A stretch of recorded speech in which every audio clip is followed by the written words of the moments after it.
All right, it's 10:41, and last night I was up pretty late. I had a really bad headache, and I couldn't really much sleep, and woke up really late this morning. I had to go to work at 1. Didn't get my ass up till about noon. Come on, man! I got 4 people in here. Hit that like button and tell me who's all up in here, man. Just want to say hello. If you want to just drop by and say hi and get the hell up out of here, you can do that too. What's good? What's good to everybody who's watching right now? What's good? How's y'all today going, man? We got one thumb up at least. Shit, at least somebody said hi. Yeah, man, it was a really interesting convo last night, Rick. I'm glad you're on. See you on Facebook right now. What's good, bro? How's work going for you, man? Are you still cleaning up in the kitchen right now? It's 10:42. You guys should be closing up the kitchen pretty soon.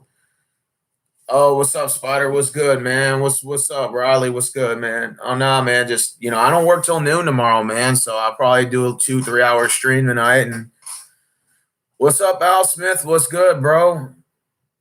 Rick says looking good as always. Rose, congrats on the weight loss. Oh man, like I said, I still got a long way to go, bro. I actually pigged out today, man. I had me a apple pie and some other stuff, and then I had me some sugar today outside of canned Pepsi, bro. So I'm kind of regretting it right now.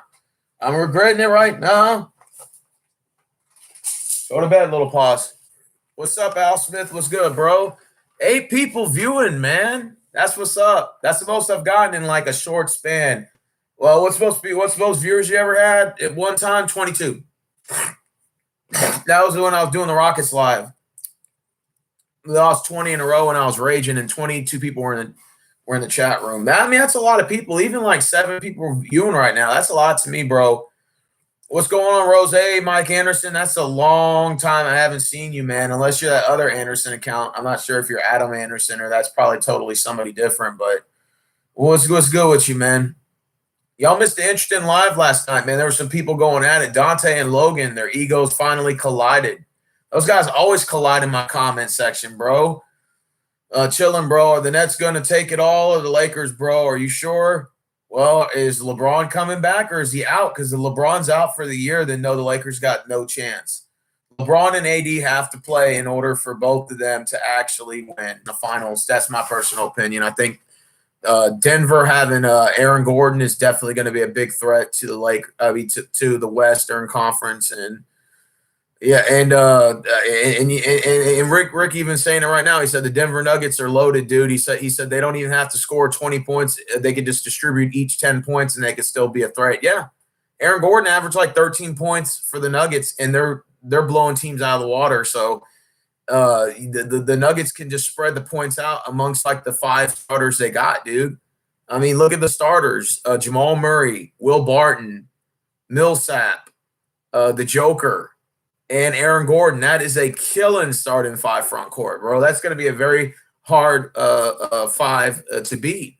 In fact, I got the Nuggets versus the Nets in the finals. Like it was the Lakers, and now I switched up after that trade. And in fact, the Nuggets have not lost since that trade went down. I think they're like 3-0 or something like that, which I know is not really a big deal, but there's still a long way to go. I think LeBron's injuries actually is the injuries is definitely going to catch up to the Lakers. And I think the Nuggets are coming out of the West. I think it's gonna be Nuggets and Nets in the finals, which will be something new, I guess. But everybody want to see LeBron versus KD in the finals, which would be the obvious that maybe that would be for next year. But like it could be this year too. Who knows? But like I said, I think Denver's going to be a dark horse. Now they got Aaron Gordon. They easily become the number 1 contender. In fact, I even got them sneaking up to number 2 or possibly even number 1 in the West if they keep this up.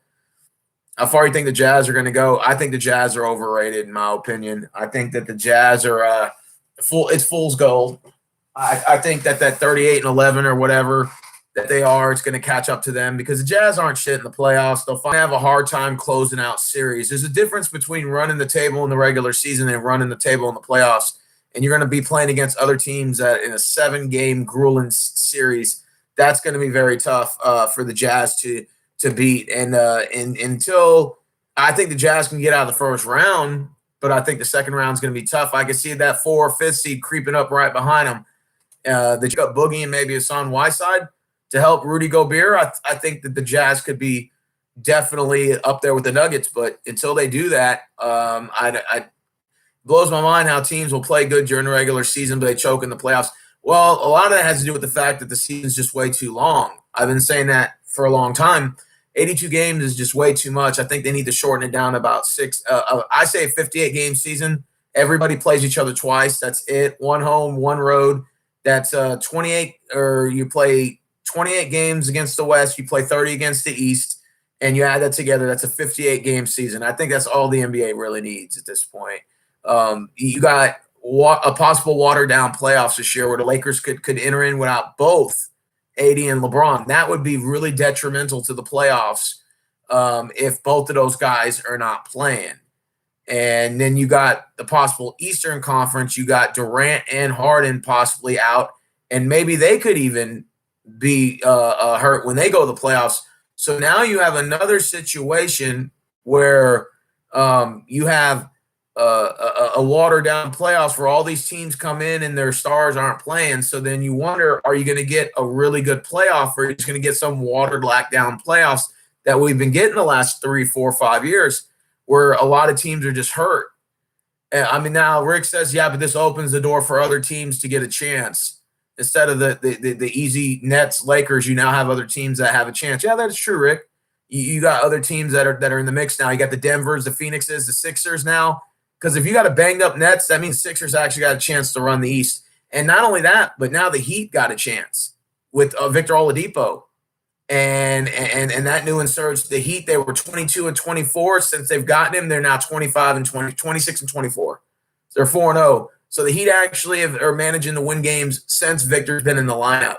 And Victor's not been putting up that many good numbers with the Heat, but this helps spread the court, provide defense. He provides an extra spark. The Heat look pretty good.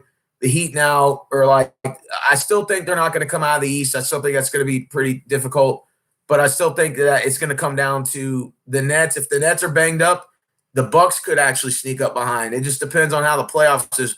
Are these players going to be healthy heading in the playoffs? And that's really what it's going to come down to, is are these teams going to be healthy? Rick says, I'm low-key rooting for the Suns. Okay, well, hey, man. Our Rockets aren't going to make it, so it doesn't matter. Rick says, are you happy with the rebuild the Rockets are doing? All we got to do is cut that piece of shit, John Wall. Yep, that's it. All we got to do is let John Wall go. That's it. He's the last of the Mohicans. We're going to trade Eric Gordon, Rick. Don't worry about that. He's gone in the offseason. But John Wall, I'm starting to think, is really not worth waiting the trade. I think we should just release him of his duties. I think there's no sense in keeping him. The guy's got a bad attitude, and it shows when he throws his temper tantrums. He doesn't get his way. I mean, now he's cursing players out and stuff, and it's just it's not healthy to have an environment of somebody who comes in there and just starts cursing you out when things don't go their way. You know, considering the guy hadn't played in 2 years, no team's ever given him a chance. The Rockets actually picked him up from the Wizards when really nobody else wanted him. We traded our trash for his trash, and actually both players sort of re-sparked their careers. Westbrook's putting up averaging a triple-double in Washington. John Wall's averaging a double-double here. And John Wall knew what this was. He knew this was a rebuilding process. He knew that once James Harden left, it was over. He knew that. Now he wants to sit here and complain about it. So I think it's just best just to cut ties with the guy, and just any like toxic motherfuckers that like come into the locker room, especially these veterans who are supposed to like set an example for these young guys. When they're not doing that, you have to just cut them. It makes no sense keeping them. In order for a proper rebuild to take place, Rick, we have to cut our veterans. No, like we can't keep none, not one. I want to go completely young. I want these young guys to play off each other, and that's what I want. Look at that, 10 minutes already in. Celtics are garbage. Yeah, honestly, I think Celtics are done. I think they'll coast in the playoffs. Hell, I think the Knicks are better than them right now. Hell, I even think the Pacers are better than them right now. I think the Celtics are no better than the 8th or 7th in the East, and that's just barely slow pacing it. I think they've regressed. I think that team is trash, and honestly, it's going to have to take the offseason to see what moves they make. But honestly, Boston Celtics are very overrated. Rick shit, I like Tatum and I like Brown, but the rest of the team seems like they're not gelling. Whatever happened to Taco? Taco Fall, you mean? Oh, that 8-foot motherfucker. They really rarely use him. I don't know why, but UCLA lost to Gonzaga today. Yep, Gonzaga versus Baylor. Baylor's first Final Four appearance since 1948. In fact, only one Texas team has ever won in the entire March Madness since it began back in like 1937. And that one team is, guess who? Is Texas Western. And they're not even around anymore. That university ended in like the 60s. Texas Western won in Kentucky, if I'm correct, in the finals. And that was the only March Madness bracket that we've ever had a team win. Now, U of H made it twice, but they lost to, I think they lost to Georgetown, and they lost to, what was the other one? They lost to another school back in like 83, 84 when Hakeem Olajuwon and Drexler played there, and they went to back-to-back finals. But they didn't win the final game. They just went back-to-back, but they never won the actual championship. But they've been there. And then, of course, Baylor went to the finals back in 1948, and they didn't win that year, though. So Baylor actually has an opportunity to win, to be the only official Texas school to win that's still here. The Texas Western won, but they're no longer here. So I don't know if they'll beat Gonzaga. Gonzaga's undefeated. They are, 31-0? That's going to be very hard to beat. Even though they struggled against UCLA, so that means Baylor's got a chance. That's going to be a very good game. Rick says, I think the very best two teams are playing in the championship round. Yep, I do too. I think so. We got 5 people in the chat room. What's going on, man? What's good? I did talk a little NBA basketball with y'all today. I promised Art Benaca I was going to respond to more of his video, of his 2-hour and 53-minute video, but I'm only going to respond from the 40-minute mark to the hour and a half and then discuss some topics that I wanted to talk about in the video, and go over some things. I think Gonzaga going to win from the beginning. Yeah, Gonzaga's undefeated. Has Gonzaga ever won a Final Four? Have they ever won a March Madness bracket? I think so. That's a good question, Rick. I don't know. I'd have to go look it up. Yeah, HPD is finally investigating Deshaun Watson over the sexual assault allegations. Yeah, I saw that. Man, that's crazy, dude. That's crazy. Absolutely crazy.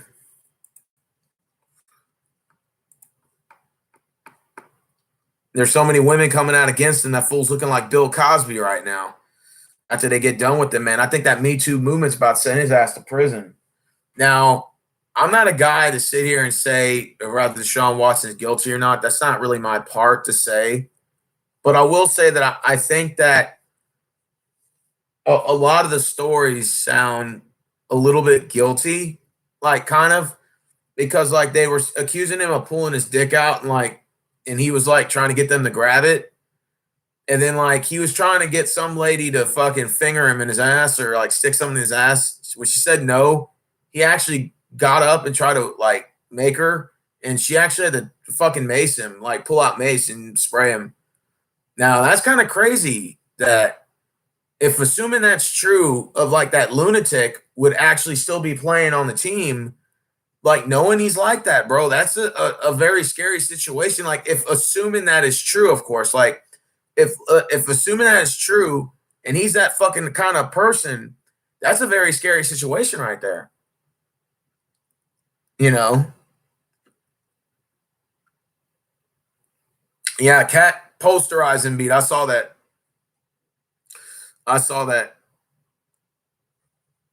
Some of the details and some of these reports are funny as fuck. They said ejaculated on himself and air thrusted. Oh, wow. I didn't see that part. I saw he wanted some woman to finger him in the butt, like stick her fingers in there. And she said no, and then he like tried to come after her.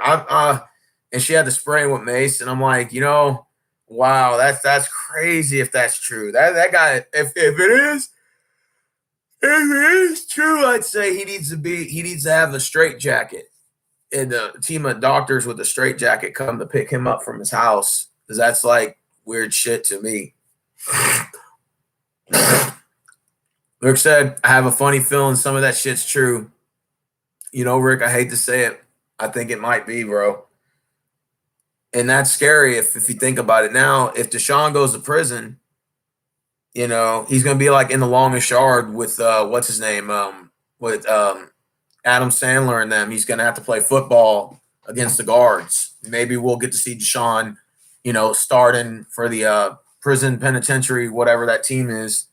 And that would make a good little HBO little flick. Maybe we'll start a league and Deshaun Watson will be on the cover of you know, like you know, Rikers Prison 2022, and it'll have like Deshaun Watson like throwing the ball against the security guards, like he'll be on the Madden cover. I think that would be kind of funny. Wouldn't you guys think so? And then maybe they'll make like a Madden game based on the prison game, the longest yard, and then you could play like Deshaun Watson, and then we'll say like you have like a GTA where you have to like walk around the prison and do like tasks, and you have to like beat up certain people and like and stick them, you know, whatever, put a hit out on certain people, and then you got to like practice for football, you know. Dude, that shit would be hilarious, Rick, if they did that shit, bro. I swear to God, I would laugh my fucking ass off if they did that. And Rick says it looks like OJ Simpson will be the running back. Hey, man, it could work out, but the juice is loose. The juice is loose on the street. So the juice would have to go back to prison with Deshaun, and then they could go start up a team. You know, believe it or not, I would watch that. That would make great entertainment. You know, why not? You know, why not entertain the masses since we're all entertained by that shit anyway? Deshaun fucking goes to prison. It's gonna suck because Tyrod Taylor started. Well, it's better Tyrod Taylor than Josh McCown. We had Josh McCown and AJ Karen. Do you want one of them dickheads starting, or would you rather see Tyrod? I'd rather have Tyrod Taylor start than have to deal with the likes of McCown. Thank God. Worse than Odell Beckham with the poop scandal. Yep. Man, I'm telling you, dude, it gets with Deshaun Watson, all these stories come out about him. It just gets crazier and crazier and crazier. Rick said, do you see him catching any criminal charges? I don't know, man. If all these women keep coming out against him and new accusers keep coming out, I don't see how they don't. It's going to be pretty hard for him to avoid it, especially the evidence is overwhelming. I don't know, man. I just hope that I want Deshaun to beat it. Like part of me says I hope he beats the sexual assault, but another part of me is saying it's going to be extremely hard. It's going to be extremely hard. I want to see who's all going to come in the chat room. It's funny how I was going to talk about different topics tonight and all basketball heads are in here, which that's cool. I mean, I don't have a problem with it. I don't mind talking a little basketball until, you know, all my regulars come in here for the late night talk, of course. So I wanted to respond to, you know, Art Benaca's video, him to go further into the whole Derek Jacks thing in his video. And he said some points that I wanted to cover. Deshaun Watson beats the cases. He will be comeback player of the year. Yeah, he will be. Like I said, I'm going to wait till the court system plays it out. I don't want to say if the dude's guilty or innocent. I just hope he's innocent. Well, if he's guilty and he's going to be charged, then yeah, we're not going to get anything for him. We're going to trade Deshaun Watson to the penitentiary, and in response, they're going to give us a nice letter. That'll be like we're not going to get any trade value for him. Deshaun Watson has been you'll go say transaction. It'll say Deshaun Watson has been traded to the New York State Penitentiary for 23 years or whatever the fucking time he has to do. And then, of course, we're going to be like, fuck. Because, of course, they can't trade us draft picks. That would be nice. But we can't get no fucking draft picks. Yeah, Deshaun Watson signs a 24-year deal with the New York State Penitentiary for free, you know, for free of charge, you know. And Deshaun Watson is headed right to the penitentiary for the longest yard. Hey, man, he could start. Rick says it looks like Deshaun Watson's headed to play in the next longest yard, starring Adam Sandler and Burt, R.I.P. to the late Burt Reynolds. Yep, that'll be Deshaun Watson and Adam Sandler could do the longest yard too. Hey, man, that would be pretty cool. You know, why not? You know, that would be pretty nice to see Deshaun Watson in the, you know, in the longest yard too. I mean, for shits and giggles, I'd watch it. Maybe he could start his own league. You know. You can have like, 8 or 9 teams and have like a little league, and then we'll do like a little pick'em league or something for that. That'd be pretty cool. And Deshaun could win a championship there in the penitentiary. But all seriousness, I hope he beats it. I hope he does, because man, that would be detrimental to our team if we can't get any. Because like, if we would have traded Deshaun a while back, man, this would have been nice. If we would have got rid of him. Like, what? And get all the draft picks? Shit, that would have been really nice heading into the draft. But now we're not going to be able to enter in a draft with this situation. And if this drags out to the football season, they're probably not going to start him. I don't see that happening. I think that's why they signed Tyrod Taylor, was for that exact reason. For that exact reason, we got 4 people in the chat room. Okay, I got a text message.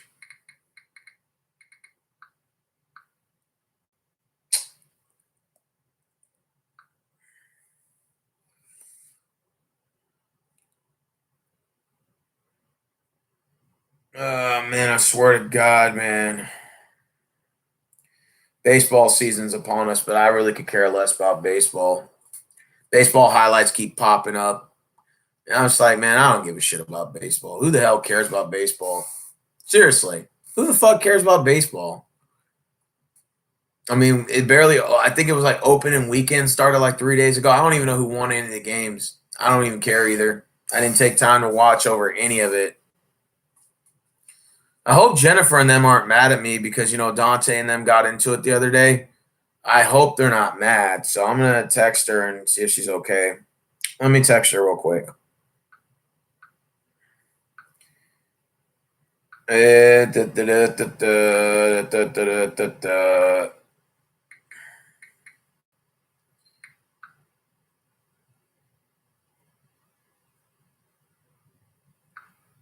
hope she's not mad. Because I know Dante and Logan got into it on my channel, and they thought I deleted their comments. I'm like, no. I think YouTube deleted some of Logan's comments, and they thought it was me. And I'm like, no, I didn't do that shit. All right, well, I guess I'm going to go ahead and start with Art Benaca's response since no one's coming in here right now. And without further ado, I'm going to go ahead and start the clip. Based on Derek Jacks, the whole scandal and stuff, Art made a very interesting video breakdown. I did the first response in the first 42 minutes, but I'm going to go ahead and play some of his video, and then I'll go ahead and start breaking it down and critiquing it and all that. I was going to go from 40 minutes to the hour and 30-minute mark. So I'm not going to just play the whole thing through, but I'll play some of it. Let's go. Oh, yeah, and if y'all want to sub to Art Benaca's channel, again, this is a really good video. I'm going to send the link there if y'all guys want to watch it. He does a really good breakdown of the whole Derek Jacks thing. I think this was the best video that I saw out there out of all the videos, including mine. Let's go ahead and start it up. Now, remember, I'm starting at the 40-minute mark. The last time I had already did Art's response to the 40-minute mark. Now I'm going to continue.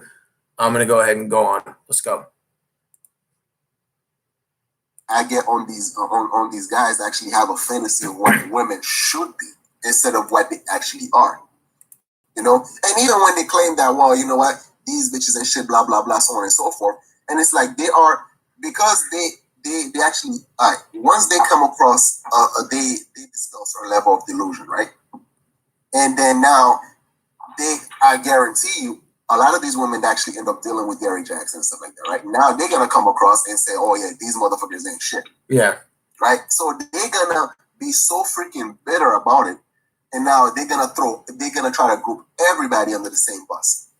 Which both genders do that. Both genders do that. Exactly. It's like, oh, look, my point is this, like, you have to realize that, okay, as human, we are flawed to the freaking T. I agree. And it's not about, like, try to portray this perfect image. It's about, like, being realistic about where you are in life right now, or whether or not you actually want to move forward or remain back where you at. Right? So, like, I got no problems with, I got no problem with dudes that's like, whether you fuck boy, whether you, do whatever they do, right? But at least know that your action has consequences, right? Are you willing to accept what comes with whatever you choose to do in life? Mm. You know, and right now Derrick Jackson is getting exactly what he deserved because he paid himself as this, high horse, white knight in shining armor. But turns out to be like a freaking, That's what he did. Himself as God to women. Yeah, exactly. I saw this quote, right? And I don't remember where. And then it's like, think of Derrick Jackson's voice, be like, but babe, you have to share me because, I have to, you have to share me to all these queens. Because if every woman's a queen, then if every woman's a queen in his eyes, then guess what? Your woman is no special. Facts. Facts. And that's the freaking problem. Just like the same reason why a lot of people were, dogging his wife for why she looks like a mess.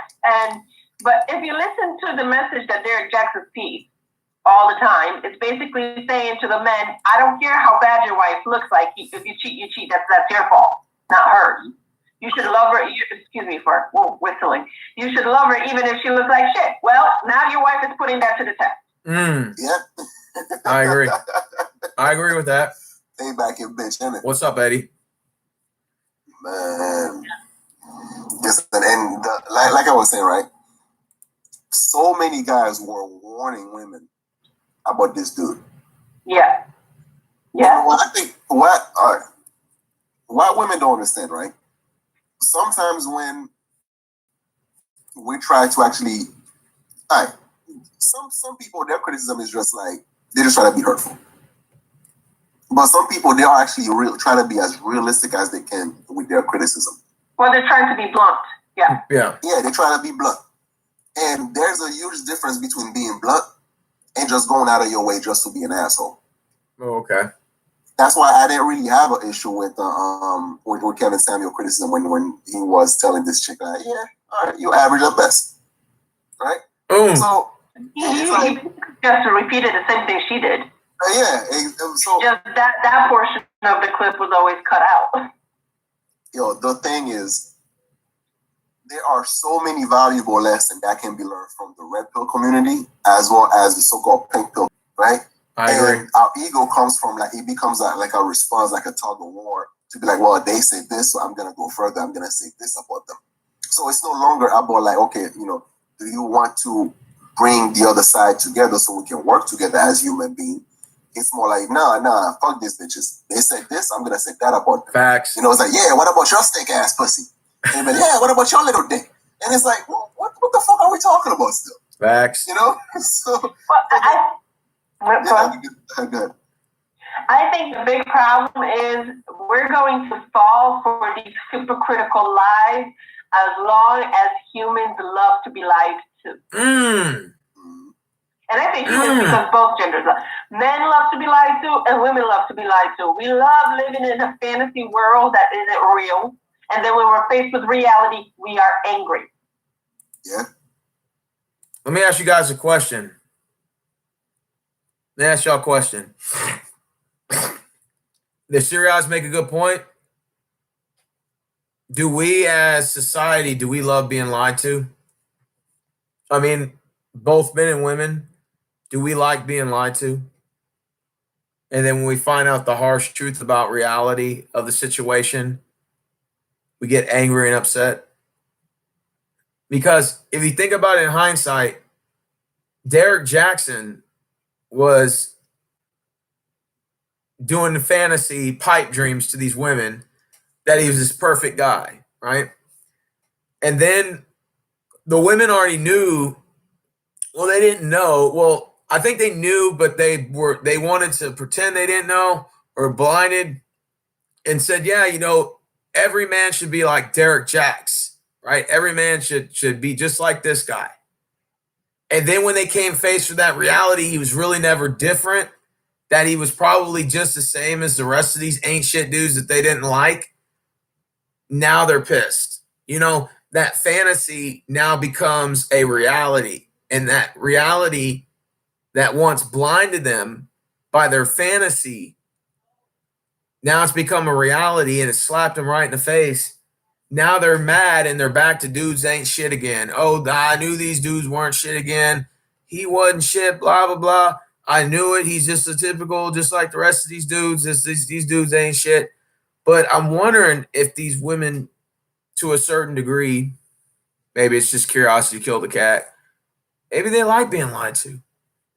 Maybe they knew that Derek Jacks, I mean, even if they didn't have the proof that he had the affairs before they came out, I wonder if they already kind of figured that he was like that. But they just was like, you know what, we'll give the dude the benefit of the doubt. And they were just going along with his videos, the message. But they never really looked at the messenger. And dudes were already calling him out. They were already calling Derek Jacks out for the last year and a half, saying, hey, ladies, you need to watch out for this guy. His biggest critics were us, were men. Because, see, in hindsight 2020, a man cannot lie to another man. Just like a woman cannot lie to a woman. And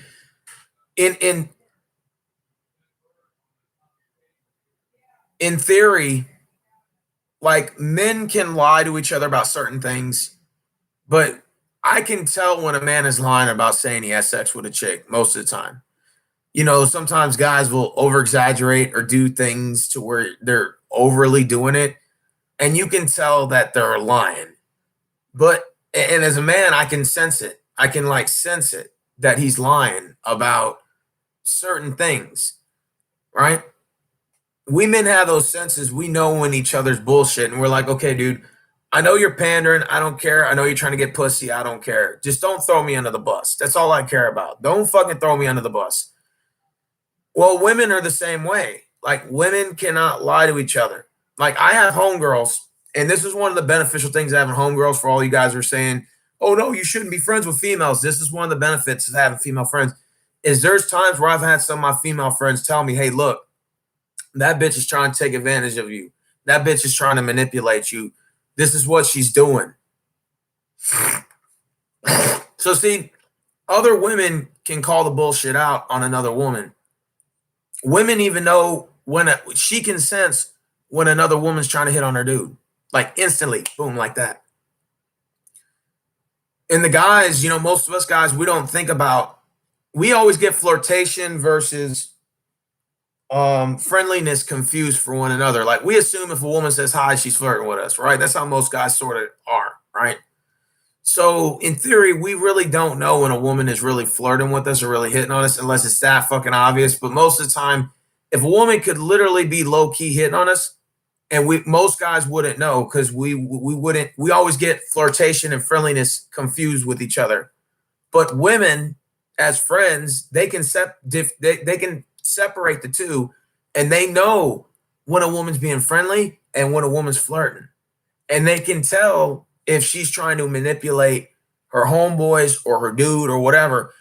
And like my homegirl Samantha, she always will tell me that, yeah, that bitch trying to hit on you. Yeah, that bitch is trying to manipulate you, this, and that. Like, she just calls it out. And I'm like, word, because I had no idea that was going on. And women can sense that out with each other, just like men can sense it out. Like, I can sense it out when a dude is laying game, or even if he's selling pipe dreams. I can tell if a man is doing that.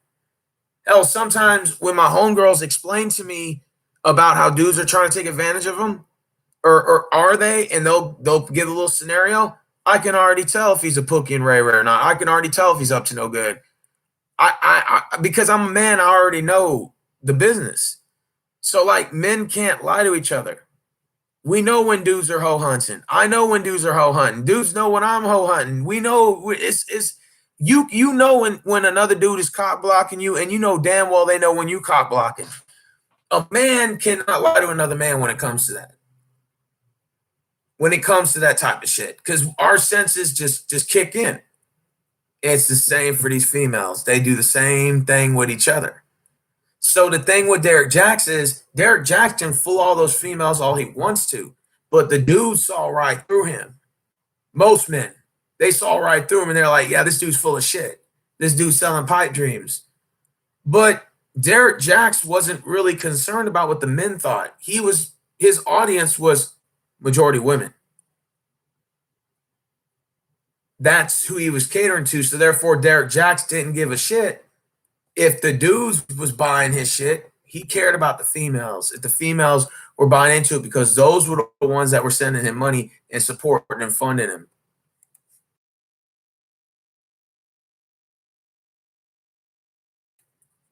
Let me read the comments. Eddie said, that's true. Homegirl knew when I was being manipulated. For real, Eddie? Yeah, I've had some of my homegirls like, yeah, that bitch is trying to run game. Yeah, that bitch is lying. This, and this. Arto Beckett, what's good?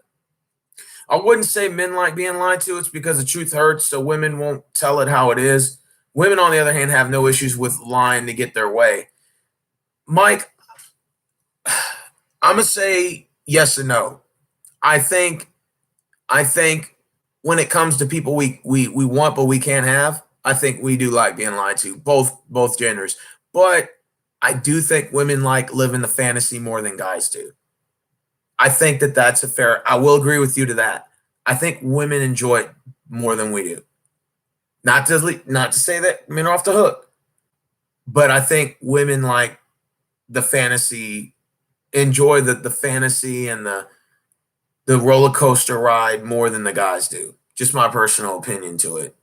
But let's go ahead and play some more video. What's up, Arto Becker? What's up, man? I'm playing some more Arch video. Let's go. We are angry and we're mad at the person that's actually showing us reality.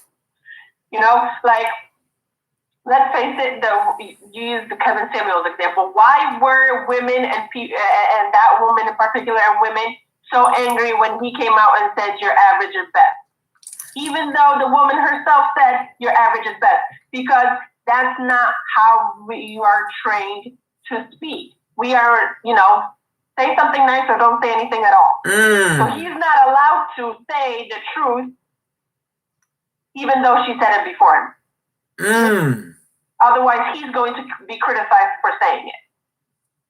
Maybe what we need to start learning to do is being more accepting of the truth, no matter what format it's given.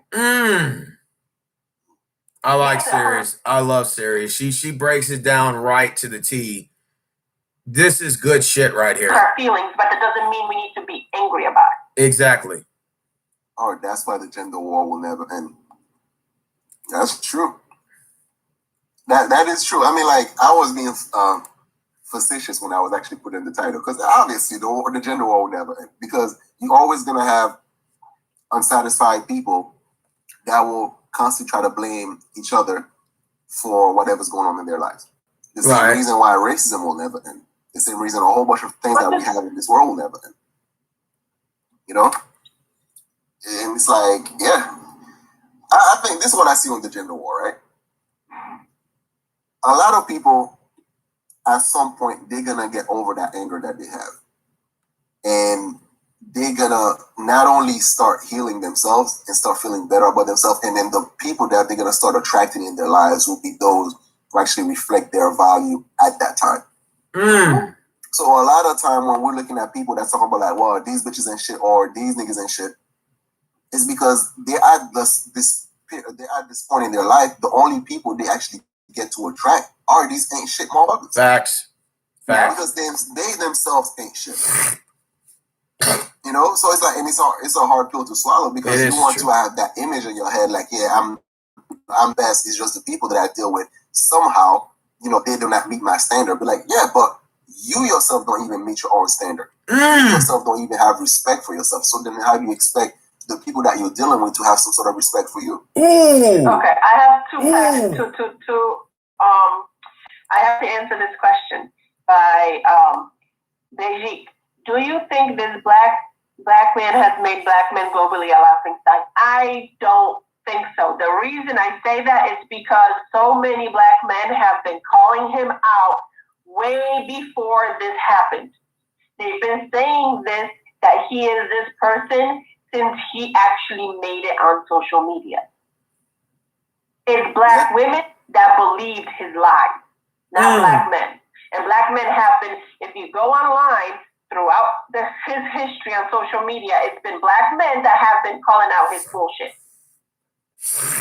So no, they're not the laughing stock. However, his followers are. Yeah. Yeah. And that's where the anger is coming from. You know, that's where the anger is gonna be coming from, because their followers feel like they've been taken for a fool. They've been taken for a, like this is what I see, right? You're gonna have two main branches that's gonna derive from his fans, right? You're gonna have those who actually be like, you know what, black men, you guys were right. Because as a matter of fact, I just saw a video from this chick that actually acknowledged that. I'd be like, you know what, the people that were right about this guy all along were men, and I'm sorry, I apologize. And I'm like, wow, you know what? I appreciate it. That's very big on you. Yeah. But you're also gonna have the second type that now refuse to see that delusion, and now instead of actually blaming him for his action or blaming the side chicks, they're gonna blame his wife. Oh yeah. Right? And that is the sad part. That is the sad part, because it's like, wow, what the fuck she had to do with this? It's really interesting to observe how so many people on social media are treating the side chicks as collateral damage. They're not. Yep. The wife is the collateral damage. The side chicks were willing participants because the side chicks at some point learned the truth and stayed. Yeah. Without having any necessary ties to him. Exactly. You know why? They stayed because of that hope. Or hope that, well, if he leaves his wife, then I'm already there. Wow. That's it. And it's like, and look, he didn't make black men the laughing stock. He made the people that believe in him laughing stock. Yeah. Yeah. Yeah. His believers. Yeah. We all know that he wasn't, like, he was a piece of third with a like he like to describe, right? A piece of third that has a rainbow. I mean, not a rainbow. If you put a bow on top of a turd, it's still a piece of shit. Facts. Exactly. That's his perfectly. That's true. That is his quote. You put a bow on a piece of third, it's still a piece of shit. So yeah, I don't think he made black men a laughing stock in the world. No, he made himself and the people who actually believe in his rhetoric the laughing stock. Yeah, especially if they continue to believe in him. Mm-hmm. So naturally, his followers has increased. Naturally, his followers has increased. Do you think this will drop off and that TD Jake deal will be dropped? Yeah, I mean, it's funny, I think he's boosting followers too. Listen, it's funny because if you had the chance to listen to G. Lowry, he actually had a really interesting perspective. And then, but Nyla also had another. There's so many good perspective in this situation, and it's like I have to analyze the situation where from all the different angles. From all the different angles, right? Because I do believe there is a good chance that his followers may increase.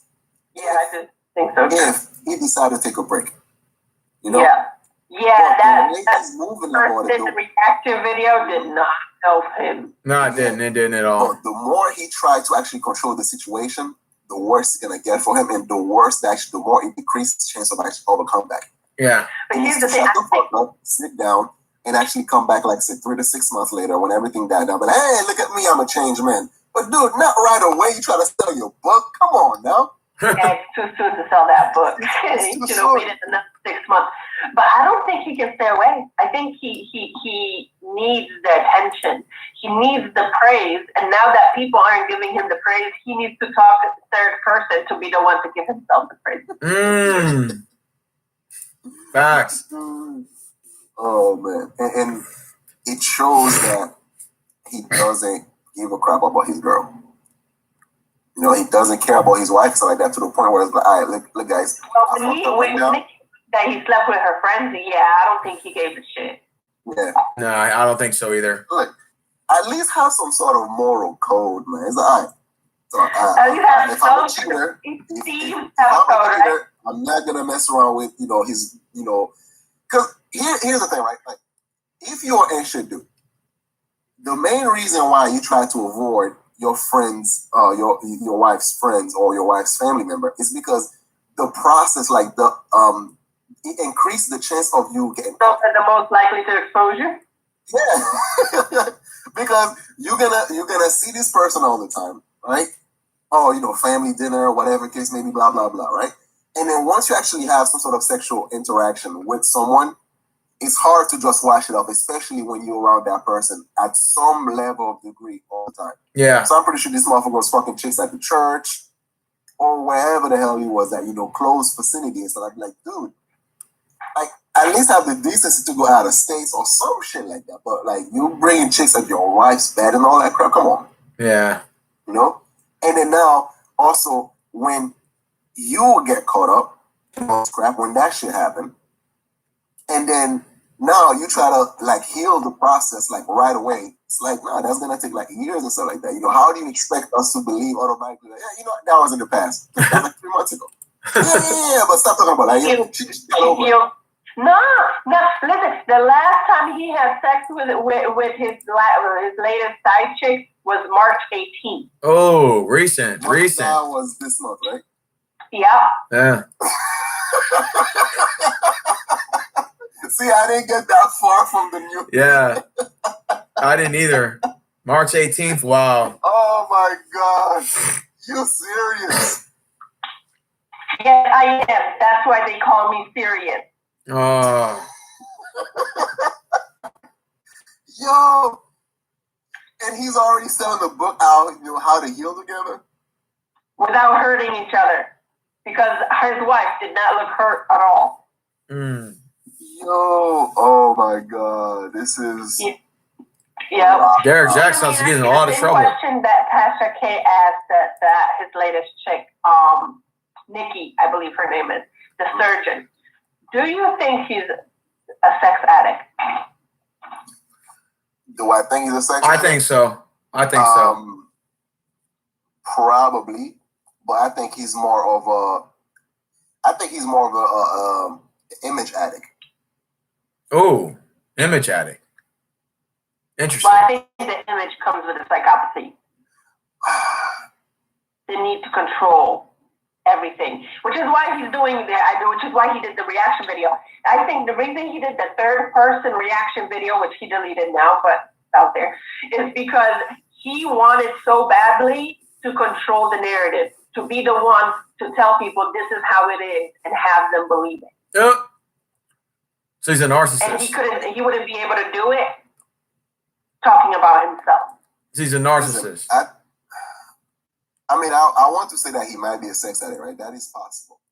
But the reason why I don't think that's the case is because he wouldn't try to build his brand based on the angle of a perfect man. Unless you realize that's the best way to get bitches. Pardon my French. I'm not talking about women. I'm talking about a specific fraction of women. Yeah. Because I know a lot of people love to say that they didn't know he was married. He came across as a single. No, I knew he was married. I knew he had what he's done in the last year, yeah. Yeah, I don't know if it was 2019, but I don't know if it was 2019 or 2018 when he did an interview with his wife. And it may have been the beginning of 2020, but I don't think so. He did an interview with his wife on, and he was saying something about in order to stay happily married and still be sexually attracted to your spouse, you have to participate in things like, what do you call it? Sex texting? Sexting. There we go. It's sexting, sending sexy photos and things like that. So I didn't know he had a wife. It's because he didn't want to find out. Exactly. That's why I cannot take these side chicks serious. I'm like, yo, dude, shut up. You knew that this dude was taken. He had a wife. Put it this way, right? Anyone with a common sense, like Derek Jackson, he's not a bad looking dude, right? He's not. 6 foot tall. There's pathology. Yeah. So, well built, 6 feet tall, whatever the case may be, right? So you know this dude is somehow involved with someone in his life. But here's the thing. I understand what you mean when he's using, his subscribers as his text pool. But the latest mistress, Nikki, she didn't meet him on social media. She met him like at a mall. And he didn't introduce himself as Derek Jackson. He introduced himself as D. So she, out of all of them, does have a good reason why she didn't know until she knew. Yes, I understand that. But babe, it's 2021. The first thing a woman would do is try to find out about your social media presence. Right. I think so. But she did say he's blocked her off of a lot of it. Like she can't access YouTube channel. Then that would be a red flag right there. Right? Exactly. That, especially if he says he is one. But he said it to her that he's a motivational speaker that does like what's the word I'm looking for? You know, when he speaks on a conference and all that stuff. Yeah, conference and a like former and all that stuff. So I can understand it because there's some people that are not, and if she probably doesn't really have a lot of time. So listen, but babe, listen. I'm not justifying it. However, I am explaining why some people don't know and don't dig and all that stuff. However, she did say that after 2 months, they start fucking raw. Pardon my crudeness. At that point, you should have probably done a background check. Facts. Any chick in modern days, right? Unless it's a one-night stand, or she was somehow intoxicated and shit like that, which I think is stupid nowadays because that's when they call the Me Too and all that shit, right? Chicks like to have some sort of receipt. And social media nowadays, all right. I don't really believe. I do agree what you mean because I don't really believe that she didn't know because she has girlfriends she probably talks to. Yeah, she knew. But listen, right? She said that he claimed he was a motivational speaker. Boom. That right there would actually entice her because he's trying to build his brand on her right now, too, right? He also said that some of the videos that he's done were done on her balcony. There you go. So he's doing things on her balcony and all that. Yeah. I know. Listen, I agree with you. I do think she should. Well, even if she didn't know, okay, like I said, I'm giving her specifically out of all the women her a benefit of the doubt, which I'm not saying I agree with her. I'm veering towards your perspective, but I'm giving her the benefit of the doubt.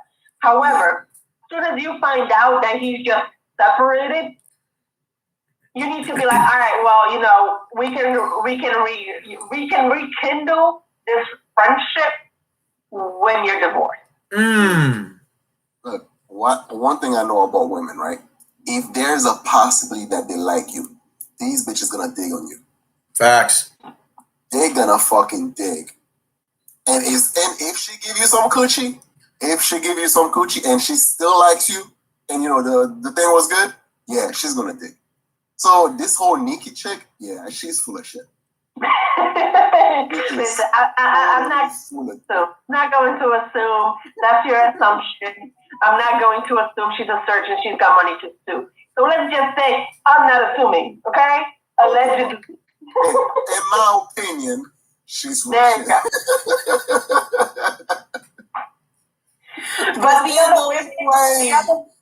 the other women talking about, I slid into his DM for advice. No, it's called the comment section. Facts. You ask your advice. I know that's where you have advice because that's where every woman asks their advice in Derek Jackson's video. It's the comment section. So if you're sliding into his DMs, it's because you want to have a private chat. Ooh. Interesting.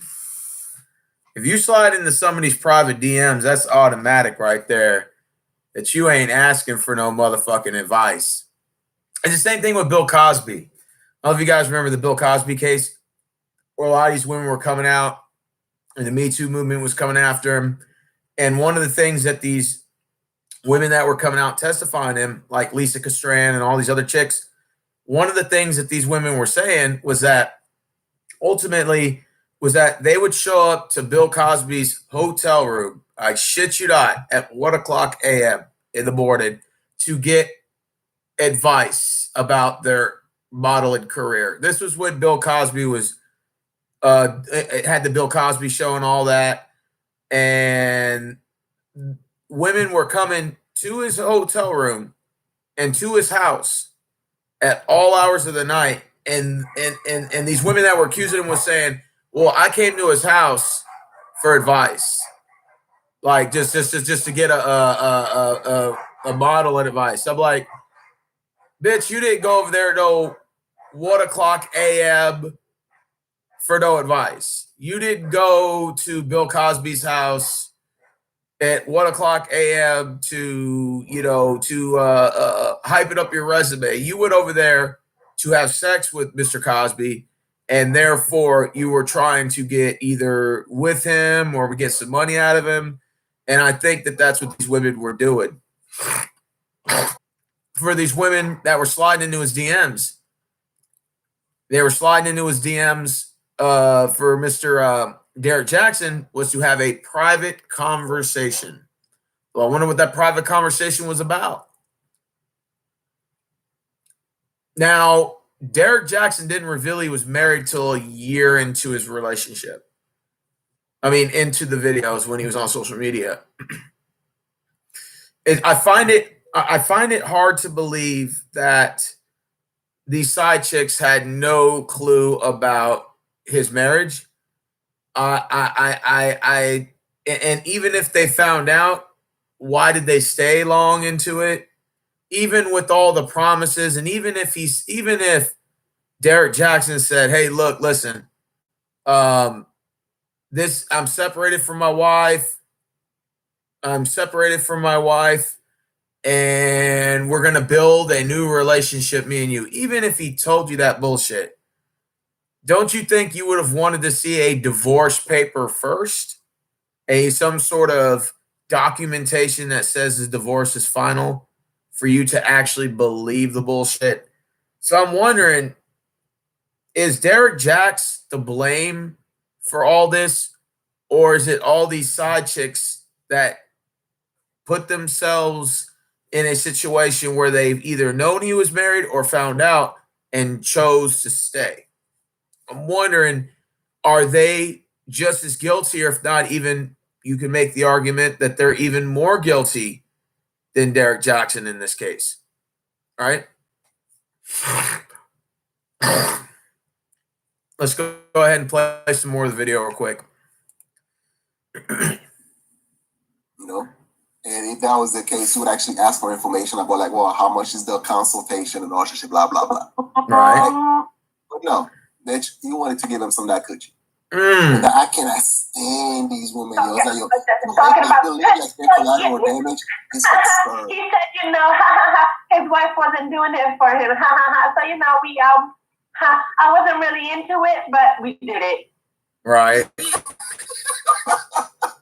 Yo, the nerve of these clips. The nerve. And you know what? They have the nerve because society excuses it. Society says they're not to blame. The men's to blame. Yo. I think they're equal participants. I think so too. Why has all this scandal only come out now, not just for the book, surely? Like, the thing is like, yeah, he's using that scandal in a way to promote his book. I don't think he anticipated it, but he's very resourceful. I think he knew it was going to come out soon, but didn't expect it to come out this soon, so he wasn't ready. Yeah, he wasn't getting himself ready. I agree. He assumed that it's going to cut. His wife is going to be the one that's going to leak the information. That's what he expected, but he didn't. So he was preparing himself, which is why the book, all that jazz. He was preparing himself for it to come out. He just wanted it to come out in a more controlled manner. He wanted it to be able to say, we had our issues, we have resolved them, we have been saved by Jesus. Praise God, go to church.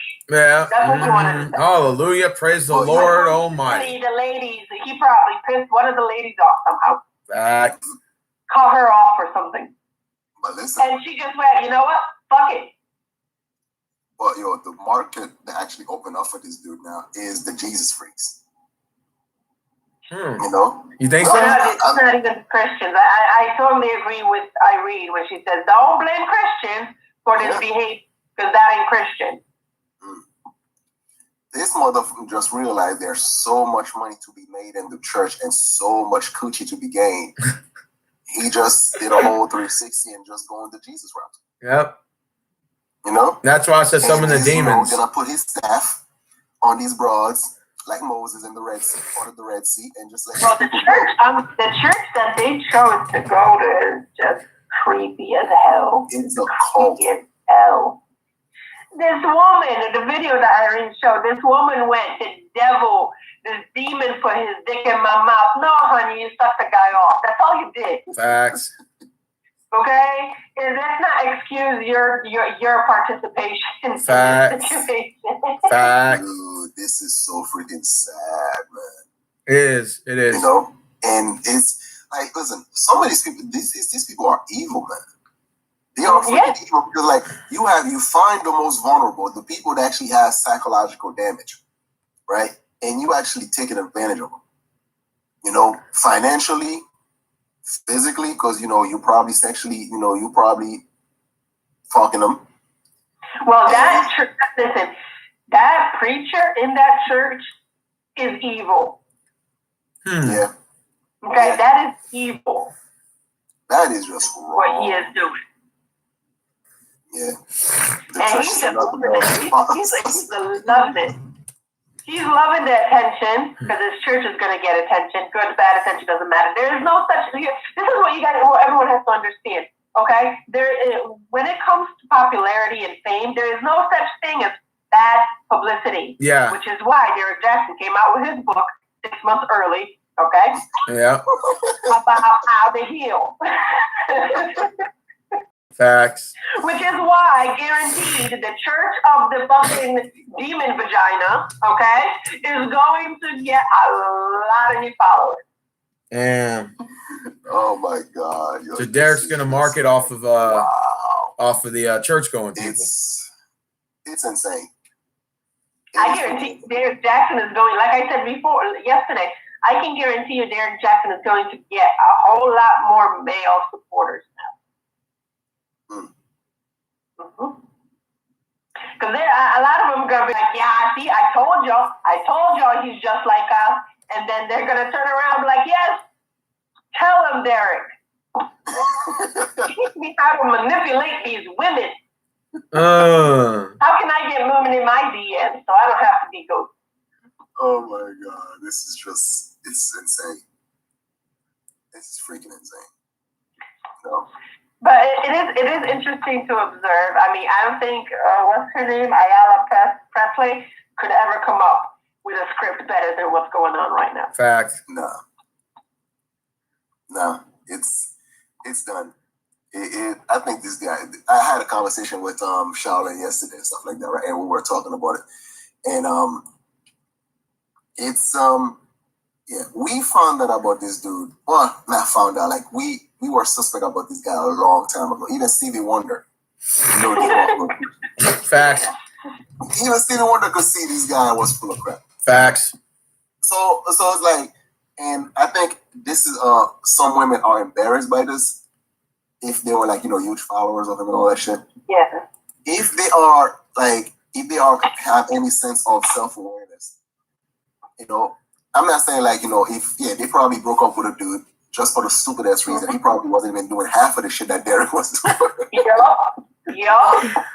And then now imagine, right? If you're a chick and then you broke up with your man because, he's no Derek Jackson, right? Like, why can't you be like this? Not that, shouldn't be that difficult. You just weak. You just this, you just that, right? Mm-hmm. And then hold and behold, so you broke up with this dude that actually has potential to be great. I guarantee you, a lot of these women are looking back, thinking, my ex-man was more like Derek Jackson than fucking Derek Jackson. Dude, and pretty much like, they're probably looking at it and be like, yo, my man wasn't even half as bad as Derek Jackson. Oh. So it's like, so they're looking at it like, well, he's probably now with some other chick, that probably will accept him, his flaws, as long as he's actually building, building upon it to be better at it. And then now he's like, you look like a sour grape because you just lost a good person in your life, or somewhat of a decent person in your life. Which is why you should never take advice of people you don't know. Exactly. Bajik. My bad, guys. Let me get back to it. So anyways, yeah, I learned a lot from this video right here. It's just some things to go over real quick. Let me go ahead and go over it. I left a bookmark. I do agree with Art and them that our egos can get in the way. Also, at the 45-minute mark, we have fantasies of people that we want them to be ultimately. And then reality ends up slapping us in the face. And then that's when we're faced with the reality of this person that we envision in our minds on who we thought they were. Hence the reason why a lot of people are attracted to the ones that we most likely can't have. Also, you are who you hang out with. You are what you eat. I do agree with that. We need to stop giving side chicks a pass. I agree with that. Yeah, his apology video was whack. I agree with that. Art says he doesn't care about his wife. I actually do agree with that. I think Derek Jacks actually uses his wife as a prop to boost. Well, was ultimately to boost himself as this guy who women wanted to be inspiring to, as this guy who was married and stuff like that. It added actual prestige to his character, to his brand. Because nothing is better than having a married man promoting something versus a single guy. Even if the guy's single and ladies, and I want to go on a tangent about this. Now, I don't know if you guys agree or disagree with me on this. This is for the men that are watching this video, because there's 5 people watching. Do you ever notice something? And this is just me. So Eddie, Mike, Riley, if you guys are still in the chat, let me know. Do you ever notice that when you're single, nobody wants you, but when you're in a relationship, all these bitches want you? You ever notice that? Whereas opposed to women, in my opinion, whenever women are single, it seems like all the guys want them. But when they're taken or married, I mean, I'd hit it when he's not around, but other than that, I don't really care for it. Does that make sense? Isn't that weird how the male and female psyche is? Isn't that? I mean, think of it. How crazy this sounds. And I've always said this. Hey, Jennifer, how's it going? This is the crazy part. And I wanted to say this. Isn't it crazy, guys, to the guys in the chat room listening? And I want you to respond in the comment section for the men. Isn't it crazy that when we're single, if a man is single, none of the women want us, right? Essentially. Now, I'm not going to say women aren't going to desire you. Women aren't going to want to sleep with you. I'm not going to say women aren't going to want to date you. But there's a big difference when you see a guy with a ring on his finger, or a guy that's got many girlfriends, or a guy that's completely single, no girlfriends. Do you ever notice that? Do you ever notice when you're single, nobody wants you, but when you're married, everybody wants you? If you're taken, everybody wants you. But isn't it crazy how for women, it's exactly the opposite of that? And what I mean by that is, now, I've been doing a little bit of research on this, okay? And I've had witnesses, account statements to back this up. Okay, for women, if you ever notice something, guys, go on your Facebooks right now and look at your homegirls, the ones that are married or in a relationship. Do you ever notice they sometimes pretend to be single? Do you ever notice that? Isn't that strange? Now, you're going to say, well, what do you mean, Mr. Rose? What do you mean they try to pretend to be single? Go look at their profiles and notice it's just a picture of them. Their boyfriend is never in the photo with them. And when he is, it's always in the backlog of the pictures. Now, it may say she's in a relationship, but notice how you have to dig into the profile to find that information. That information is not just posted unless the woman admits, yes, I'm married. Yes, I have a boyfriend. Yes, I this. But I've caught some of my homegirls doing this. I've seen other women do this. where they will literally be married and will not post nothing of their husband, nothing, like absolutely zero on their social media. And I've always was fascinated with that. I've always sort of saw that. And I said, you know what? I wonder if there's a reason behind that. And I thought about this really hard the other night. I said, you know what? I think women pretend to be single, like the ones that are married, not all, but for a portion of them, and for the ones that are taken, that have a boyfriend, whatever, baby daddy, whatever, boyfriend, whatever, they pretend to be single to see if other guys want them still, to see if they're still wanted in the market value, the sexual market value. Do you ever notice that? Now, for guys, it's the exact opposite. For men, if you're a single man, and I've said this, I'll say this till the cows come home. If you are a single man that's not sexually active, or it's not in a sexual, if you're not messing around with anybody, if you're not having sex or anything, like you're actually definitively single, like you are definitively single, meaning no sexual partners, no complicated relationships, nothing, nothing, absolutely zero. You are single. Do you ever notice that no one comes around? But if you're married and have a girlfriend,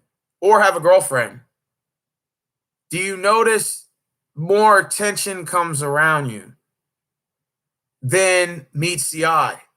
But prior to that, for women, I think it's the exact opposite. I think the more single the women look, the more attention they get. Like, and the reason why I say this is because, like, I knew a homegirl of mine who was a stripper who had a boyfriend. She was engaged. And every time she got on the stage, she took the ring off. And I asked her one time, I said, you know, I guess curiosity killed the cat. Just curious to know, why would you take your engagement ring off before you go on stage, if you don't mind me asking? And she said that's because for some odd reason, when I have my ring on, the guys are deterred from it. So the illusion that a woman is single is actually more profitable. Even the waitresses do the exact same thing. They take their rings off. They don't really show their rings or anything like that. And the guys are more likely to come. Okay, Rick just posted something on Facebook. Rick says, Stephen, good point. I think it's because of the fact that men like to get from men like sex or relationship, whatever. So to get from point A to point B is a straight line. And if they're in a relationship and or if married, it has extra baggage along to it. And most guys don't like the drama. Yeah, I do agree with that, Rick. I think that could be a possibility. It's because if the illusion she's married, that means you got to sneak around, or she has a boyfriend, you got to sneak around. So if what you're saying is true, then if she's single or presents the fact she's single, she's available. Okay, that's a good way to put it.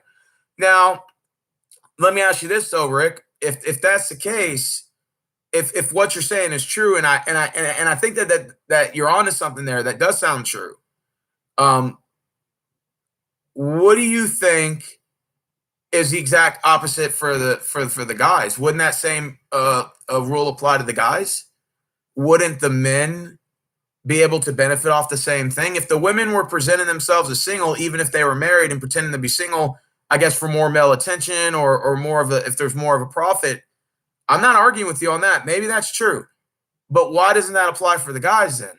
Why is it different with the guys? Why is it when a guy presents himself as single, it almost seems like no women come around? Like, and I've said this before, being a single guy in 2021, in my opinion, and this is just my opinion, is almost like a death sentence. Because the minute you're a guy and you say you're single, like you're single, I think it's almost like a death sentence, because that's them saying, oh, I can just have this dude whenever I want him, so therefore I'm not going to fuck with him. I'm not even going to bother talking to him. I'm not going to date him. I'm not even going to bother giving him like, in other words, I know I can have him whenever I want him, so I don't have to have him now. That's basically, in layman's terms, when you break down the least common denominator in this factor, that's what I'm getting from it, Rick.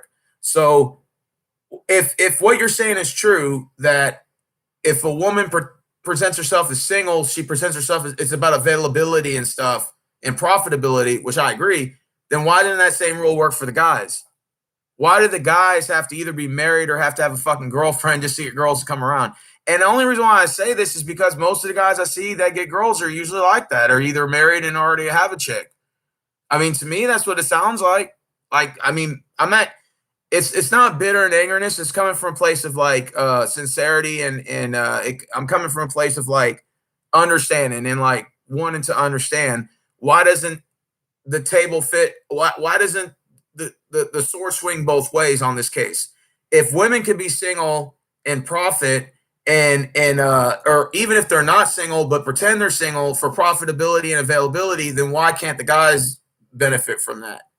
I've always, I guess, curiosity killed this cat is, and Mike could probably about to read his comment.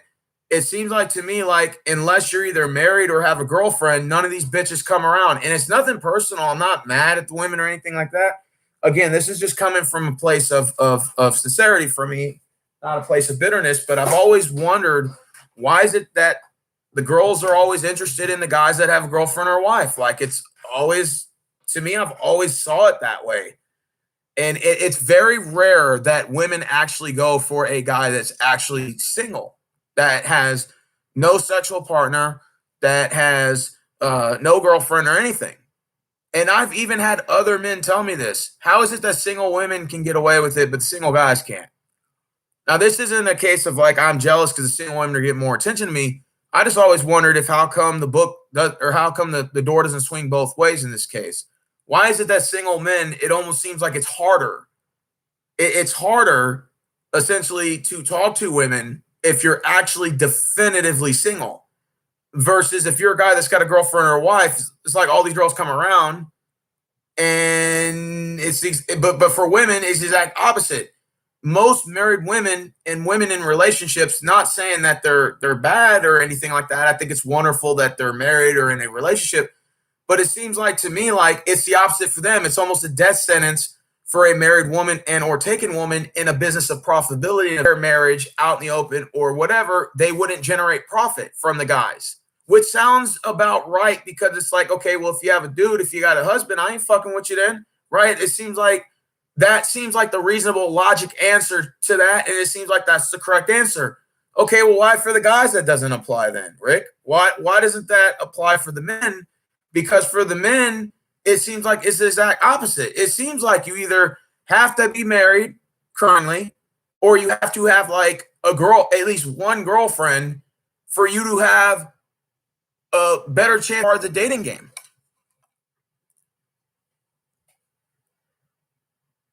I've always wondered that. Being a single man does not generate profit. Look at Derek Jacks, for example. Derek Jacks, in my opinion, used his wife as a prop to boost his channel. Now, you may say he's a scumbag for that and that he used this woman, and maybe so. But it's a genius move at the same time because why? Because if he would have generated his channel as a single guy, I don't think it would have been as popular as it would if he was married. I think he played right into it to get married. I think he did that to boost his channel. I really do. And I think it, to some degree, it worked.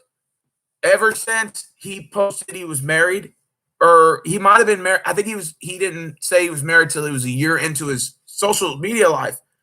But after he said he was married, the subscribers went up, and the females that went after him were even double, triple, quadruple automatically. Isn't that crazy though, Rick, how that works? Isn't that crazy though, how, like, if you're a single woman, shit, you can almost have a date anytime you want. Hell, pick a number, pick a slot. You know, but for guys that are saying, oh, I'm single, I'm available, oh, we'll put you on a waiting list and we'll call you back. It's like they don't say that, but that's how they present it. It's like being single as a single guy, like, doesn't feel wanted. Like, not from a man's point of view, but from also the women's point of view. For some reason, women flock around guys that seem to either be sexually involved with another woman or romantically involved with another woman and or possibly married to another woman. Isn't that crazy? Now, ideally, most women don't like men who cheat, and ideally, women don't like men that have many girlfriends. But in reality, when you look at the situation, when you look at the scenario, and I see these things go on, you can make the argument that they're doing the exact opposite of what they're saying, is that they're saying that they essentially don't like two-time hustling cheaters, this and that. But in reality, those are the guys that they're dating. I found that very fascinating. It's almost sort of like an observation point of view. Is that how men and women ultimately, Rick, view relationships very different. I think that's I think that shit's false. They say, "Oh, you got to know women. I know women." This, I'm like, no, dude, no, absolutely not. Because when it comes to like dating and stuff, women and men have so much differences of even like the thought process. Like, in other words, if a woman's dating an shit dude and 50 dudes came up or 50 women came up and said, yeah, that dude ain't shit and this is it. And even if they were correct, she thinks differently, even if it was the truth, right? But and it's the same thing, like let's say for guys, the guys apply the same knowledge, but they have a different process on how they think of it. So in other words, if the guys are saying, yeah, this chick's no good for you, she's sleeping around, most dudes would actually, in my opinion, would add a logical sort of argument to it and say, okay, well, I'm going to look into this a little bit. But with females, it's a little bit different. They either may look into it or they may not look into it. But even if they knew it, but they probably wouldn't care and just ignore the red flags.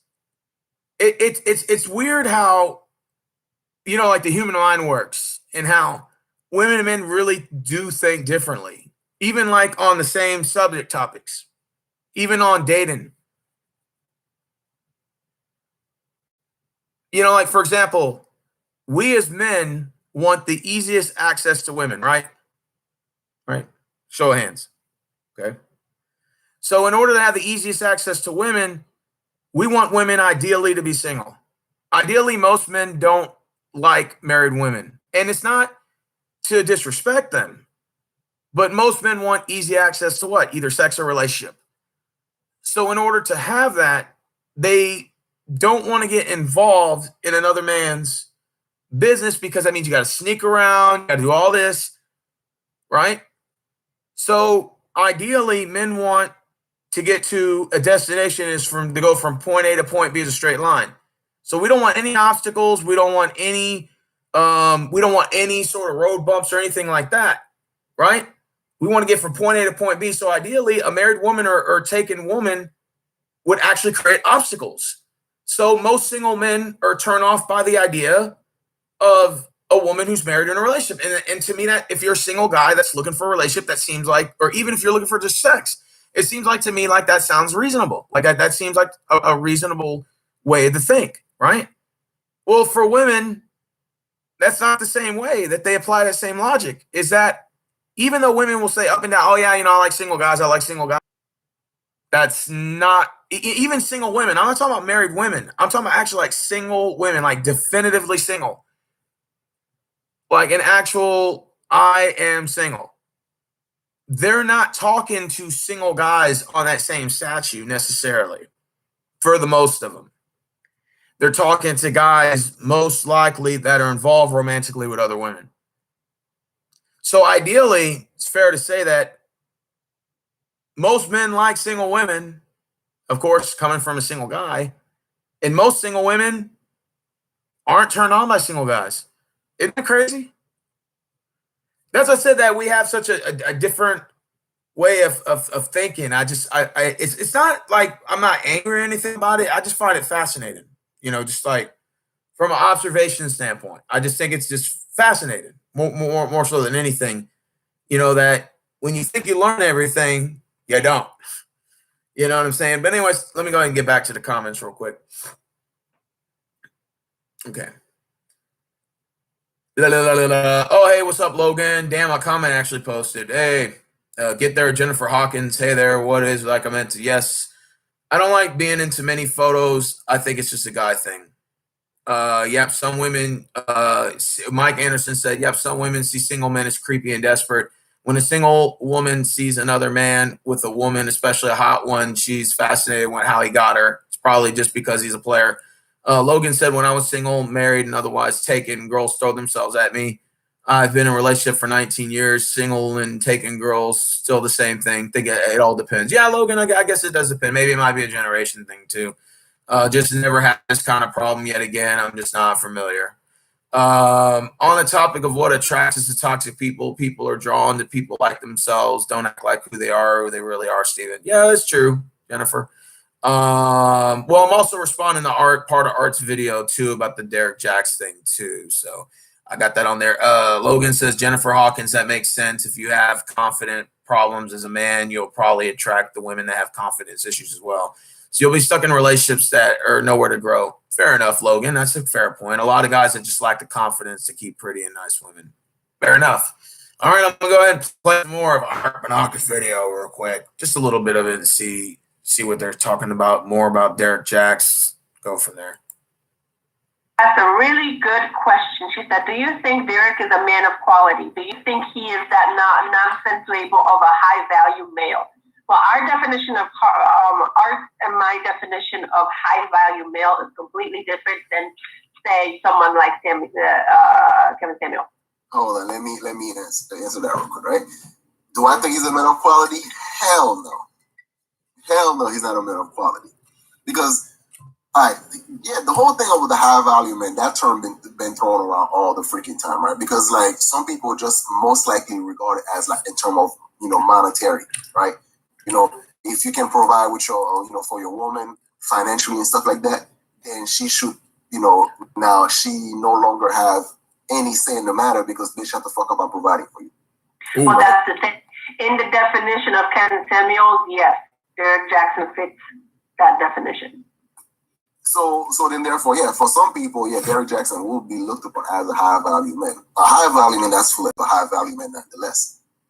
But the problem is like I see as far as high value, well, personally, right, is there's a level of accountability, a level of which I don't know whatever high value man is, but Derek Jackson in it.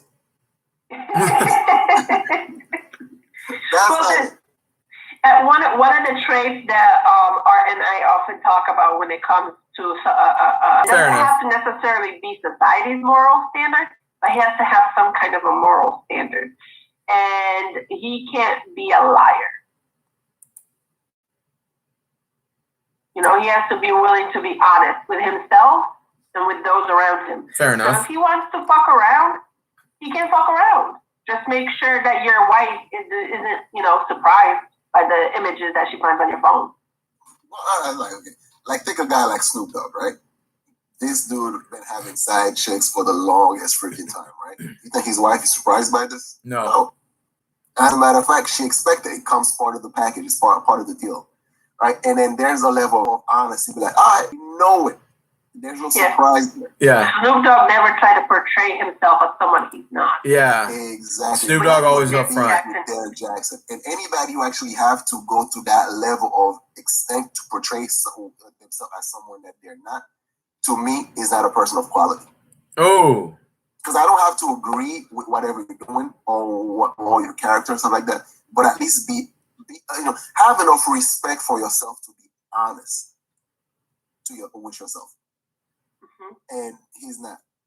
And anyone who's not honest enough with themselves and through the world, he's not a person of quality. I don't even think Derek Jackson knows who the real Derek Jackson is. Will the real Derek Jackson please stand up? Because he's so different in personality depending on who he's interacting with.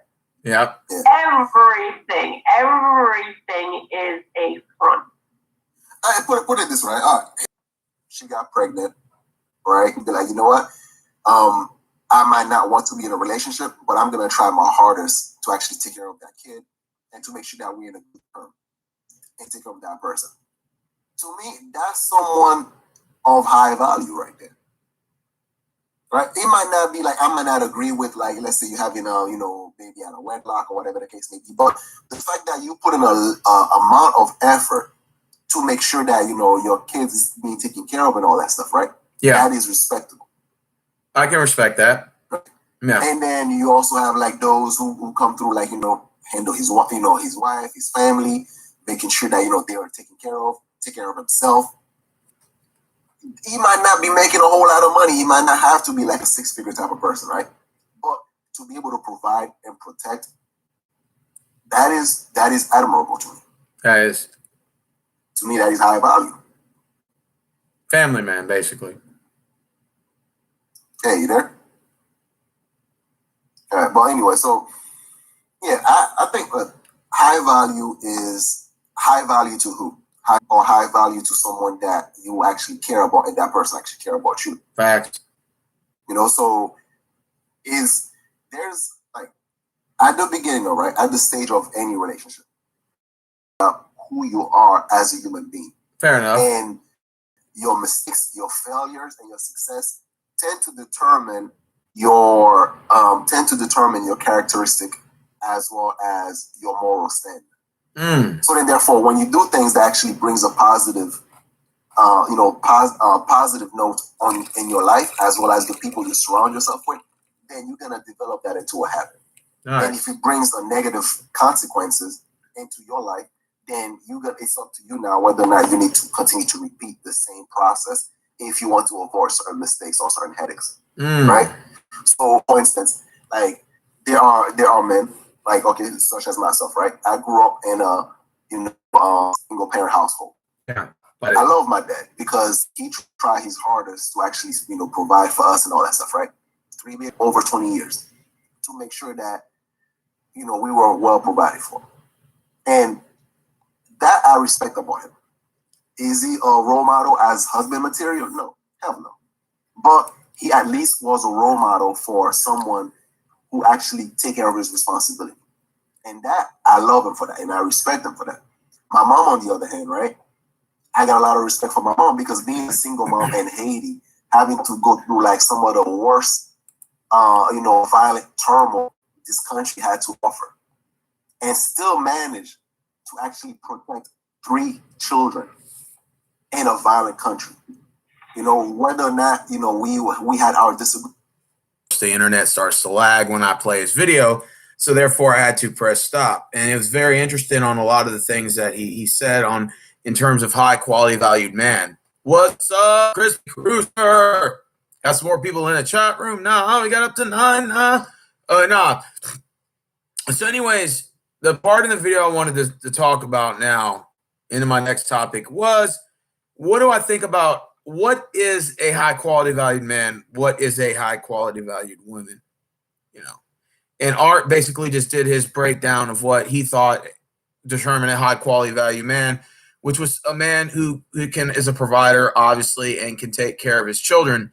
That's obviously first and foremost. I think that, show of hands, I think any guy in the room that takes care of his kids and as a provider, I think is a high quality valued man, regardless of income. I think that is obviously a good character trait to have a high quality valued man.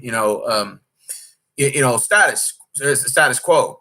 And honestly, I don't see a problem with that ideology that Art says. A guy like Derek Jacks. Rick said, do you think Derek Jacks is a high quality valued man? I think if you talk about his brand and like the fact that he can get women, yeah, I guess the presentation of a high quality valued man is there. But I think in the way he's doing it, not really. His execution is very poor. And that's the problem with guys like that who engage in like living this fantasy life versus what in reality of what they actually are. And Art says he's not a high quality value man. I mean, it depends on what you determine as high quality value, which is a very interesting topic. What is a high quality valued man, and what is a high quality valued woman? Now, if you watch a lot of red pill content, a lot of men's rights activist content, it's always about having sexual intercourse or relationships with either multiple women or having sexual intercourse with the finest women in the room. You know, the Instagram models, the Instagram thoughts, and shit like that. That's usually typically what they say is, you know, dating the most attractive women worldwide is what makes you a high quality valued man. And in my honest opinion, it's just like several things come to mind. Is number one, okay, what about her personality? Number two, is she marriage material? And number three, does she have a sane mind frame? Can you have conversation with her? Can you build with this woman? And will she essentially help you? You know, whether it's from a business standpoint or from any other standpoint, right? And you know, I feel that when I watch red pill content and they're talking about, well, I'm a high quality valued man and stuff, and I watch their videos and they talk about, well, you know, I'm going to go get the cheapest women in town. This is where you go find the easiest way to sex for this price here. These are, if you really want, you know, for these high quality valued men, these are the places you should go. These are the cheap whorehouses to go to. I'm like, to me, that doesn't really make you a high quality valued man, in my opinion. Because first of all, what are you doing that exactly women can't do? Like, are you saying that these access to these women that you have that other men can't have access to? Because if you're having sex with women at these whorehouses and that's your defining argument that, you know, I'm a high quality valued man based on that status, well, then you're really doing something that most men can do. I mean, essentially, I mean, who can't, for the right price, have sex with some of these women that you have access to? So that's why I kind of cringe when I watch red pill content and when I watch like men's rights, videos when it comes to what they think determines a high quality valued man. You know, of course, they talk about the whole self improvement and, you know, you got to better yourself financially and this, and that's obviously common sense. I think anybody can really, apply to themselves, man or woman, you know, is to always better yourself, you know, spiritually, financially, mentally, physically, or whatever the case is. I mean, that's obviously common sense, but I feel like the term high quality value man, to agree with what Art's saying, is that it's been thrown around so much to where you don't even know what the definition of a high quality valued man or what really determines a high quality value man. It seems like to me that the way people promote the term high quality valued is the amount of women you're sleeping with and are they the baddest bitches in town. And to me personally, I think that's a very like sort of like what do they call it, like what they say, superficial way of looking at things, because you're not factoring in personality, you're not factoring in is she marriage material and stuff like that. Like, or they'll make the argument based on quantity as opposed to quality of the woman. So for example, if let's say if some dude says, well, I get more bitches than you, I have more sex with more women than you. I'm like, and I love it when guys come to my channel, especially like these MGTO idiots and stuff, or these red pill content morons. They'll come to my channel and they'll say, well, I got more bitches than you. I fucking more slept with more bitches than you. And the only thing, I don't argue with them. I don't get mad. I just respond and say, okay, well then what? Well, answer me this. Then what type of women are you sleeping with? And they instantly shut the fuck up because they know most likely they went to the whorehouse most of the time. Pay to play chicks, whorehouse, all the same to me. So all you have to do is when these idiots come to your channel, if you are a YouTube content maker, and they're like, well, I slept with more women than you. And you know what? I just say, well, what type of women are you sleeping with? I mean, let's really sit down and discuss it. And see, this is another question I would have to guys who use this, like, well, I slept with more women than you. I slept with more women than you. You know, it's fascinating that you say that, because of course you probably slept with more women than me, but that means your dick is also for everybody too. So I'm not the one running around like a whore like you are. Now, to get back to the more serious topic is, number one, what type of women are you sleeping with? And number two, are any of those women married material? Because in my opinion, if in order for you to say you're a high quality valued man, and this for any guy that comes around and says this crap, especially red pill content, MGTO content, blah, blah, blah, these idiots that come to my channel sometimes, the troll, I tell them this all the time. Number one, what type of women are you sleeping with? And number two, are any of them marriage material? Because if none of them are marriage material, they're not high quality valued women, in my personal opinion. So even if you were to use the argument, well, I slept with more women than you, those women I have access to more women than you. And I go, okay, but are any of those women marriage material though? And if your answer is no, well, then those women are not high quality valued. So then that makes me question, are you really high quality valued? Because if you're a high quality valued male, if, in my opinion, any man or woman that comes around with this ego, quality valued, then but the people they're sleeping with are not quality valued, then that makes me question their value. Because any guy can go around and sleep around in a whorehouse and say he's a high quality valued man. Any guy can do that. And it seems like to me that's what mostly red pill and MGTO content, men's rights movements content consists of, is I slept with more women than you, and the type of women they sleeping with are, let's just be honest, vast majority are low class trash women. Facts. And when you tell them this, they don't want to hear that. They get mad. They get upset. And I know it hits a sore spot. I know that, because that tells me you're sleeping with trash. So that tells me you're trash. That's just personally my opinion. And again, you're like, well, it's none of your business and stuff. And I go, well, yeah, that is, until you started coming to me and telling me. When you come and tell me, I slept with more women than you and I have more access to women than you. And it's usually like I said, these trolls that say this stuff. I just say, okay, well, what type of women are they? And where did you meet them? What whorehouse did you meet these women at? And how much did you pay for that? I mean, all you have to do is just ask those questions, and that shuts the argument down right then and there, because they know that I know. They know that I know. See, and that's why I said earlier in my video, I talked about, Rick, that men cannot lie to each other. We know the gig's up. Men cannot lie to each other. Like Derek Jacks, he might have fooled a lot of women with his content, but most men saw through it. That's the same thing for women. Women cannot lie to each other. They know when another woman's manipulating another guy. Like, for example, most men are not aware. Most men get flirtation and what's the word that what's her name used? The girl that does his tarot readings. Oh, I can't think of her name. Oh God, I forgot her channel name. Anyways, there's a difference between flirtation versus what was damn it.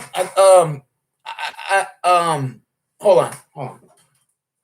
She told me and I wrote it down. Give me a minute. I don't want to sound stupid. Okay, flirtation versus being friendly. So most men don't know the difference between a woman that's flirting versus a woman that's just being friendly. Like most guys think that a woman simply responding is hi. Some guys think that's flirtatious, but I know that's friendly, but most guys think that's flirtatious. Most guys are very universal when it comes to female interaction, and they think that it's a one size fits all. So a simple response from a woman is possibly viewed as flirtation. So therefore, with that being said, women can spot out another woman manipulating another man. I know, because my homegirls have told me this. They have said, yeah, that bitch trying to manipulate one of my guy friends or this and that. And I told them, Now, as a man, it's almost the same thing. You know, like when you hear the term cock blocking and stuff, you know, another dude will go over there and say, let's just say, for example, you know, you're trying to hit on this chick or whatever, and you have a sexual interest for her. And let's say one of your guy friends goes over there and sneak behind you and he tells her, hey, oh, dude's just trying to hit it. Like he's just trying to have sex with you. He's not trying to get with you or nothing like that. Now, let's say for the example, whether it's true or not, it's really irrelevant. He's technically, by definition, he's cock blocking, but marching towards you, right? So yeah, that's true. I'm not going to deny it. Now, the thing is most dudes, when it comes to that, when it comes to spotting out another man's bullshit, we can call each other out on that. Like sometimes I can see when my old man is manipulating my mom, and I can clearly see it a mile away when he starts manipulating my mom. And I would tell my mom, hey, watch out. My dad does this, this, and that. He does this to try to manipulate you. Now, my mom has a different way of interpreting it, but I don't tell her that of like me being rude. I'm just being honest. I say, hey, this is what he's doing, and he's trying to manipulate you. And these are the tactics that he uses.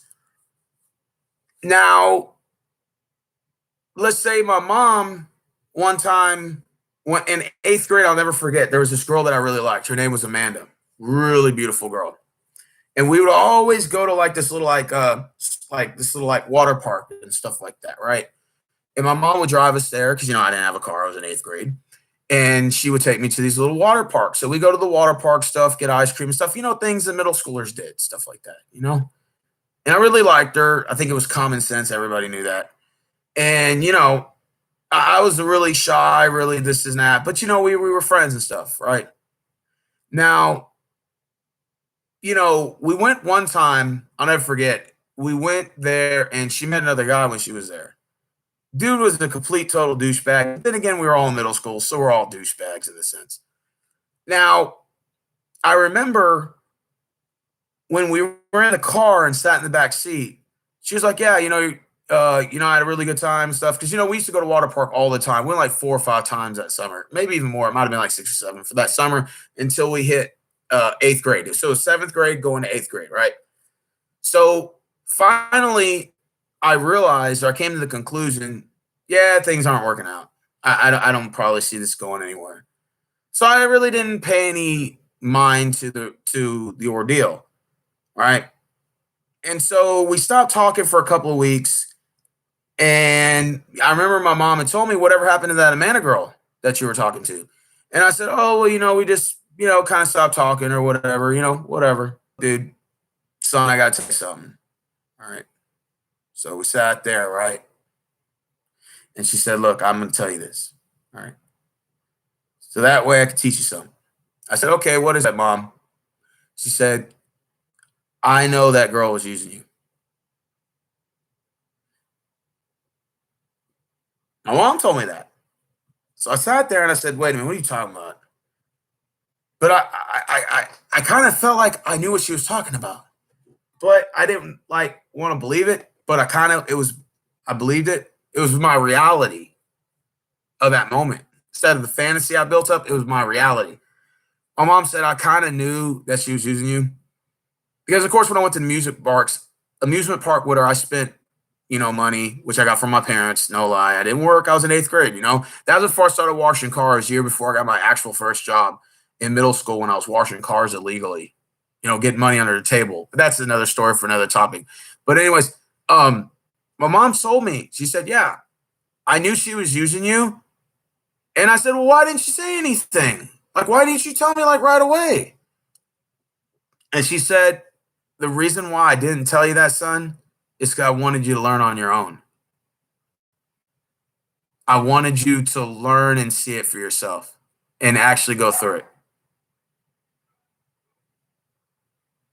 Interesting. So my mom knew that this girl was manipulating me. She knew. But she wanted me to learn on my own and see it for myself. Now, she could easily told me the first week of it, and I probably would have ignored her. Oh, you're just hating. Oh, shut up, Mom. Blah, blah, blah, right? But if you think about it, it made sense, because when it ended, I had already didn't give a fuck anymore. I was just like, whatever. I already know. I kind of got the hit. You're not interested. I get it. Just go fuck with some other dudes. I don't care. Right. And so I went through that to actually experience it so I can see it for myself. Interesting. So the point I'm making is that women can't lie to each other like the way that they do with the guys. They can't manipulate. Women cannot manipulate each other. Right? Men are exactly the same way. Men cannot manipulate each other. Trust me. Me and my old man have gotten into it plenty of times. And I'm like, you know, the way you talk to my mom and stuff, you may fool her. She'll never, ever fool me, because I'm a man just like you, and I see through the lies. So you can never, ever be able to fool me, just like I can never be able to fool him.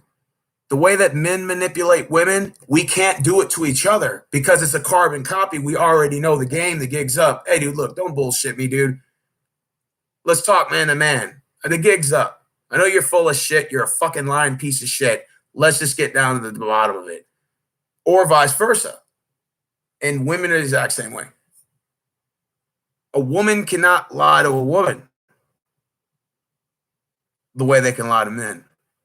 And the men cannot lie to each other the way they can lie to women. It's sort of like that old saying goes, it takes one to know one. That's the way to say it, because in general basis, we both are men, so we both know each other's strengths and weaknesses. Because Rick said, oh, well, it's also because the same shit they use is probably the same shit we've used. Yes, so exactly. No, he's manipulating her. It's probably something I might have said. You know what I'm saying? Or might have said something similar too. So I sense it right away and like, it's bullshit, dude. And vice versa. Interesting. You know? So a guy like Derek Jacks, his biggest criticizers were men. And some men said the reason why I knew he was lying, there was one guy who made a fascinating YouTube video on it. And I was watching his channel the other day. He said, I knew Derek Jacks was lying because I was doing the exact same thing to women on the side, except the only difference was he didn't promote himself as the perfect man on YouTube. He was just doing that low key on the streets, you know, like to just other chicks he met off of dating apps. So he's like, I did that same bullshit. Derek Jackson, the things he's doing was the shit I was doing, and I knew I was full of shit. So in hindsight, 2020, he knew that Derek Jacks was more of a social media guy. You know, he was more of a household name, if that's the way to put it out there.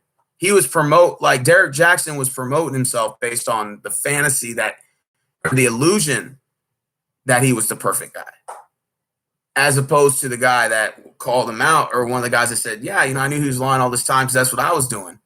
The only difference was this guy didn't use social media to promote himself necessarily. He just did it off YouTube, like his own like dating life or whatever. That's the way you want to look at it. Like, the reason why I say this is because my friend Samantha, who's a really good friend of mine, she like, there's a couple of times where she's told me, because she has guy friends, and there's times where she's told me that she'll tell guys if a female is trying to manipulate them or not. Like, she can sense it right off the bat. I think that happened to me once. And me and her were hanging out, and a friend of hers brought some other friends over. So, you know, then you don't know these people.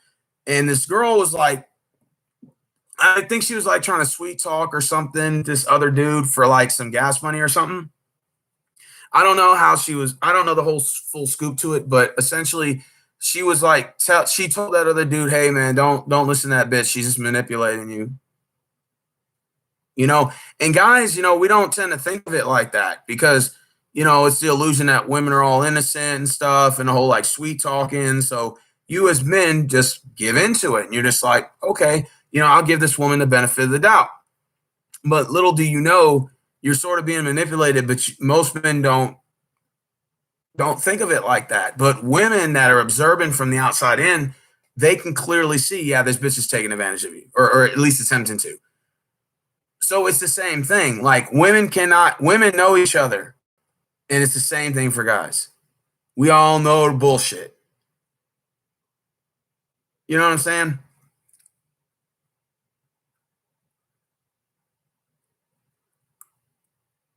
Let me read the comments.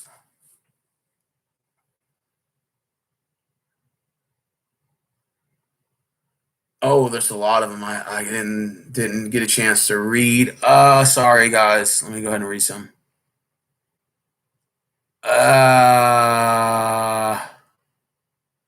Oh, Crispy Cruiser, what's up? It's a good point, taking responsibility, but also apparent that taking responsibility has little to do with what happened before and more about what you take responsibility for.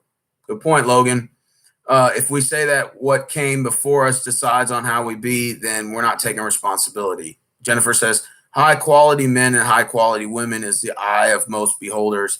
The value society they're in, but then it's the individual basis. But in different cultures, even the same countries. That is true. In my opinion, well, my opinion only, but men who think that their lives are predisposed in the past experience or mandated by what they have no experience in, well, it's just not very manly or smart way to live. Interesting. I try to, and yes, of good place, build these confused and hurt fellas up to be men, and often it's just met with childish anger. It's leading me to believe that's just how they are, and just how can be a man and sad can't. And to think it's weird where the fellas are fishing at.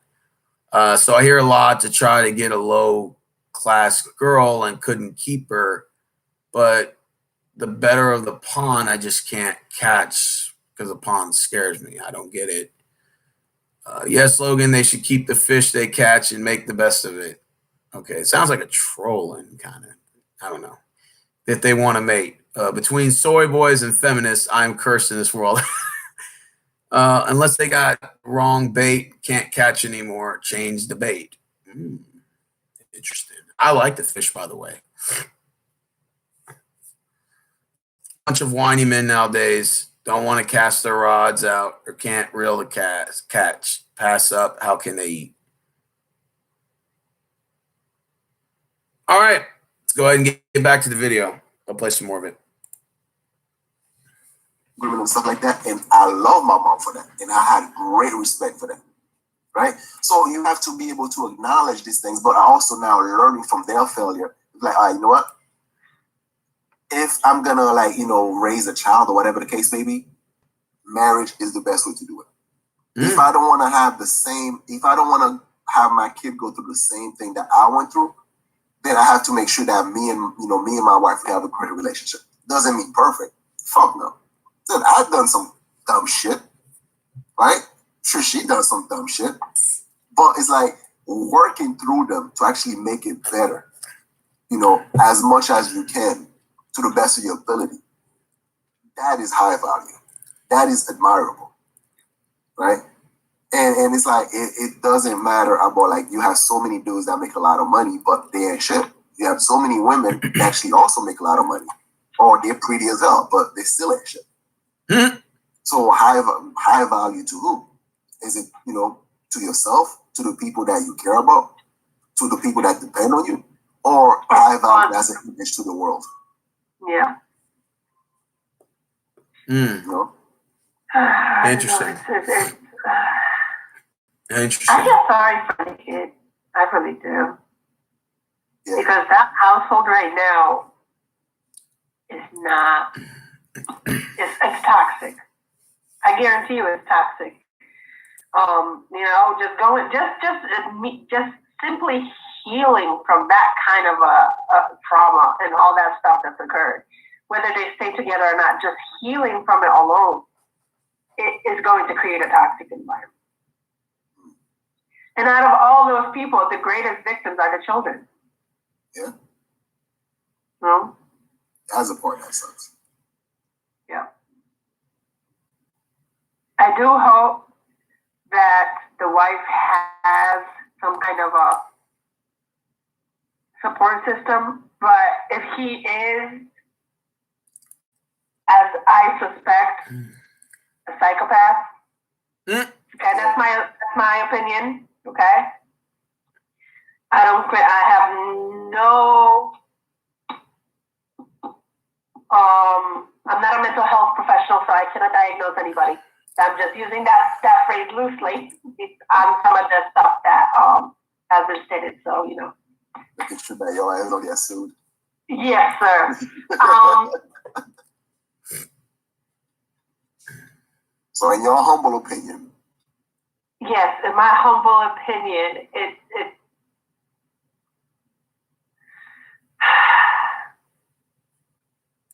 she's fucked.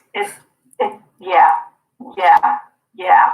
And it seems like she has built this codependency on him because guaranteed that, okay, let me not call anybody names, but psychologically, when it comes to toxic people with psychopathic tendencies, they too do tend to isolate their victims. Isolate them from any support system that they may have. So it is possible that someone like that would sleep with a friend just so she would not trust her friend and no longer use her friend as a support system. Wow. Because the friends would be the first ones, not even family, the friends would be the first ones to say, you need to leave and leave immediately. So what is the best way to isolate her from that friend? To make her lose trust. Now it's so bad that I can guarantee you she will not trust females. She may even get to a female in that position may even get to a mental state so bad that she won't even trust her female daughters. Wow. Interesting. Because of the trauma. And Derek Jackson's wife has admitted that she has trauma from past sexual abuse. Wow. Interesting. I mean, right? I don't think he was prison. Not from him, but just like from the past from when she was younger. So that alone has already made her susceptible to his manipulation. Or to someone of such abilities. I mean, that is an interesting take, right? I don't think him messing around with his friends, you know, he probably thought of it in that extent, maybe subconsciously, probably. But I think it's more like his friends look, you know, her friends look good. I'm gonna hit that, right? And I think like there was a mutual attraction. Oh, not mutual attraction. Motherfucker got a hard dick, and these chick probably were attracted to him to begin with, and then he just smashed them. He just went through them. Right? Yeah. But hold on. Doug asked me, like, you know, more of a sociopath rather than a psychopath. Like, what is really the difference between the two? Well, one of the main differences is a psychopath is born, a sociopath is made. That's one of the main differences. Okay. Everything else is up for like it's kind of loose. They're intertwined. Wait, hold on. You say a sociopath is made in a psychopath. As in, sometimes the trauma that you go through as a child may turn you into a sociopath as a form of as a coping mechanism. A psychopath is someone who has distortions in their brain that they're born with. It's funny, like, you know, some of the best sociopaths are excellent freaking politicians and stuff. Yeah, excellent figure, like. Well, figures. Just like they say, the best healers are those who haven't hurt themselves. You know? So that there is a specific reason, Doug, why I use the phrase that I use. Although I am not myself calling him that directly. Okay, so I'm using the phrase loosely, and I'm just, you know, in my opinion, and I'm speculating, and I'm assuming. I'm not like calling anybody anything. Yeah, allegedly. Yes. In big bold words. Wow, I mean, this Just situation is very interesting. Yeah, just like you know, his wife definitely is codependent. That is definite. You know. All right, so I want you guys to check out some of these other videos, right, about this situation. I think they were. I think Irene Yvette is the best one that I've come across. Yeah, me too. Irene Yvette. Irene Yvette. Her video is pretty good. O'Shea's video was also really good too. Yes, when you get a chance, I want to. When you get a chance, check it out. I don't normally see people cover the women that participated. And you know, as a wife, I have to say, I know side chicks love to say they're not to blame, it's all on him, but nah, sorry, honey, you participated. Just like it takes two to tango, so too it takes two to tango. All right. Talking in the third person as a man, how do you see this? As a man, I see it as someone who tried to distance himself from the action. That wasn't me fucking around. That was Derrick Jackson fucking around. You know, and that's how he came across. And that's someone that shows no remorse for what he did. And I don't think he actually think he did anything wrong. The only reason why he's coming at this is just to save his image. Just to save his image. Nothing to do with, you know, like thinking about how much damage he did to his wife. And I don't think he actually even cared whether or not his wife actually suffered some damage and shit like that. So now he's able to distance himself from his own action by talking to the third person. You know, Rick Jackson is not a perfect man. Like, why can't he just simply be like, hey, I'm not a perfect man? You know, Derrick Jackson is this. Like, nigga, that's you. Who are you fooling? You know, and that shows me there's no remorse. Granted, right? I'd rather have someone that's like, you know, have an apology that they mean. You know, they meant it versus having a fake apology and stuff like that, right? Yeah. So if he doesn't apologize and stuff like that, hey, cool, I ain't got no problem with that. You don't have to apologize for something that you know that you didn't do nothing wrong with it. But however, trying to spend this, trying to save your freaking image, it's a huge waste of time. And it shows that the amount of, you know, psychopathic behavior that you have and nobody believe your bullcrap. And you're only doing this, you try to get in front of this because you try to save that bag, you try to save that money. But as far as any sort of remorse or any sort of like, you know, you're thinking about like, okay, look, whatever I did deeply affect my wife. Let me just put that shit down for a minute and actually now work on whatever's going on. And if I need to convince her, be like, you know what, this is the deal it is. You know, as a dude, I'm gonna get some side pussy. As you know, as a famous person, cool. At least work on that shit. But to try to like rush her into, you know, to cope into whatever the fuck the image that you put into her head, then hey, you better hurry up and heal quickly because we gotta make that money. I got a book coming up. Right? To me, that is someone that is like, dude, you don't give a fuck about her. You like he doesn't give a fuck about his wife. No? Yeah, I would like to respond to Doug when Doug said psycho is usually associated with violent crimes as well. Yes, but it doesn't necessarily have to be. There's different versions of psychopaths.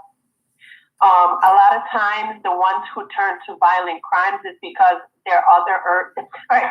Psychopaths, what it is they have very little control over their urges, so they tend to spiral out of control very easily, and that I think that's what the sex is. Wow. But when you listen to his when you listen to Tasha K's interview with his latest mistress, Nikki, she tells you that he spirals out of control. He gets not violent, but pushy. Like, she made a very, very, very important statement. She said, what Derrick Jackson wants, he will do to get. There is no obstacle to stop him. Resistance. You know, a society tends to associate psychopath as a certain version, like, you know, a Dexter.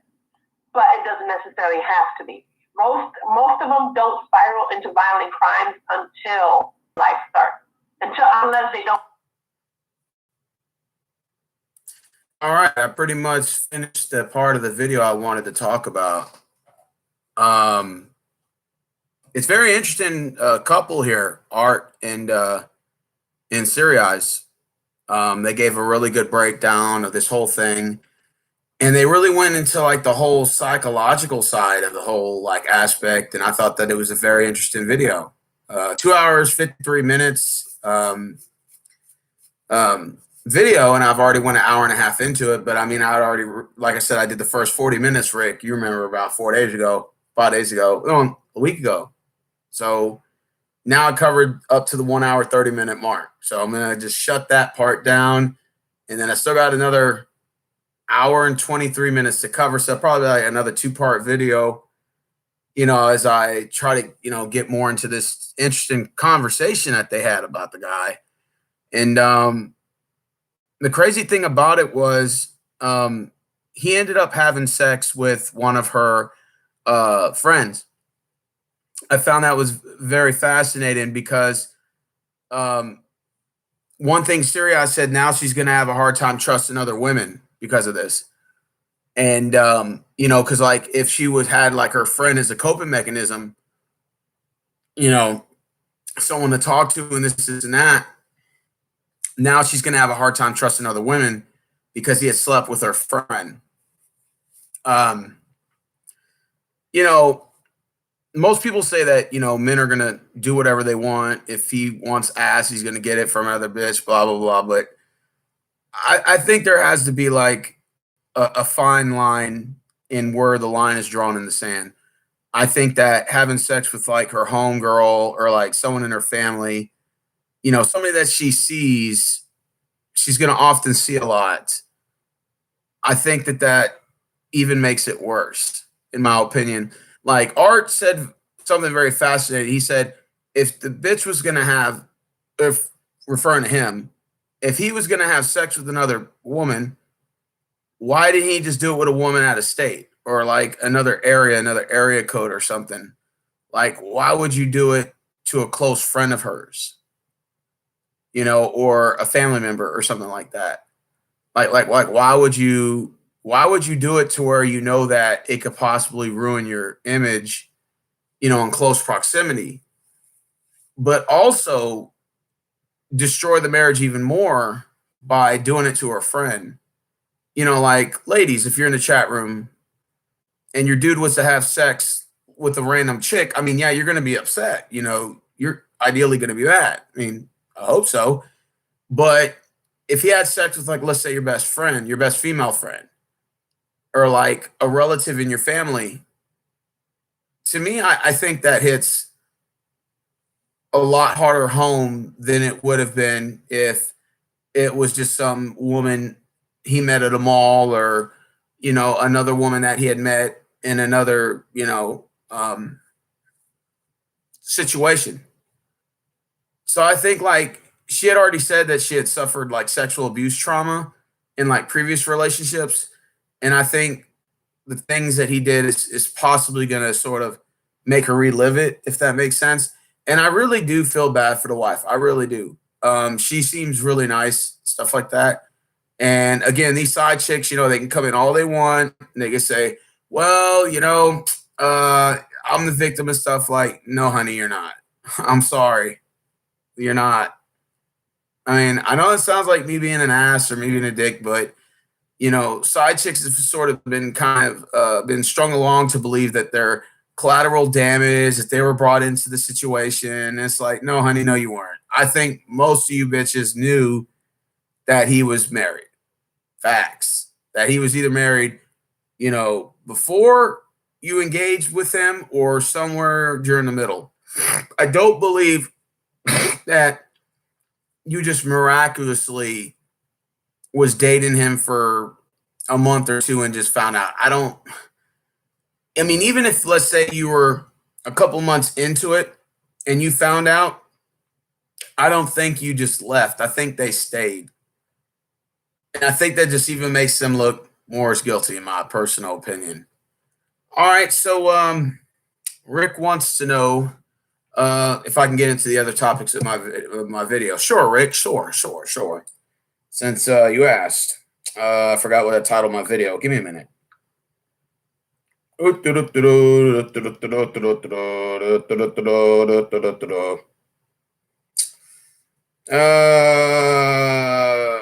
What is a high quality valued man?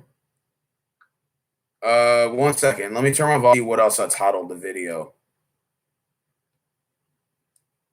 Give me a minute, guys. Okay. So, what attracts us to toxic people? What is a high quality valued man and woman? Okay, so what attracts us to toxic people? This is interesting. Or better yet, the question should be asked: what attracts us to the toxic culture? If you think about it, because it's not just the idea that we're just attracted to, boyfriends or girlfriends that are toxic, but this also tends to happen in family and even sometimes in friends. They say that you should not hang out with people who are a bad influence, but yet a lot of the times people find themselves drawn to people who have of what? Bad influence. I knew a buddy of mine once who he never really drank. He drank every now and then, and he never really smoked or anything like that. But all the people he hung out with were all hardcore drinkers, right?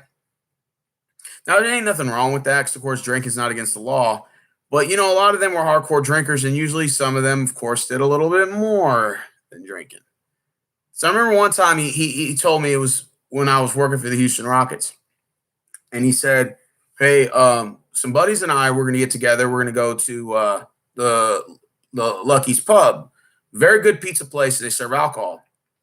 You want to go there with the guys and stuff? They're going to open up some beer and stuff. Okay, no problem, right? And, of course, at the time I was not 21, but guess what? I was still drinking. We had a couple of beers, right? So we had some beers and everything, and all the Rockets guys that were there, employees, were all drinking, right? So we're sitting there having a beer. I think I was 20 years old at the time, and I was drinking a beer, right? But they said, hey, we're going to go to the car real quick. We're going to smoke. Want to come? I said, yeah, sure. So my buddy's like, yeah, let's go chill with them, right? So we went to the car. And, we were sitting in the car. It's like two in the passenger seat. And it was like a sedan. So it was like we had like 6, 7. We were 6, 7 deep. And we were smoking at first, which seemed pretty cool. I don't have a problem with smoking weed because, again, weed's not a drug, right? And I said, okay, I don't mind cranking open a couple beers. So we're just drinking and smoking, right? I had a beer in my hand and I was smoking with the other hand. And we were passing around the blunt, right? Okay. And all of a sudden, I see cocaine, and they're pulling out and they're taking hits, like bumps. And they look at me, and they're like, you want to take a hit? And I'm like, I looked, and I said, no, I'm good. And they're like, why not? Like, this is a bump. I'm like, nah, I'm straight, bro. I don't fuck with that shit, bro. I'm gateway, which means it's strictly weed. And then, so they're like, all right, more for me then. So they're just, snorting, right? Literally right there in front of me. So I looked at my buddy and I just said, hey, man, I'm going to go ahead and go back to the pub, go finish my beer there. They're like, okay. I'm like, yeah, I'm going to let you guys get back with what you're doing. I'm just going to go, finish my beer or whatever. So I went across the street, of course. I ran across the street. Then I went, back into the pub. Then I went to have my beer in the little like balcony area. And my buddy comes along there and he says, hey, man, he says, yeah, I don't even fuck with that shit either, So he's like, that's why I didn't stay. So then I was like, so do you do that shit? He's like, no, I don't. And I said, so let me ask you this. I'm like, why do you hang out with these guys? I'm like, I understand we all work together. So like, I get that. But like, why do you like hang out with them? Like you hang out with them like you do it. Does that make sense? And he's like, oh, nah, man, it ain't even like that. Like, I don't even fuck with that. I don't fuck with that shit. I barely even drink myself. I'm just a social drinker. And I said, okay, so to me, it seemed like, my friend of mine, he's not really like that. He don't do drugs or anything like that. He's a church-going guy. But he's sitting here hanging out with guys that are like all like cokeheads. And again, I'm not like judging them or nothing, but the reality is that they're kind of like toxic. You know, they're all hardcore drug addicts. And I told him, I said, what is a guy like you doing hanging out with these guys? Like, wouldn't you be hanging around with like better influencers? Because like I was able to see that, and I quickly ejected myself, took myself out of the equation and left the area. I mean, if you want to do coke, that's up to your business, but I'm not gonna be around it. But again, my buddy who really doesn't fuck with drugs, he doesn't fuck with drugs like that. He don't even smoke weed. He just has a beer every now and then. And I told him, like, why would you be hanging out with these guys? Like, they're not even like, y'all don't even have anything. I mean, other than working for the Rockets, there's really nothing like y'all have in common. Like, you're not a drug head like they are. Why are you hanging out with them? So it sort of goes to my point is that, in a sense, we've sort of been geared to be attracted towards like toxic people, toxic ways, toxic culture, toxic society. If you think about it. And like even in the dating life, like the other day I received a lot of scrutiny on it. I said, you know, hey, look, ladies, let's just be honest. Love you to death, but most of you are attracted to toxic men. And I stand by that. I'm not going to change my mind on that. And then Rachel commented and said, yeah, it's true. Like even myself, I was that way or used to be that way. And most of the women I knew are exactly that way. Some still are to this day. And now Rick said, well, what's the percentage of women that are attracted to toxic men? 75%. I'm just being honest. No anger, no bitterness, just me being flat honest, 75%. But anyways, let me get back to the story. If you think about it, like they say, you know, you choose your friends wisely, stuff like this. Don't hang out with like low lives and this and that. But if you look at it like, in a sense, like we as a society are kind of geared towards the toxicity of what our society brings. Does that make sense?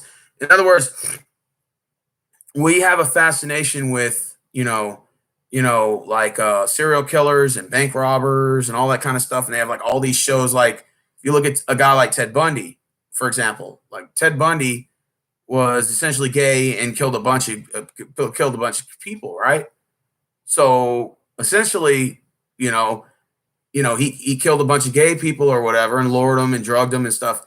Now, even though we know what he did was wrong and we can subjectively say in our minds we know what he did was wrong, but we still have this obsession towards it, in a sense. Zac Efron's going to play in the movie, and a lot of girls like Zac Efron, so you automatically know it's going to hit the box office. It's going to hit it.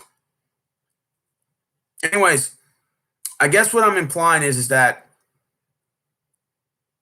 despite the fact that we've been raised, to a certain, most families raise you to where, you're not try not to hang out with the wrong people, this and that. But if you look as you get older and you grow up, it's actually the exact opposite. Like everybody sort of hangs out with low lives, losers, drug addicts, and then you date toxic fucking men, toxic women, this and that. I'm sort of wondering, is this like the new norm? Or was it always been that way? Is this the new norm? Is it just, if it ain't, it's old saying goes, if it ain't cheating, you ain't trying, right? So if you ain't cheating, you ain't trying. It's like, for example, in college, a bunch of college students have admitted to cheating, right? They cheat off the test, and they would get A's that they didn't earn, and that 80% of college students have admitted to cheating on their test and on their final exams to get their degree. You see what I'm saying? Like, now I know you probably say, well, that's very minor compared to other comparisons like Ted Bundy and stuff like that. But I guess the point that I'm making is that, for example, we have a high school shooters, the mass shootings that they have at the high schools.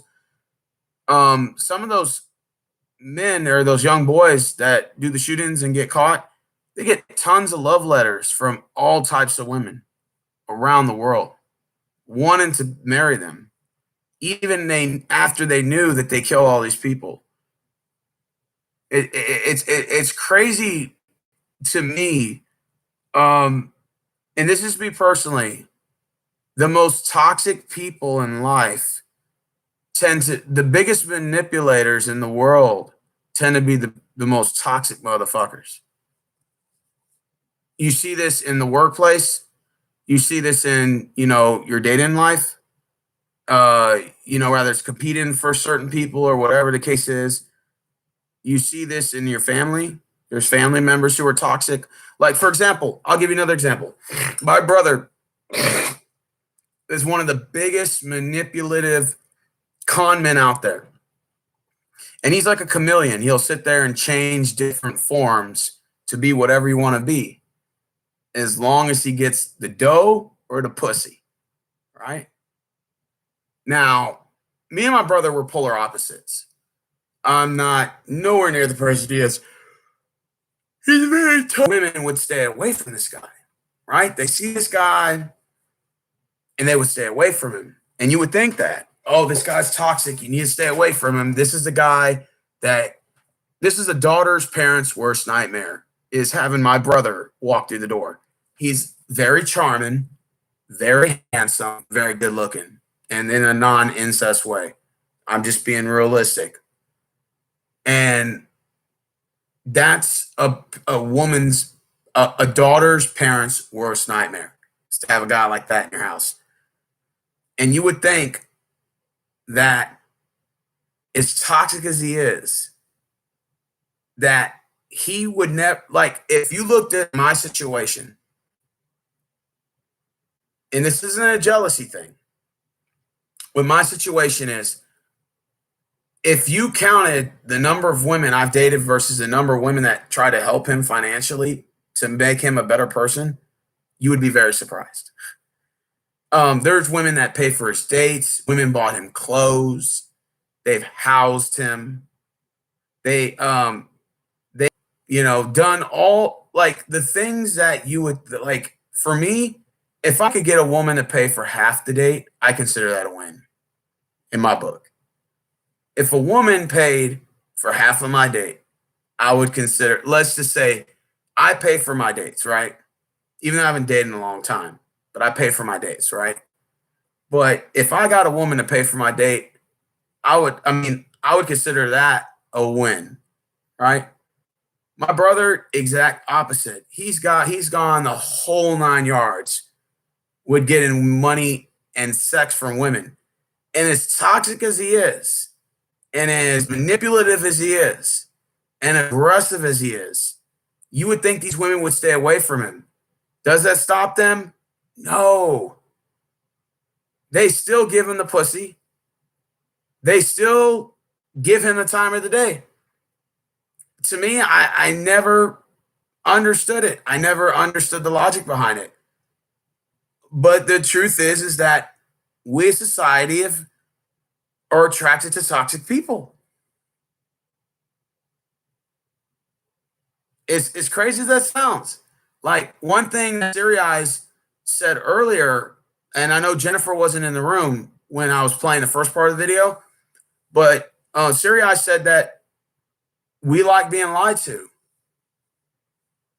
And then when we find out the reality of things, we hate it and get angry. Maybe there's some truth behind that. I mean, it's fascinating that, we love what we hate and we hate what we love. And this is to clarify something to you, Rachel, because I know, Rachel, you just commented on my Facebook something on this video. I'll get to your comment in a minute. One thing that I didn't clarify yesterday that I wanted to clarify today was that there are also men who also make bad choices in women too.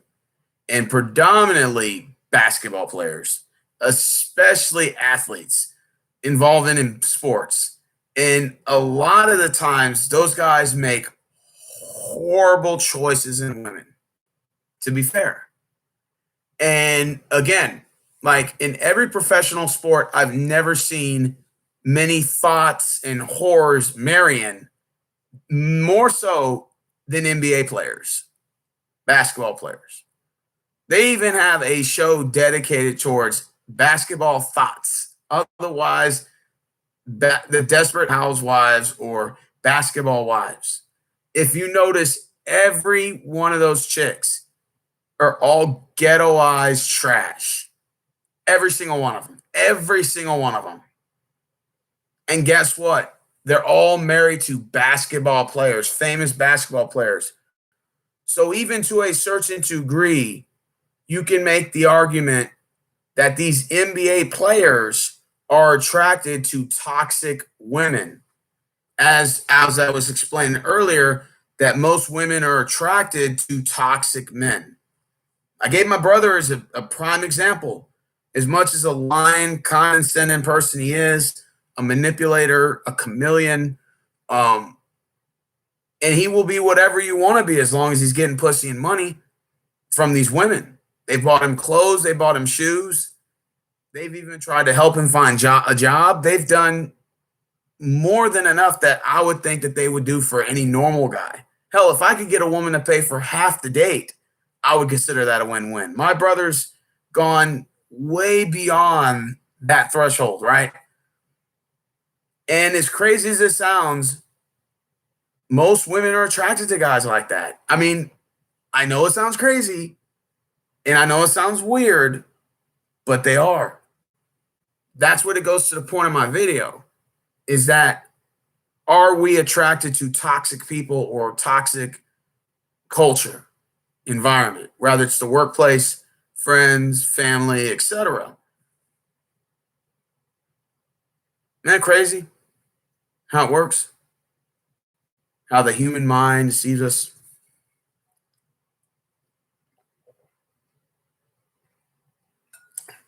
This is really good, by the way. I needed something to drink.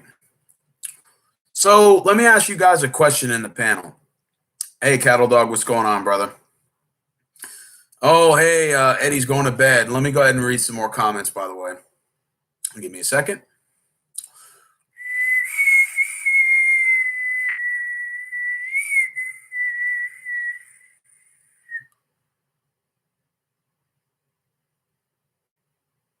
I'm trying to pick up. Yeah, bro. Yeah, the women just stay mad anyways. Right. Seems like a lot of mad women too at Eddie. It's a juncture of all the junctures. No offense. Right. Back at you. Okay, cool. The love is in the air. Man, I'm burnt out today. He said, I used to smoke weed, but then I stopped a year and a half ago. I still drink every now and then, but I never done hardcore drugs. Ash Raider, that's what's up. Same here. I used to hang out with hella hardcore drug addicts too, especially in high school. Damn, Ash, that's what's up. He said, I knew a kid in high school whose father owned a meth lab. Damn. No joke. Shit. Holy shit. Steven, you still up? The uke? Yes, I am, baby girl. My internet girlfriend. He put, yeah, I never got into that. Maybe the angry girls would. Yeah, but Jennifer Hawkins, the wrath of Jennifer said that's crazy at Ash Raider. The wrath of women, or whatever you call them, unstable women scorn. Okay, it's 1 a.m. Steven got to go. And Jennifer says, have a good night, Eddie. And he says, later, Jen. And then Catalog has the peanut. And then Jennifer says, Uke says, Steven, are you still up? And then Jennifer says, hi at the Uke. Yeah, the Uke, you missed it earlier. We had a good conversation with Art and Series. They were playing a good video, doing a breakdown on Derek Jackson. And so yeah, it's crazy. Like even the Uke, you mentioned the other day that your brother had a bunch of chicks that liked him, and that your brother was like in and out of the prison system, if I'm correct. And that's pretty much the same thing my brother is. My brother has been in jail, in and out of prison every year for the last 20 years. And he's supposed to go back to jail, actually, in another month or so for catching another case. So he's probably going to do like a year or two. But the crazy thing is that you would think, as toxic as my brother is, that women would stay away from him. And quite frankly, it doesn't phase it. Like, he is your daughter's parents' worst nightmare. Facts. You know, I'm not afraid to admit that. My brother is a very toxic person. Very, very bad. And he's also an addict himself. So that also plays into the role of his psyche and his behavior. Women really do love trashy dudes. Again, Rick asked me earlier, what's the percentage of women that you think go for those kind of guys? I say 75%. I don't know if you heard me earlier, Rick, but 75%. And that's just me being honest. You know, about 75% of the women do go for those type of guys. That's a vast majority. What do you think it is? Do you think is they feel sorry for them? What do you think? No, I think it's the fact that society sort of conditions women to believe that they have to build a man. I've said this before, many videos. If you look at like early cartoon shows, I can name you one. Beauty and the Beast, for example. The Beauty was what? A beautiful woman, and the Beast was this lion-looking motherfucker guy. Now, in theory, you could say, well, he on the outer shell, he had like a very ugly presence, but inside he had a heart of gold. And that was obviously the underlying tone of why they put a lion to represent what was supposed to be a man. And you could say the Princess and the Frog is another scenario where they've talked about the same thing, where they broke the cartoon down. Well, really, the frog was a man, and the princess had to kiss the frog to become a man. So then, really, without the woman, that guy wasn't shit. He was a frog. So in theory, the dude wasn't shit. So she had to kiss the frog to make him a man. So then, really, he was never a man to begin with. You see, the point is that they use cartoons as in propaganda to promote men as trash already. Like already broken and stuff, like a broken clock, and that it takes a really good woman to come in and fix that broken clock. Otherwise, the clock stays broken. We can name another cartoon. I'll name another one. What was the one with, was it Snow White? I'm thinking when that wasn't Snow White. What was the one with the snake and the snake ate the apple? I'm trying to remember that. Was that Snow White? I'm trying to think of that one other cartoon. I mean, there's many cartoons and movies that sort of promote this crap, that men are broken, that men cannot be fixed without the presence of a woman. Now, I don't know if this is like some ordeal to unite the two, but I always thought that was very trashy way of promoting men as broken. It's sort of the theory of the whole playground incident where parents would tell their daughters, well, the reason why this guy's being mean to you is because he really likes you. So women have been programmed that, well, the dudes have to be an ain't shit fucking aggressive guy in order for him to like you. So then women are programmed at a young age to believe that the more aggressive, the more mean he is, and the more rude he is to you, that he must like you.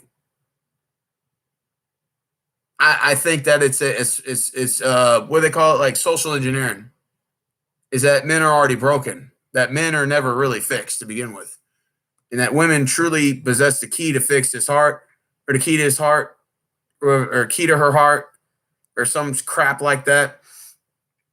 Now, I'm not saying that the men are perfect by no ways. I'm not trying to make this a debate on, are men perfect or not? Because no. I'm not saying that men aren't perfect by no means. Of course not.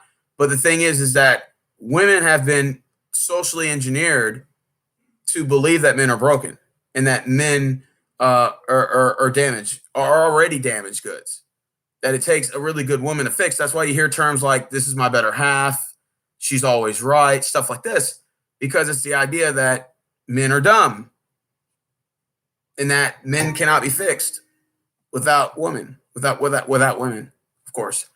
Now, I'm not trying to say that this is to say men can survive without a woman. It's not that debate, but it's to say ultimately is that men are broken.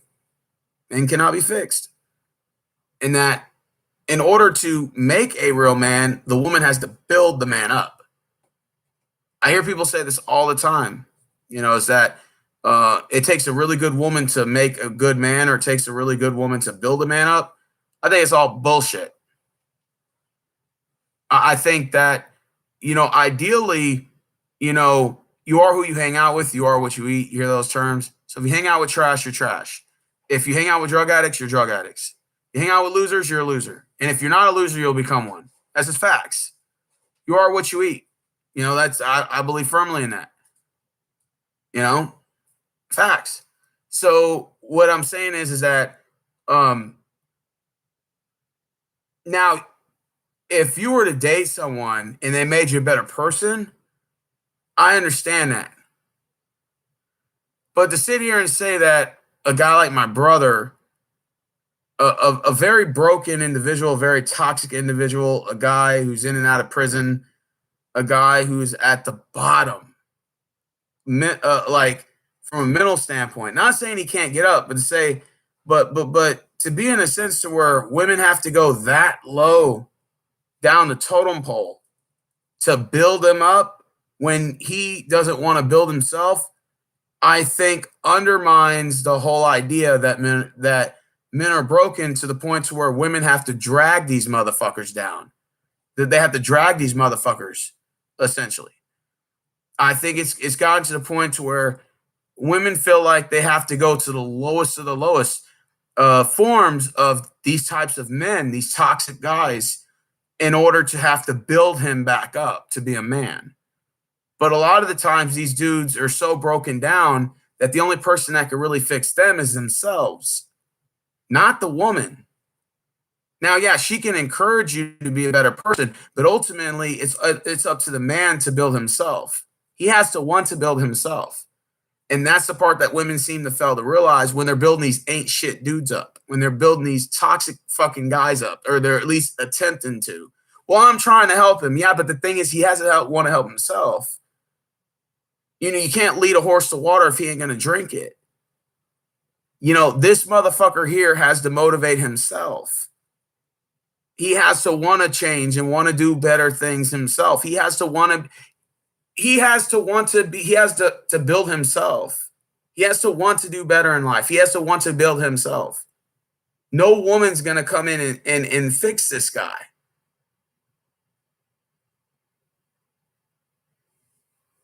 You see what I'm saying? I hate this idea that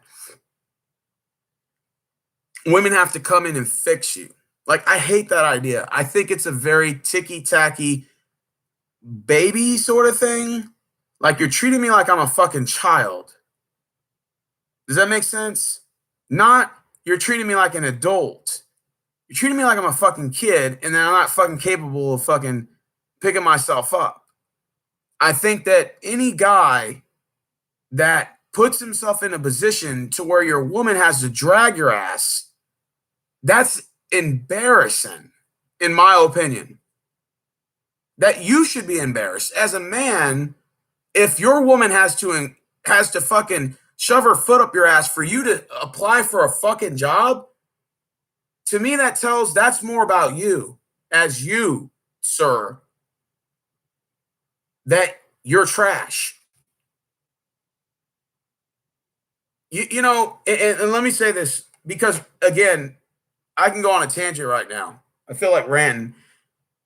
The Gen Z males that are coming up are the exact example of what I'm talking about. They are trash, in my opinion. Most of them are. They are not motivated to work. They're lazy. Period.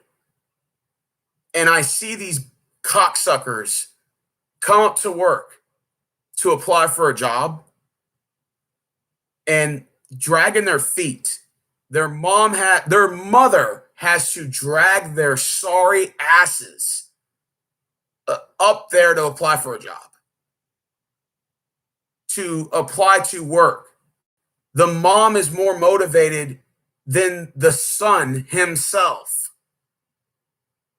and has to drag his sorry ass, pathetic, lazy ass, to apply for a fucking job. A fucking man, a grown ass man. That's why I call the Gen Z males the failure of the male species. There's a reason why I've said this on my channel, and I will continue to say this. They are a failure of the male species. They are an embarrassment to call themselves men. Since we talk about self-identifying, I would feel more comfortable if they actually identified as a woman. Because in that way, I have an excuse for them to be lazy. Oh, but wait a minute. The women of the Gen Z generation actually show more motivation to work than these fucking bastards. And that's why I don't fucking respect them. I don't fucking respect any of them.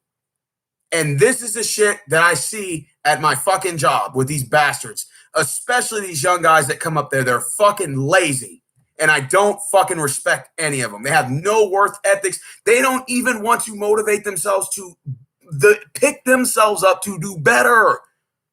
They're trash. Garbage. They are a joke of a fucking man. They're not even a fucking man in my opinion. They're fucking trash.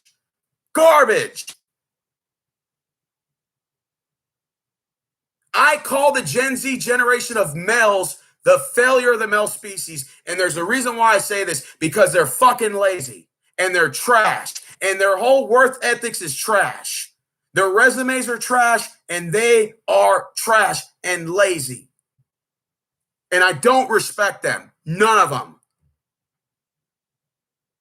And I see this at Walmart all the time. Dude, listen. These women believe that they have to build these sorry motherfuckers up to work. Motherfucker, you're a man. You should already be motivated to fucking work, you piece of shit. You're not motivated to work. You're a trash motherfucker. And you know the sad thing about it is there's millennial males, especially from the 90s, that are the exact same way these motherfuckers are. Lazy motherfuckers. And I see this shit all the time at every job I work, from construction to moving companies, to landscaping, waiter in jobs. You don't matter where you put these motherfuckers at, even a security job where all their fucking ass is supposed to do is sit there and do nothing all day. And they're still fucking lazy. They can't even do that. So they're just utterly useless. I say just fucking get rid of them. They are trash and they are an embarrassment to the male species. That's why I don't refer to any Gen Z guys as males. They're not fucking males at all. Period, point blank. They are fucking the embarrassment of the male species. Period, point blank. I don't respect any of them. Fuck them. It is trash when your mom has to drag you up there to apply for a fucking job because your fucking ass is lazy. It's garbage, dude. It's garbage.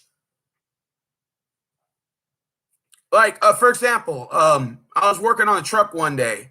I went on my lunch, right, after busting my ass all day in the truck with a lot of guys in there that are in their 30s and 40s, mind you. Guys that are older, guys that are motivated to work.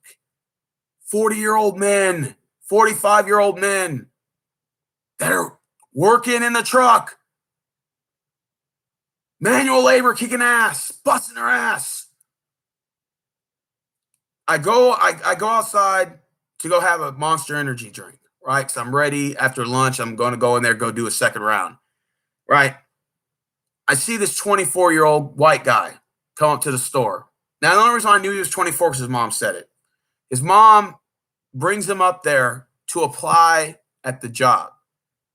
The mother sits there and says, you know, my son, you know, he needs a goddamn job and stuff. He's tired. He needs to fucking be motivated and fucking get a goddamn job. And she's like, you ready to apply for a job? And he's like, well, let's just get this over with. You know, right there is already a bad attitude about this motherfucker right here.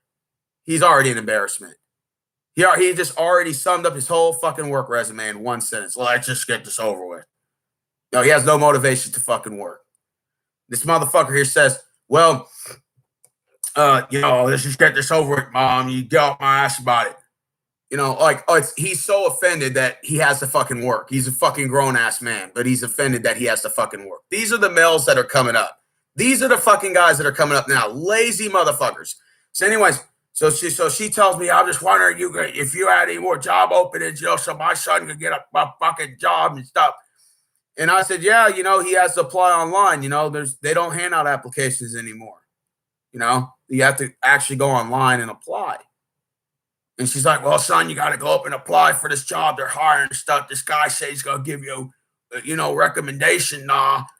And you could just tell his demeanor. He just didn't look like he cared. He didn't want to self-improve himself. He didn't want to do better. And see, that's why when I tell these women all the time, when they're fucking with ain't shit guys, lazy motherfuckers like this guy, I tell them all the time, you can't lead his punk ass to water and tell him to drink. This motherfucker's got to want to do better on his own. And the fact that he doesn't is asinizing in itself, and it's a slap in the face to the rest of us. And that's why I tell these women all the time, this little like, this idea that you have to build a man from the ground up is you have to stop with that. You have to set, I mean, really, if you ladies are doing this, which most of you are, I'm sorry to say this is the reality of it. And this even goes to the 30-something-year-old women that are dragging your fucking sorry-ass 35-year-old man around that's doing the exact same thing that this fucking punk 24-year-old's doing. It shows an underline in here that these women have set the bar really low. You have set the bar extremely low to these punk motherfuckers. Fuck them. You know what I say? Fuck them. Nothing makes me angry than seeing a lazy man. Nothing angers me more than that. You take everything out of the equation. Nothing is more disrespectful than seeing a lazy, unmotivated man. And unfortunately, that's what I'm seeing now, more so than ever. Now, you can sit here and say, oh, well, look at you. You don't get no pussy and stuff. Forget that. Forget that. I think your worth ethic says more about you. I think your resume and your history says more about you. Not your pussy. You as a man, to build yourself up through good worth ethics is not what I'm seeing with these males here. For the vast majority of them. I'm sorry to say that even guys around my age are the same way. They're showing no motivational skills to want to better themselves. Not the dating life. I'm talking about actually worth ethics. Now, what you may say, oh, well, look at you. You don't get no, your dating life sucks. Well, at least I have good worth ethics. That's one thing about me I have in my repertoire is I go to work. And I don't make no excuses for that shit. It doesn't matter what the job is. I take it seriously, whatever job you give me. Facts. That should be encoded in any man's DNA at birth. And it doesn't have to be a generational teaching. You should already have to know this about you. And the fact is you got these guys now coming up and their mothers have to drag their sorry asses to work. That's trash, dude. Their girlfriends have to drag their ass to work. You know how many times there's women I know that work up here at my job and their boyfriends are picking them up and their boyfriends don't even work. So she's working at the job and her lazy bum boyfriend comes pick her up. He's got all that energy to pick her up, but he ain't got energy to fucking pick up the phone and apply for a job. So he's not concerned about improving himself at all. But he's more so concerned about hitting pussy. That tells me that there's clearly an underline in here that there's something wrong. Is we literally have a generation of males that are lazy. And that's why I criticize this generation so much coming up. The Gen Z males, I always call them the failure of the male species because they are. They are. They are a failure. They're lazy. You have 40, 45-year-old men that can outwork any 22-year-old now. Pretty much. And that's sad that it's actually that way. When these young guys, you would think, would have the motivation to want to work and to want to outperform and have the strength to do so. But their strengths are more into Fortnite than they are into working. To me, that tells me you're trash. And when your mom, as I see many times, dragging this 23-year-old man up here that has no motivation to work, to apply for a job, when she's more motivated to tell, she should apply for the goddamn job. She probably would get hired. She has enthusiasm. Her son, nope, not at all. How is it that you have a literally, in the Gen Z generation, is the only generation I know where the women outwork the men? Literally. Now, we may criticize the women of the Gen Z generation as promoting thought culture, which that's one thing I can understand. But at least they're making money, and at least they're doing something better in themselves. I may not, they may receive criticism for it, but, they're making money. What about the guys? Why is they fucking lazy? Why are they not doing anything? Why are they not improving themselves? Why are they not working? It's embarrassing. It's embarrassing. It is. And there's even some millennials that are like this too. But more so on the bottom end of the millennials. The 80s millennials seem, to me, from my perspective, they seem like they have good work ethics. The mid-range 90s ones are sort of, they started that lazy shit, and then it went down to the Gen Z, completely lazy motherfuckers. But the sad thing is, now more so, you see women outworking their men. I never could have that explained to me at all. Women actually are more reliable. They're less likely to call in. These guys, they call in left and right. They call in, oh, my back, my leg hurts, my back, god damn it. It's like fucking slave work in here. Nah, calling in. Man, my back, dog, I'm calling in tomorrow. You feel me, dog? You smell me, man? I'm calling in tomorrow, dog. I'm like, god damn, they should fucking fire your sorry ass, dude. God, he's fucking trash. Seriously. I knew this one guy, he was so fucking lazy. It was like this little short black guy that used to work with us. And he was real fucking lazy. He'd come to work, dragging his ass around, and then he didn't want to be told what to do, right? He would always come late to work every fucking day.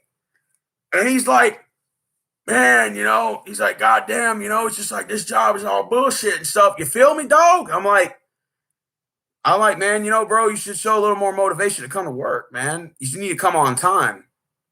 He's like, man, it don't matter. I still show up. You smell me, man? I'm like, nah, bro, you still got to come on time. You feel me, dog? And finally, they fired his ass, and I'm kind of glad they did, because it's like he was always coming late, and he would take long-ass lunches. I'm talking about this dude was on lunch for like 3 fucking hours. And he would take a lunch, right? And like, he's like, man, I'm going on lunch, dog. You feel me, man? I'm like, okay, bro. 1 hour lunch. You gotta come back and help me, dog. And then he would clock out at 1. I see that. And let's say he worked 10 to 7, right? So it was like a 9-hour shift. So you work 10 to 7, right? Man, this fucker would take a lunch at like 1. I didn't see that motherfucker back to like damn 4:30, 5 o'clock. And he would like sneak back and act like he was still there. But I knew what he was doing, bro. He was sitting on the clock. He was like riding the clock. And then he was in his car sleeping about a week before they fired him, right? So like we're working on the truck. And he's like, man, dog, I'm going to go smoke a cigarette. You feel me, dog? I'm like, all right, man. I'll see you around, brother. So he goes outside, right? He's smoking a cigarette. And this is a young guy, too. He's probably about 26. He's out there smoking a cigarette, right? And so I'm like, man, what happened to old dog, And they're like, he went outside to smoke a cigarette. I'm like, where the fuck has he been? It's been like an hour. So like, I go outside. Well, I take a 15-minute break. But, me being nosy, I go outside to go see where he's at, right? So I walk outside, and then I go in the parking lot. I look at the car, and there he is. He's just like He's just sleeping in the car like this, like look like you're at one of them funerals. He was like that. So I'm like, damn, they having a funeral here at Walmart. You feel me? So I went up to the car and I went knocked on it, and he was like, "Oh man, what's going on, dog?" I'm like, "Bruh, you went on a lunch. I mean, you said you're just gonna go smoke a cigarette. What happened, man?" He's like, "Man, dog." He's like, "It's too hot in that trunk. You feel me, man?" I'm like, "Nah, man." I'm like, "We all have to work in the truck, bro. You gotta come back. You gotta come back to work, man." So he would just drag his fucking feet. The guy was just a terrible fucking worker, and he wasn't a team player at all. So finally, like the management, I guess, started catching on to it. So like what they couldn't just fire him right off the bat, right? So what they would do is when he would start coming in late, they would mark the dates down and they would let it build and build and build until it was time to fire the guy. So then they finally fired him and they let him go and they fired him. And so it was funny because I was actually working in the truck and he comes over there. He's like, "Man, they fired me, dog." I'm like, "For what, man?" And I already knew, but I was playing stupid. I said, "Man, what happened there, dog?" He said, "Man, he said they fired me, man. They fired me they said I was coming in late too much. And that's bullshit, man." He's like, "I still came to work, man." I'm like, "Man, bro, you got to come in on time." He's like, "Man, I was only like 10 minutes late, man. They fired me for that." I'm like, "Yeah, but you had to have done it so much."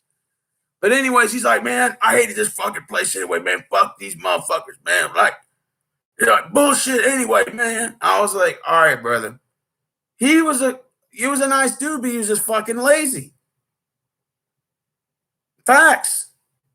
And the thing is, and I'm gonna keep it 100 with you. Like even me as a young guy, I'm gonna start being honest with you guys. Most of the hard workers that I've ever met are all the older guys. 35 and up, 33 and up. All older generation guys. They're guys at Walmart, 60, 70 years old, working. We have a guy who's 62, working in the truck.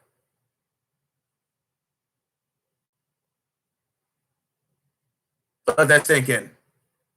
We got a guy who's 62 years old, and he works in the truck with us, actually lifting. Heavy lifting stuff too, might add. Dog food and all types of shit. The dude's 62. 62. Works, busts his ass. And you got guys in here fucking under like a sack of shits. I'm sorry. I just have to call for the way I see it. And then they come to work and are like, "Man, I'm my fucking back, dog. You feel me, man? My back is hurting, dog. You feel me, man?" So, and I almost kind of feel sorry for the Gen Z women because this is the motherfucking guys that they have to see. I almost kind of feel sorry for them in a sense because I'm like, these are the guys that you have to build up. Now, to be fair, there are millennial guys that are like this, but more on the back end. The guys that are born in the 90s.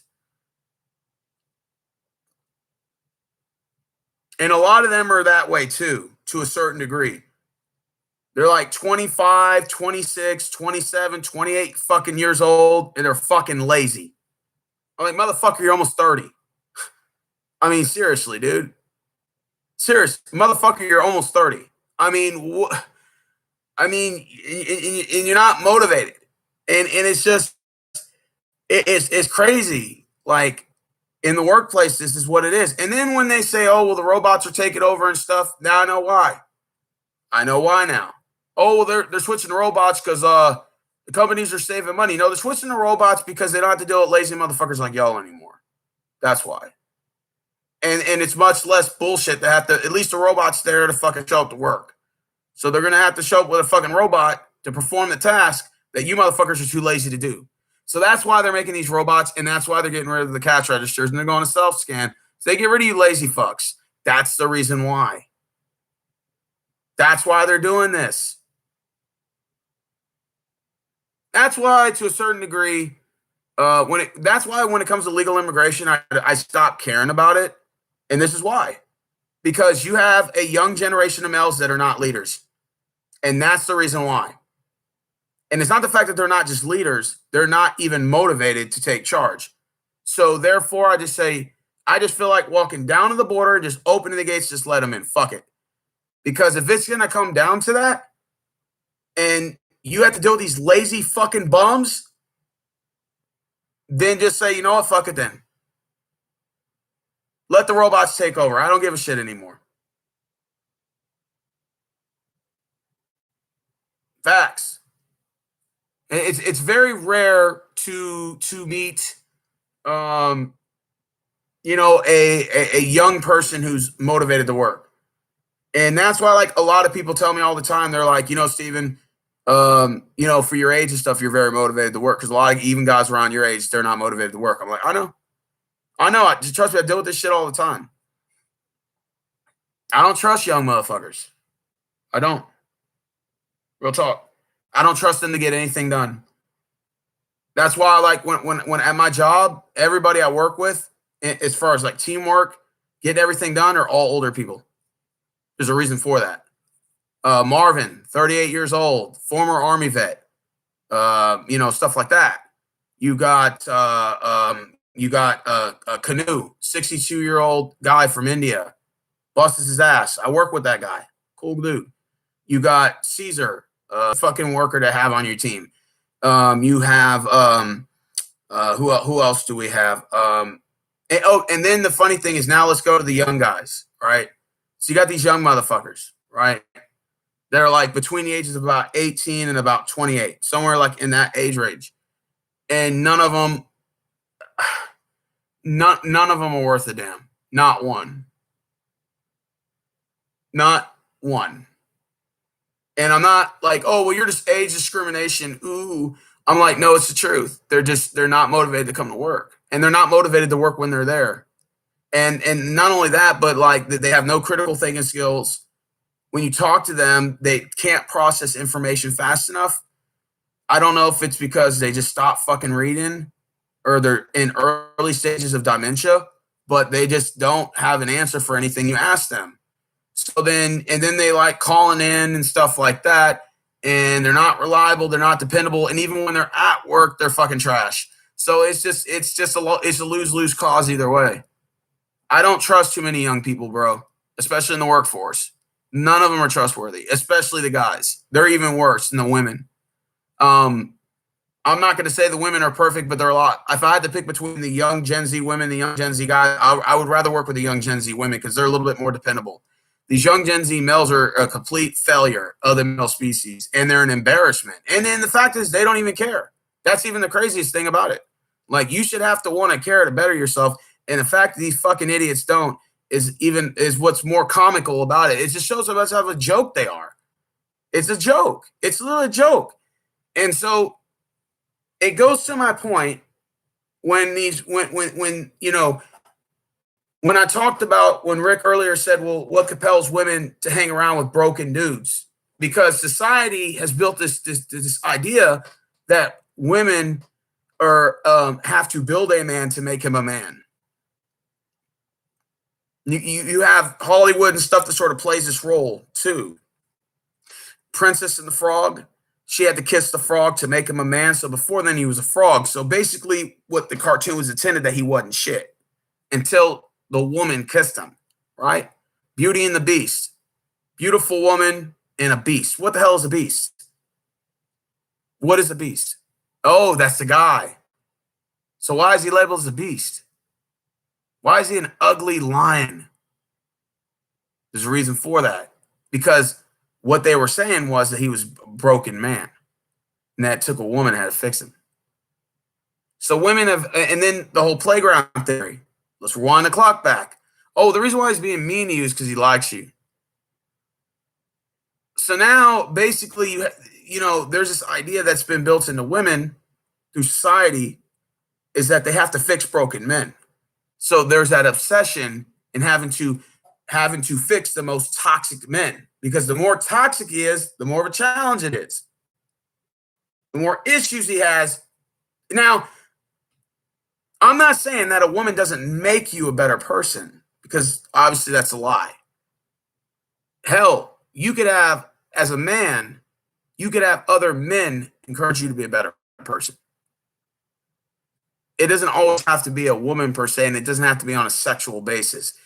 Just in general, if you hang around with the right people, they can make you a better person by simply motivating you. But at the end of the day, you have to want to motivate yourself.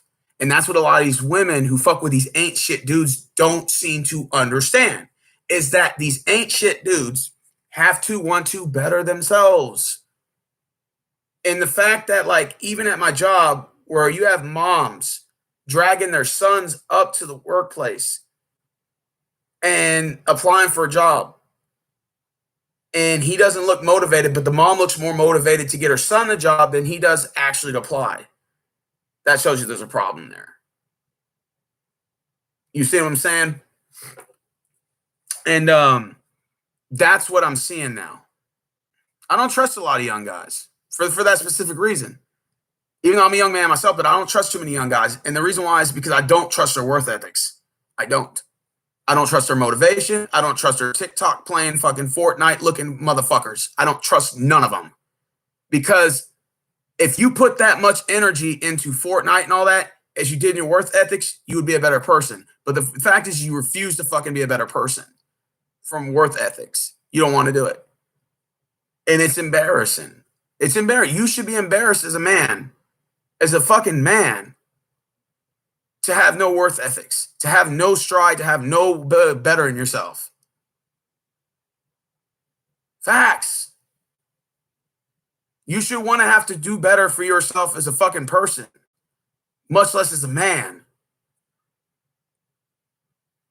And the fact is, you got a lot of these young guys coming up that are just not motivated to want to better themselves. You know, Rick complains about this all the time. He tells me these young guys are not motivated to come to work. They call in all the time. They're not showing up. This, and that. I just told him, fuck them. Let them fall. Let them. Let them. You know, and it's just, you know, and again, there's some young millennials that are like this too. There is some young millennials that are like this too. And they're kind of lazy, some of them, but more so the Gen Z generation. But there are some young millennials that are like this too.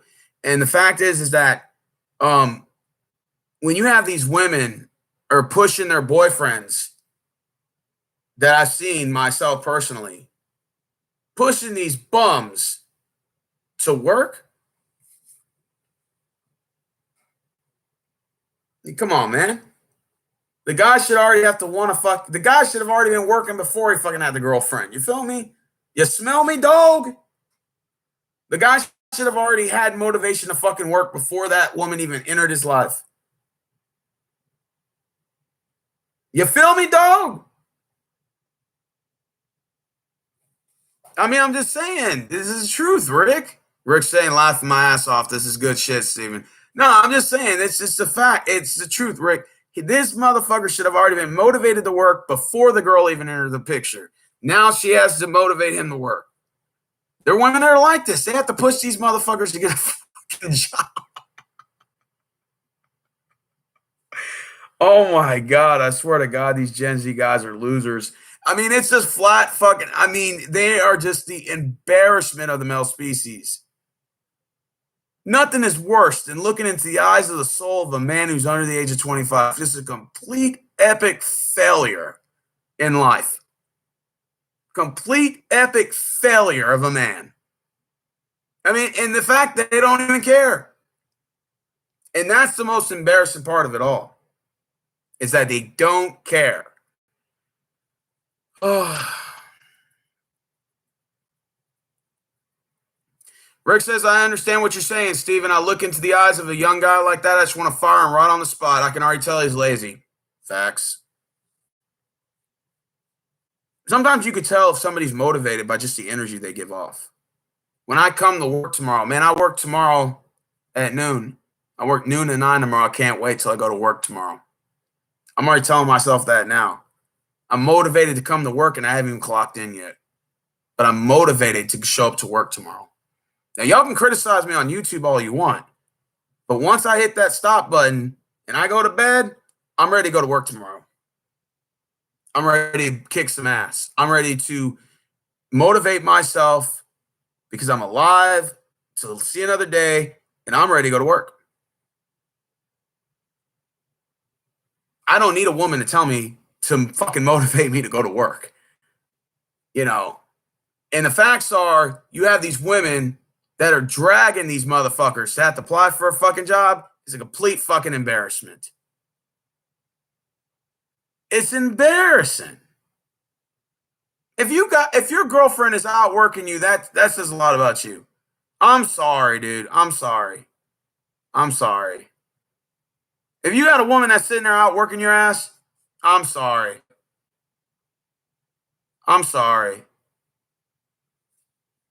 Now, again, you criticize me all you want about my channel and stuff, but when I'm clocked out, when I'm get the end button, I'm going to bed and I'm ready to go to work tomorrow in the morning. I'm already talking about going to work. I can't wait to go to work. I feel like I'm at work right now. That's how motivated I am to go to work. I want to go to work tomorrow. You know why? Because I enjoy some of the people I work with. Plus, it gives me a workout, gives me a little exercise. So it's like having a gym and getting paid to go to the gym.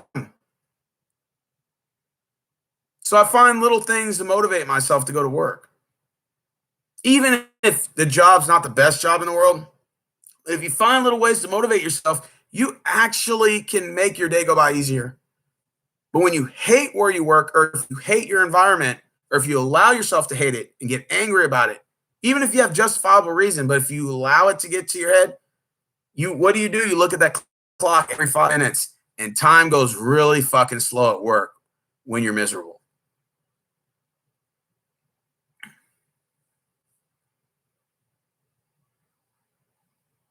You're still grinding? Well, that's good, Eddie. I'm glad you are. Eddie, I never said you weren't working, bro. You probably are. I don't know. I'm glad I'm a go-getter. Don't have motivation issues. Good. Catalog goes to work. Catalog will call me while he's at work. Catalog will be in the middle of fucking working and call me and say, yeah, I'm doing this right now. I'm on this plant right now. I'm doing this inspection. Hey, what's going on? We'll talk football for a little bit. He's like, I got to get back to work. Hit you up later. Boom, right there.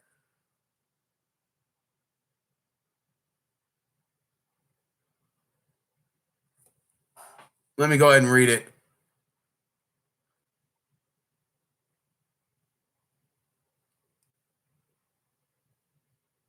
See, the thing is that Rick was saying just now, let me read what Rick's saying. I know all y'all cracking jokes tonight. See, now I got a good little topic going on. Anytime I rant, that's when people start commenting more. When I rant, I black out and I don't look at the comment section. But see, the thing is a lot of women are led to believe that they have to build a man up. The problem is that a lot of these women are building men up that are not motivated to want to build themselves. So you have to think about that. There's nothing wrong with it depends on how toxic the guy is, right? If the guy is in a sunken place, right? It's toxic, right?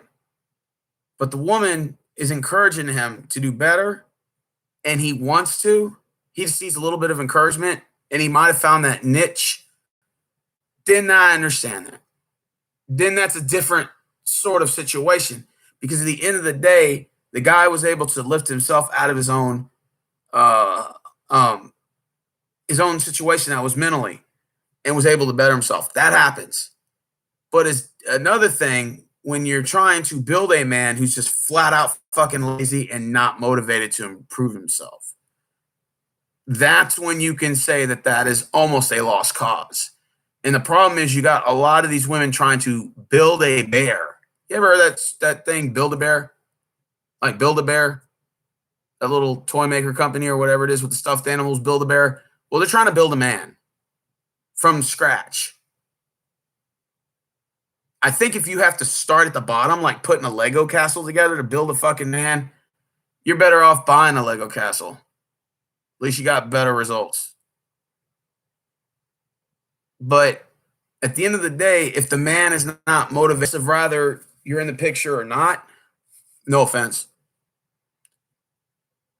then my opinion is he was never really fixable to begin with. And see, that's the part where women seem to tend to not understand. Even my homegirls, like, okay, my aunt, another example. The dude she was dating before this guy, the guy she was with before, was an ain't shit prison jailbird. And I told her, you know, many times, I said, you know, you have to look at it from like a non-emotional element, like pull yourself out of the element and look at it from like a third person perspective and tell yourself, okay, this guy going in and out of the jail system, he's not really bettering himself at all. He's not trying to look for work. He's not trying to apply for jobs. He's not trying to want to better himself, nor is he motivated. And are all people that go out in and out of jail system like this? No, but in this guy's particular case, yes. And it was literally to the point to where my aunt was working and this sorry sack of shit was laying on the couch. I walk up in there, fresh out of high school, 18 years. I walk up in 18 years old. I walked in that motherfucker and I told her, this dude is a flat out bum. This motherfucker was like 30 something. I said, that dude sitting on that couch right over there is a flat out bum. And you need to throw him out. And she got mad at me. She was pissed. And we got into big fights about this guy. You know, I almost got in a couple fights with him, actually. One time, I had a pool table in my aunt's garage, and they were fighting, right? And so I told him, hey, say, look, the neighbors are listening. Can you please take it inside? Because I was outside watching SportsCenter on the TV. So they're yelling and screaming. I say, hey, can y'all please go take that shit inside? Because I'm watching SportsCenter. Y'all kind of interrupted me. And the dude grabs, like, my pool table, like one of the 8 balls or one of the balls. I think he grabbed the 8 ball and just fucking slammed it. So I got up and I said, say, bro, I don't give a damn what you say to my aunt. That's between y'all. But if you start slamming my shit around, I got a problem with that. So we started getting into it, and she had to, of course, get in the middle of it. Now, the whole point to the whole thing is that there's a difference between a man who could use a little motivation to better himself, and then there's guys like this that are just completely losers. There's a big difference, big difference, who have to want to motivate themselves to better themselves. So this whole idea that women have to build a bear to build a man is just completely asinizing. And it's insulting, actually. I think most men or any man should be offended if they feel like a woman should have to better them. Now, if you could say, she encourages me, she works with me, we own a business together, and she helps me do the financing part of it, the computer part of it, and I'm out there selling the jobs, doing this, that's understandable. You know, we work with each other to better ourselves. Is different. But when she has to simply drag him around to apply for work, he doesn't look motivated. You know, I even see a lot of these mothers doing this to their sons where I work at. All the time, I see them dragging their sons in there asking if you guys are hiring and stuff. And in my mind, I'm like, yeah, I'm hiring. I just don't want to hire your lazy fucking son.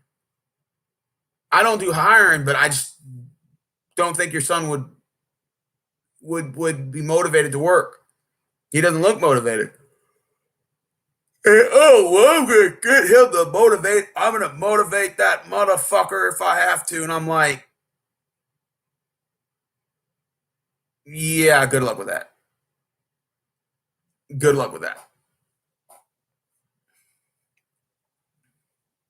And that's what I was like, I strenuously say to women out there is that this idea that men are broken and stuff, Well, we're not perfect, of course. So if you want to use that argument, sure, I'll give you that. But we're not perfect. No one's perfect. Women aren't perfect. But if you want to say broken in the instance we're not perfect, fine. I'll give you that. But to sit here and say, oh, well, I'm gonna help this guy, I'm gonna motivate him to get a job. I'm gonna motivate him to better himself. I'm like, he should already have that motivation. You should be able to, you know what you should do? He should have the motivation and you should reinforce that motivation. Meaning his potential, right? Because women like men based off their potential. Okay, so if she sees his potential that he wants to better himself, then she reinforces that and that makes it better. So he's already wanting to do better, and then she already is encouraging him. Now, rough times do happen. People get laid off, accidents happen, death in the family, shit like that. There's always sort of some sort of integral, there's always some sort of like external force or some sort of discrepancy that happens, like a monkey wrench. Somebody throws a monkey wrench into the system, an act of Mother Nature stuff. Sometimes a job closes down. That's totally understandable. People, something happens to where you lose your job. That happens, and then you eventually have to get back on your feet and either apply in the same field for another company, or you got to completely start all over new and do something completely else, or own your own company or whatever that is. But the thing is you still have to be motivated to challenge yourself and want to overcome obstacles and do better in life, even if you're not the richest person. Sometimes you don't always have to be the richest person. You see what I'm saying? So if it takes a woman to have to encourage you just to simply apply for a job, that tells me there's a lot more than meets the eye about that. That tells me there's more problems with these guys that are coming up. And that's why until like I see more of these young guys that are motivated to work, I will still sit here on this channel and call them the failure of the male species. And there's a reason why I say that. There's a reason why I say that. Until they start in numbers showing more motivation to work, in numbers, I will say that they are the failure of the male species. Is this young Gen Z generation. Especially the males, the men of that generation. Because I cannot respect a generation of women that outwork their men. I can't respect that. And I will not respect that. As my old college professor once told me, no candy. No candy.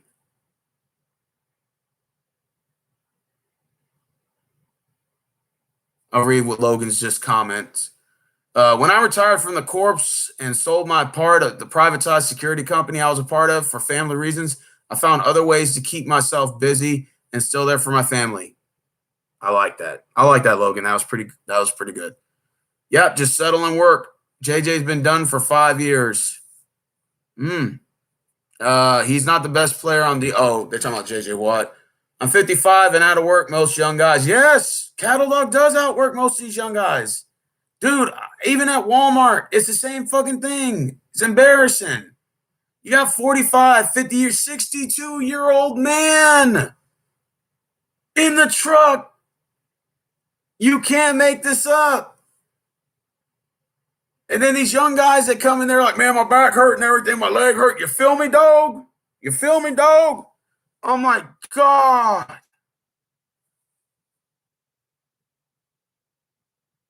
Seriously.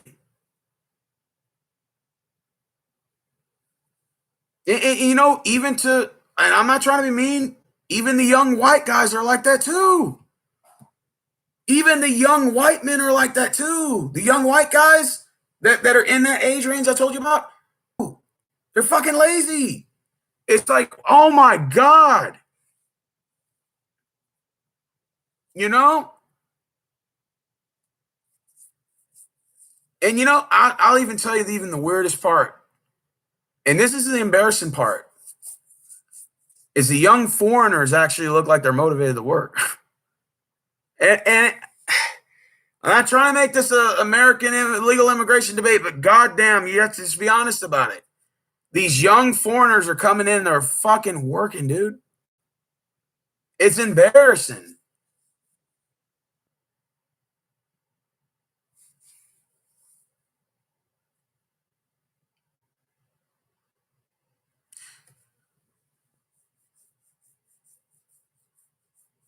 Man, I feel like I could talk for hours on this subject, man. Just, it's crazy because like even they hire these young contractors, right? Like roofing inspectors and shit, or even in insurance companies, and they hire these young people right behind the phones and stuff. You could tell they really don't have any knowledge of it, of the insurance itself, the policies and all that. So I'm sitting there like talking to them on the phone, right, for like State Farm, Nissan, shit like that, my lender, which was Nissan, my car lender. And you could just tell these motherfuckers sound so dumbfounded, especially the guys that answer like, let me look it up real quick about your policy. 1 second. And then they'll be like, let me just transfer you to somebody else. And then you listen to like elevator music for about 45 minutes. Then it rings back. They're like, hello? I'm like, yeah, I'm still waiting for my update. And they're like, oh, I don't know. I'm like, what? I'm like, motherfucker. I'm like, who hired you? I'm like, Jesus fucking Christ. Is this what it's come down to now? You hired this dumbed down Fortnite gaming looking motherfucker who's most likely his mother forced him to work there. Most likely. Just like Walmart. That their mother had to drag them to work. And as a result, that's the person behind the phone. Now, hold on 1 second. Let me try to fix something real quick. And then that's when the little hamster starts rolling around with the light bulb flickering up and down. I'll tell you what, I'll just transfer you real quick. Just one second. Then you're just sitting there on the fucking phone, already pissed off in a bad fucking mood. And it's like, and then 45 minutes later, you're already in a bad mood. And then they get back on the phone and are like, yeah, I'll just have to let you talk to my, supervisor, because I just don't know what's going on here. And you're like, not only are you unmotivated to work, but when you come to work, you take no initiative to study the policy. So you basically just applied for a job you don't know anything about.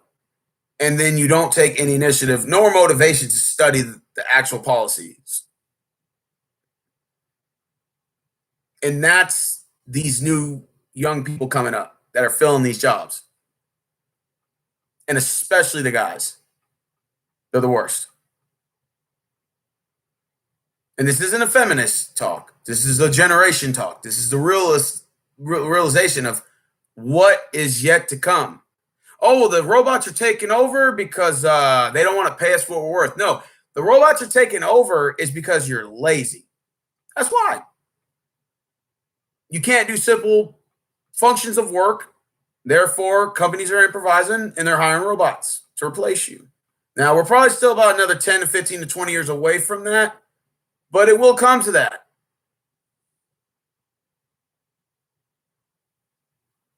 Okay?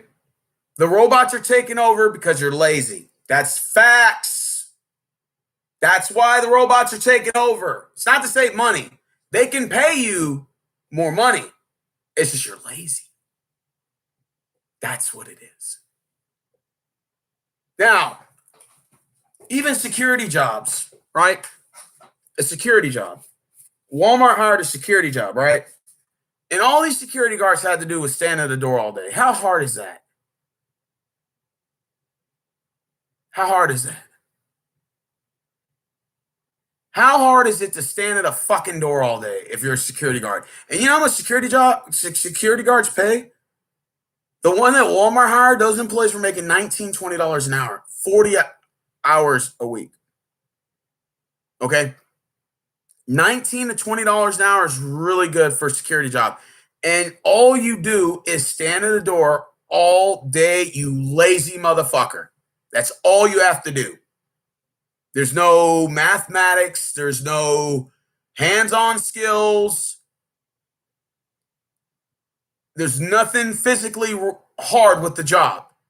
You stand at a fucking door all day and you tell people they have to wear a mask. And then you have to tell them to enter and exit out the proper doors. The entrance is this way, the exit is that way.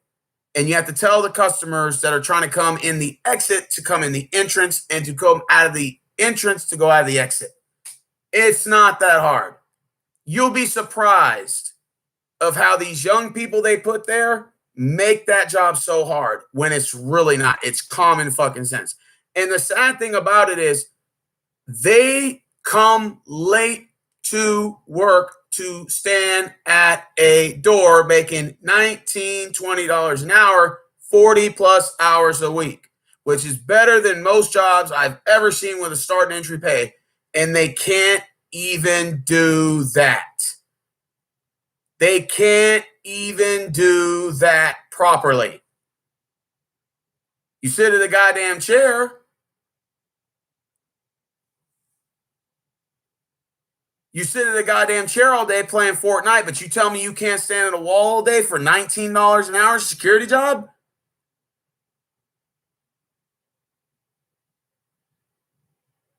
They come late. They don't stand at their post. They're playing on their phone all day. And most importantly, even at $20 an hour, they come up with an attitude to work. There was one guy that was a good worker. You want to guess how old he was? 40. He was the senior lead. His name was William. Really nice black guy. Real short guy, bald head. He had a family, 2 kids. And he was he came to work motivated. He came on time. He left on time. And he was training all the young people. And I told him, I said, hey, and he said, hey, you look for security guard job, young man? I'm like, yeah, how much they paying? He's like, 19 an hour. He's like, I can get you in if you want a job there. I'm like, for real? He's like, man, all you do is stand at the door all day. I'm like, I mean, I don't mind doing it. It just, to me, I like moving around, you know? Like, that's just me personally. He's like, oh, man, you don't like $19 an hour? I'm like, hell yeah. And see, the thing was I was going to take that job, but I wanted to make sure it was secure because they were based on a contract. So Walmart had a contract with the security job, and it was a month-by-month basis. So I wanted to make sure that the job was permanent. Last thing I want to do is apply, and it's not permanent, right? So we hired him back in August in last year. I'll never forget. Okay. So we hired him back in August. So he was training all the young guys. And the thing was, the young ones were coming late to work and playing on their phone, not telling people to put their mask on, and they were coming late to work, and they were leaving early. And William, I was telling him about what was going on, and he said, look, it's not my job to motivate them, I just train them. I said, okay. And he said, but to be honest with you, I'm having a problem training these young people because they have no worth ethics at all or no motivation to work. And I said, okay. And he goes, man, look, these young punks are going to make me lose my contract with Walmart. And I said, what you mean? And he goes, Walmart's going to terminate the contract with us because of what's going on with the young people I'm training. Is that they're coming late to work and they're leaving their post and they're sitting in their car and this and that. And the managers are complaining at Walmart and they're sending the information to the main office. And then the main office talks to William because he's the senior lead. And he was the only one that was motivated to come to work. That worked. The only one. The rest of them, trash. Complete utter trash. Now you got to ask yourself, a security job, and all you do is stand at the door, you lazy Gen Z faggots. You stand at the fucking door all fucking day, you fucking clowns, and you can't even do that.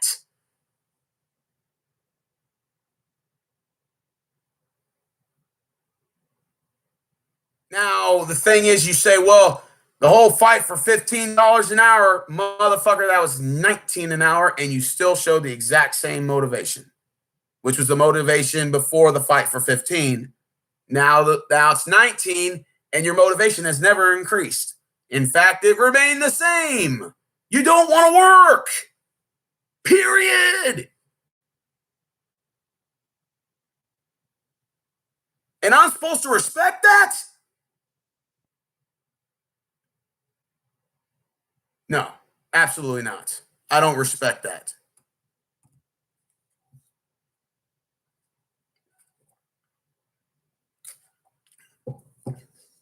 And especially the men is the worst part. Training these young guys for a security job that pays $19 an hour, and your dusty ass stands at the door all fucking day. You come up to work with an attitude, you come late to fucking work, you leave early, and you leave your post, and you playing on the phone the whole time. Thanks to you guys, that security company lost their contract. And William, I felt sorry for him. The rest of you can fry ice in hell for all I give a fuck. But I actually felt bad for William. Family guy, 2 kids, good attitude, came to work, very positive guy. I felt sorry for the dude. I hope things are going well with him now. I don't know what's happened to him. But he lost his job because of these Gen Z punks. Facts. He lost his job because of those Gen Z punks.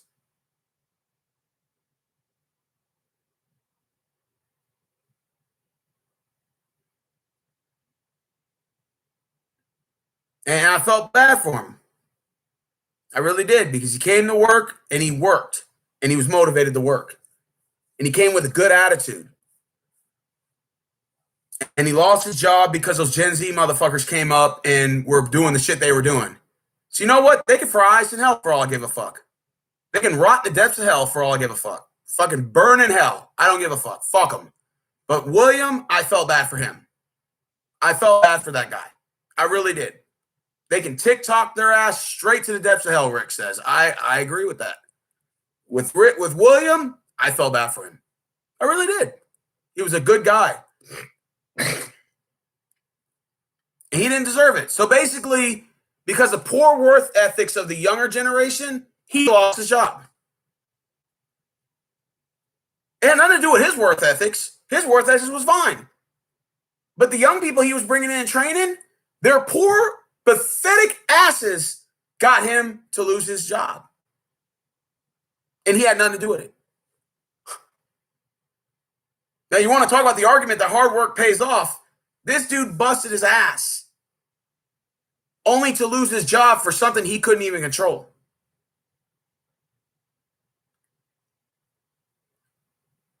Think about that.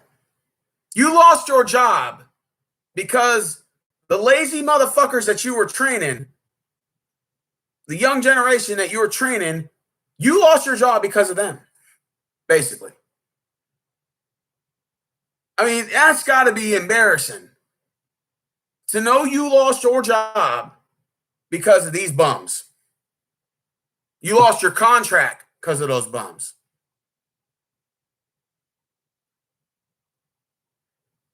That in itself is just asinizing. Man, I feel bad for the guy. I still do. I hope that he got a contract somewhere else, because I know it's a privately owned security company. I think it was his company, actually. So I hope that he found somewhere else.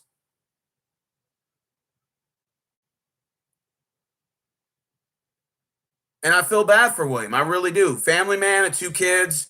And I remember, I'll never forget, Jennifer, I was just reading. She said, "Oh, it's true, though. Sometimes employees turn on the other employee and push good employees out to make them look bad."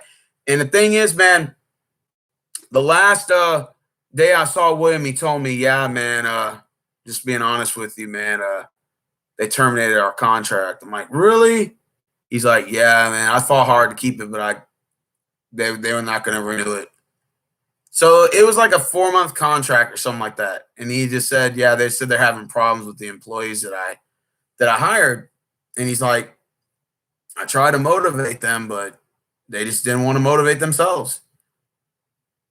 And I said, "Well, what's particularly the age range you're hiring?" He's like, "Between 20 and 25. He said, those are the only ones that are applying. Those are the only applicants I got. So I'm basically, you know, out of a job because they screwed up. And I'm like, he said, I try to motivate them. I try to tell them, you know, all you're doing is standing at a door telling people to hold their fucking mask up. It's not really that hard. And they couldn't even do that right. So he just said, I'm gonna have a job now. I said, well, hey man, I hope you find I hope they contract you somewhere else out. And I felt bad for the dude. I really did. I like it almost like he could tell he was about to cry. And I just was like, you know, I mean, it was just awful, man. It was terrible because it was like a privately owned company. He owned his own company, you know, he was a former military guy and everything. And he had good work ethics, man. Very good guy. But isn't that crazy how like your contract can be terminated based on how your employees act? Not even you. So based on other people's behavior can have effects on your job too. Isn't that crazy? So like when Walmart terminated his contract, it was out of his hands because his employees weren't motivated to work. And he's like, well, I figured 19 an hour to motivate them to work. I said, it would have motivated me. You would have hired me. Shit, I'd work for 19 an hour. You know, I'd work 40 hours. I'd put in overtime. You want me to? Shit, 60 hours a week. And he said, man, I just hope I can get a contract somewhere else, man. I said, yeah, well, I hope so too, man. I said, why don't you just try to like hire people a little bit older, you know, like maybe like in their 30s and stuff. And he's like, well, I just figured, you know, young people would be motivated to work. Because he's like, when I was that age, I was motivated to work. That's what he told me. He said, when I was that age, I was motivated to work.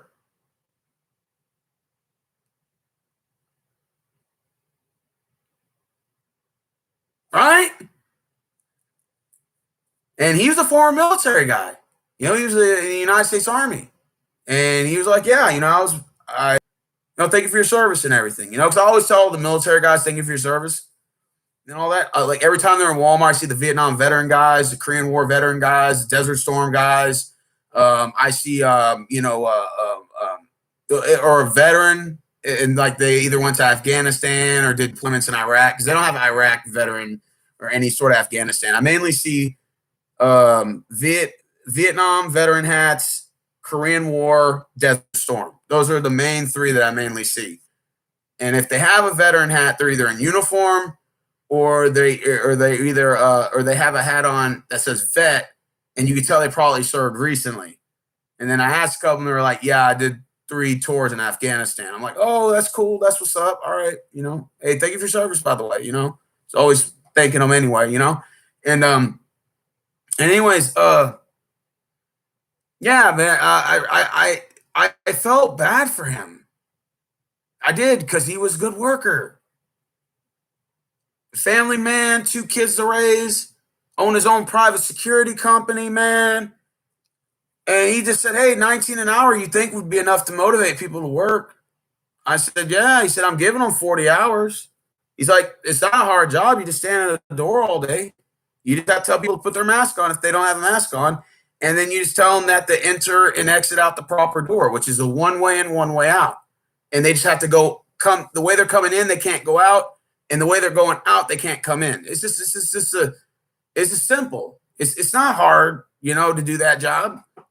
And basically, he lost the fucking the contract because these motherfuckers that he hired from Gen Z weren't motivated to work, even at 19 an hour, which takes away from the whole $15 of the fight for 15.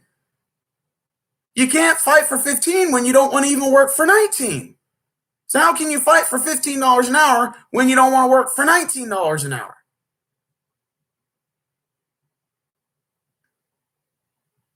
And all you're doing is standing at a door. There's no excuse to be coming late to work.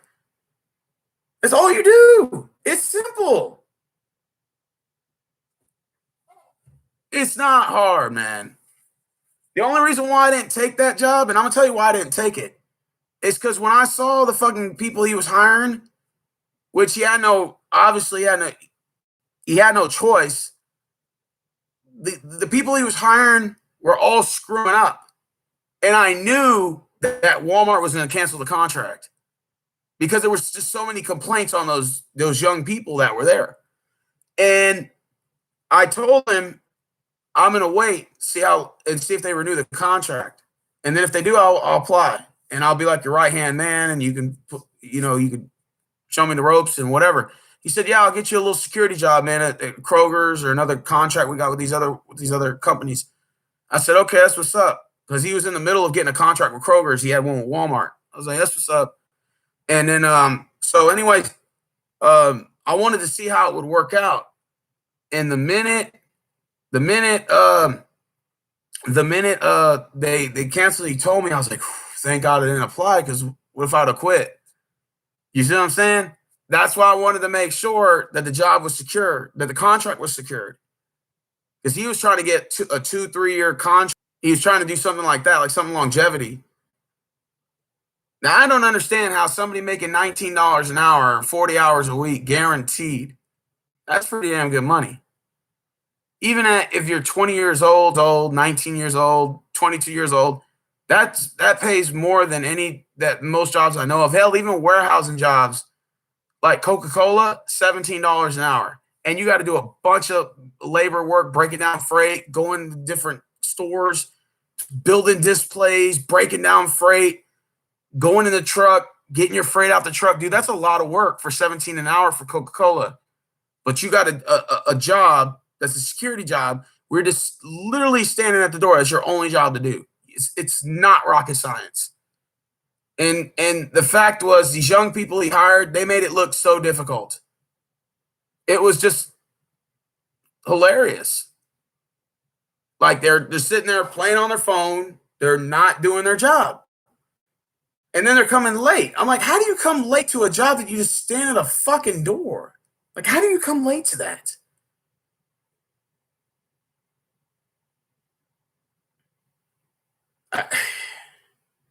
I don't get it. But hey, that's these young people that are coming up for you. And especially the men. The women from the Gen Z generation are actually more dependable than the males. Believe it or not. They're not as bad. 5 times worse, 10 times worse, 15 times worse.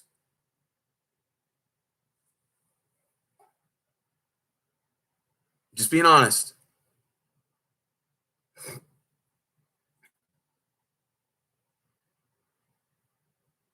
Rick says, well, maybe they should identify as a woman. That way they can have an excuse. Hey, then there you go, Gen Z males. There's your answer. Just say you identify as a woman. That way it doesn't look as bad. That way you can say that no one's discriminating against your lazy behind. Is that you can identify as a woman, or you can identify as Marvin the Martian from Mars.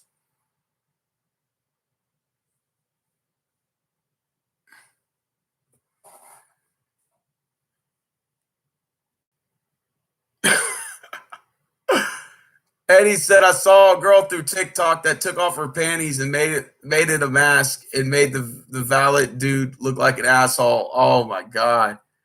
Logan, military made change, turned private made bank. Yes. Panties make an awesome mask. Okay, so I see there's a private conversation going on that's other than the topic I'm discussing, but it's okay. I'm gonna let it pass. When I heard the word panties, my eyes just zoomed in. I had binoculars. My eye lens just went. You want to wear your wife's panties all day? That's your business. Alrighty, it's okay, bro. Hey, I wear panties. What's wrong with that? I'm wearing a thong and a G-string right now. I'm just kidding.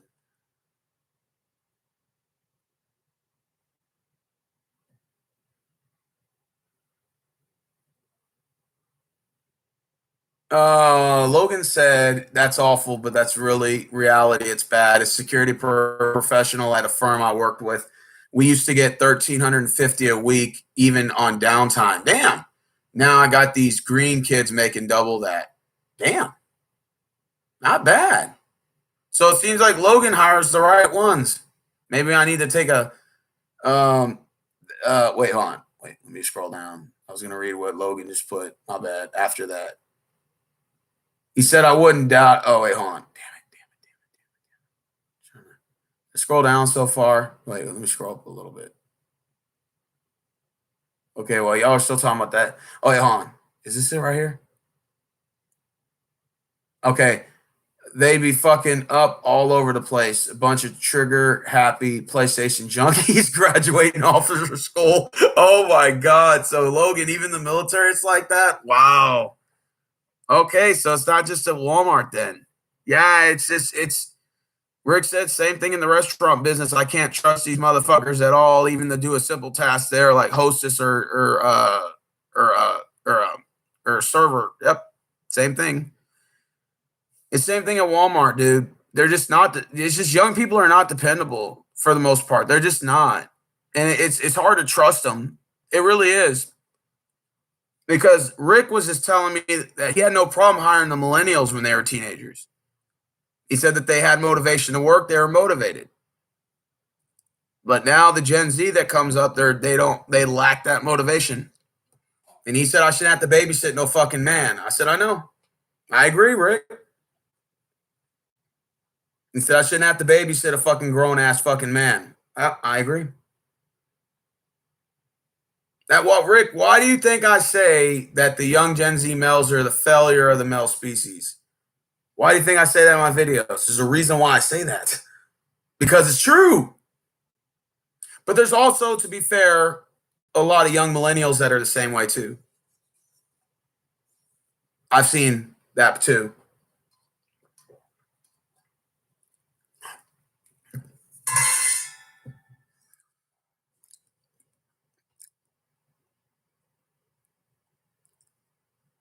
Rick says you're one of the very young people I know, Steven, that enjoys to work. Yeah, I mean, I try to find ways to enjoy it. Like, for example, like I go into work tomorrow at noon. I'm already excited to go to work. Can't wait to go to work. I'm gonna get up tomorrow, probably about 9. Be a little lazy tonight. Sleep in a little bit. Wake up about 9:30. Get up, have a nice cup of coffee with some Splenda, and I'm gonna have the Cocoa Pebbles coffee creamer. Put a little bit of that bad boy in.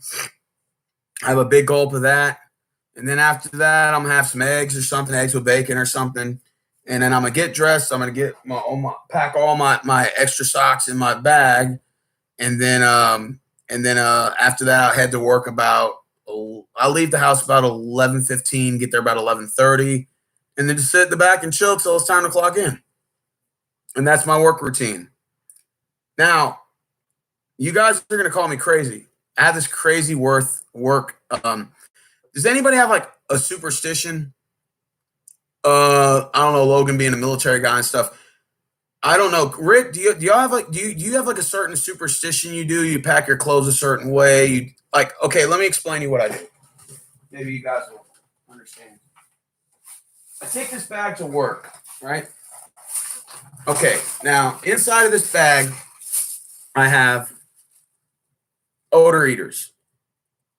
All right, because any guys know that your feet sweat inside your shoes when you go to work, or at least mine's do. And I work in a hot environment.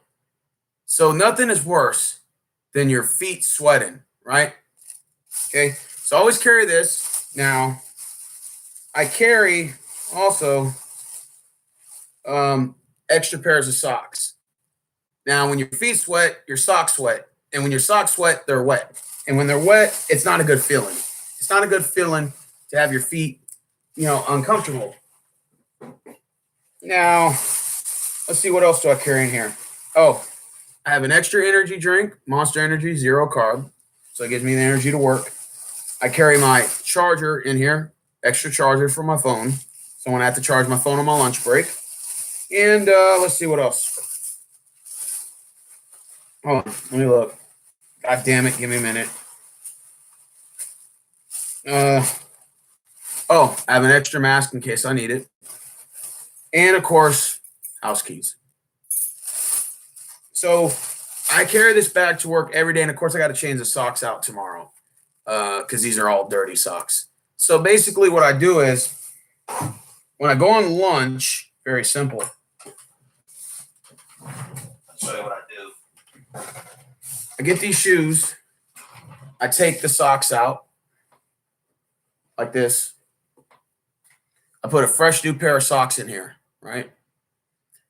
And these socks give me extra support on my feet because when you plant your feet on the ground, your feet actually hurt because in my job I take so many steps every day. The soles of my shoes wear out faster. You see, like look at the bottoms here. These shoes I bought 3 weeks ago. I'm looking at them already. And that's for every worker that works in a truck because you're doing a lot of repetition. So what I do is I plant these insoles inside of them like this, Dr. Scholl's. I put them in here.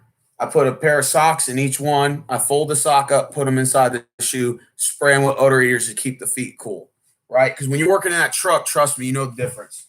So I do that, and then when I go on lunch, I change my socks. And everybody looks at me like I'm weird, right? I go and I change my socks. So I keep 6 pairs of socks in my bag. So what this does is when I go on lunch and your feet sweat and you've had that uncomfortable feeling in your shoes, I change my socks inside of my shoes and on my feet. I got new socks on my feet, new socks in my shoes, and I spray the odor eaters in it. And what it does is it mentally motivates me to believe that I'm just entering the clock again because I do that before I go to work. So then when I go to work, I feel fresh, right? So then when I do that for my shoes, I feel fresh again. I feel brand new, like I'm just coming to work. And nothing beats a clean pair of socks. Like you can sweat in your shirt, even your pants, and it's okay. But nothing is better than having a fresh pair of clean socks to finish off work. So whenever you go, back to work, you feel like you just started. Or at least that mentally does that for me. So what it does is it motivates me to continue working at my pace. And that's what I do. It's a ritual. I do it every day at work. It helps. It really does. In fact, I've even had people come up and ask me, how do you motivate yourself to work this job? And I'm like, I just do little stuff like this, man, and it helps. See, these 2 pairs of socks are clean here. No, they're not. See, I got to start changing all my socks out. Because if I don't, then I'm going to get lazy to do it tomorrow. See, look at all these socks I go through in one shift. Look at that. It's like 8 socks.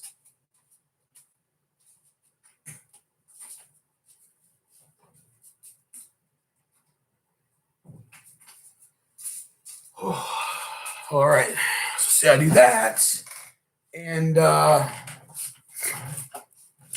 I get up tomorrow, I'm going to put some more socks in there, and then I'll be ready for work. So that's what I do.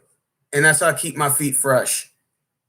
So if I work an 8-hour shift at Walmart, I work 5 hours, take a lunch. And what I do is I take my shoes off. I let my shoes sit so my feet cool down. And then right before I clock back in, I change the socks out. I change my socks on my feet, spray my shoes, boom, right back to work again.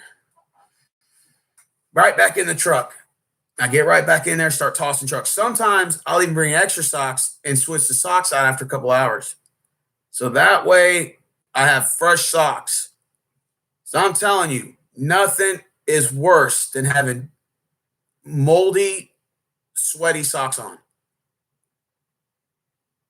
It's the worst feeling ever. If you guys ever like sweat inside your feet or your shoes were wet, let's say you stepped in a water puddle and the water got inside of your shoe and it has that squishy sound and you have no socks to change. And even if you did, your shoes are completely fucking nasty because it's got water all in them. So you know the water's just going to soak right up in those socks again. So you're already like, fuck, man.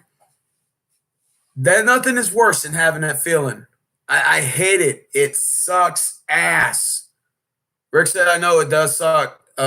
Stepping in a puddle of water and destroying your shoes and stuff is the worst feeling ever. Yeah, because then your feet itch, and then it's an uncomfortable feeling. It is. It really is. That's why I always love having fresh socks available. Hey, later homes to you too, Eddie. I kept you up late. Yeah, that's terrible. See, even Jennifer agreed. See? The Uke said, interesting. That's how I keep my feet looking fresh and sexy. Go to school. Let's see. Don't care. What about Ed Eddie? This juncture. Yeah, my feet always stay bare, even now. Well, Eddie, I'm proud of you. I had a friend that never re-wore socks and just bought socks over and over. Wow, so he never washed his socks. He must have a really good paying job. So prepared. Steven, it's admirable. Yeah, I come prepared to work. See, I have my bag still here. See, my bag is here. I have everything prepared. Just got to put my socks in. And so let's say, for example, I work at 7 a.m. Let's say I got to work at 7 in the morning. I hate working early shift like that because that means I can't stay up late. So I'm in bed by 10 o'clock, right? And I have to wake up at 5. So what I do is I get up at 5 and I put my uniform on, which is what you see now. I go to bed in my uniform. So when I wake up, I'm already in my uniform so I can sleep in. So instead of having to get up at 5 and get ready, I'm already sleeping till 6. So I get an extra hour of sleep. And then when I get up, I heat my coffee up, down it, and then boom, right, heading to work. Ready to work.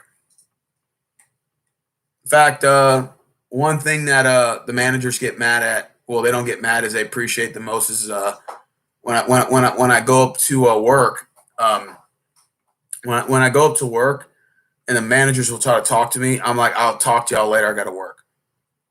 I'll catch up with y'all later. And nothing impresses a manager more than you telling them I'll have to chat with you later because I got to work. They respect that, man. They're like, okay, that's what's up. Oh, dude wants to work. Like, they respect that, believe it or not. And to tell you the truth, you don't even have to be the best worker either. You don't have to be the best. You don't have to be a know-it-all. You don't have to be the hardest worker there. You're not there to put others down. Right? You honestly, you want to motivate other people to do better, right? Even your workforce, like your workers. You don't go into work saying, hey, you lazy motherfucker, hey, you lazy motherfucker. You want to encourage people. You work as a team, right? There's no I in team. Well, there's no we either, right? So you have to work together with your coworkers, right? That's what makes the day go by. It's better. So when I go to work, and I motivate, I'm like, come on, let's go. We just got to get this truck down, this, and this. Once we get this done, then we chat. Stuff like that. And then sometimes I'll buy them stuff like, like food, drinks, whatever. And to just encourage them, hey, we work together, give them a little like something to be excited about. Because nothing is worse. I'm telling you this right now. And people have a bad attitude. I'm pretty sure everybody can agree with me. Always a pleasure, dear. Stephen Rose Night, brother. Take it easy, Logan. Nothing is worse than going to work and a bunch of people are in a bad mood.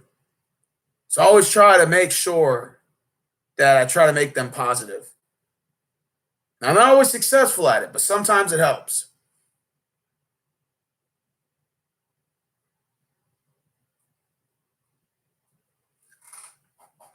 Let's see. Where's the Uke at? The Uke is my internet girlfriend. Oh, wait, hold on. Let me see. I was just saying it's smart how he did his socks. Yeah, I do that. And Jennifer, let's say if it's I don't know if you're still going to be on, Jen, but let's say, for example, if it's cold outside, I'll put on 3 pairs of socks, 2 pairs of shorts, a pair of pants, 3 pairs of shirts, and I'll bring my gloves. So that way I know I'm a little bit prepared for the cold weather. And that way I'm a little bit warmer. Because sometimes the jacket's just not enough. So I always make sure to bring, I've worn 4 pairs of socks on each foot and 2 pairs of socks inside of my shoes for extra comfort and support when it's really cold. And believe it or not, keeping your feet warm and keeping them fresh at work motivates you to work. It does. Yeah. Yeah, he just told me he threw them away and bought them new ones. I don't know if it's true or what he said. Well, it's cheap to buy socks anyway, but I just think that's pointless. Don't you wash and dry your socks? That's like saying you buy your shirts and pants and never rewear the same shirt and pants, even if I wash them. I'm just gonna buy a new one. No, hell no. The only time you buy new clothes is if the old one's worn out, or if you just wanted to add to your wardrobe. But other than that, I ain't finna sit here and buy this shirt right here and only wear it once, and that's it. Hell nah. And then have to buy another one. Nah. And maybe with socks is a little different because they're a lot cheaper and he wears them on the feet. But are you impressed with my sock? The way I put my socks on at work? Believe it or not, if I know you said you work, believe it or not, changing your socks at lunchtime really does help.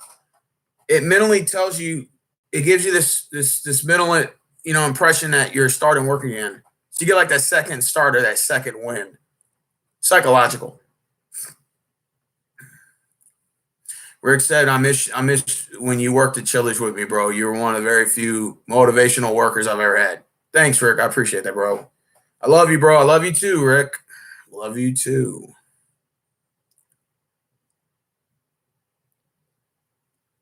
You're very impressed. Yuke said she's impressed. Don't worry, Yuke. I'll just shove my feet in your face. Don't worry, they don't smell.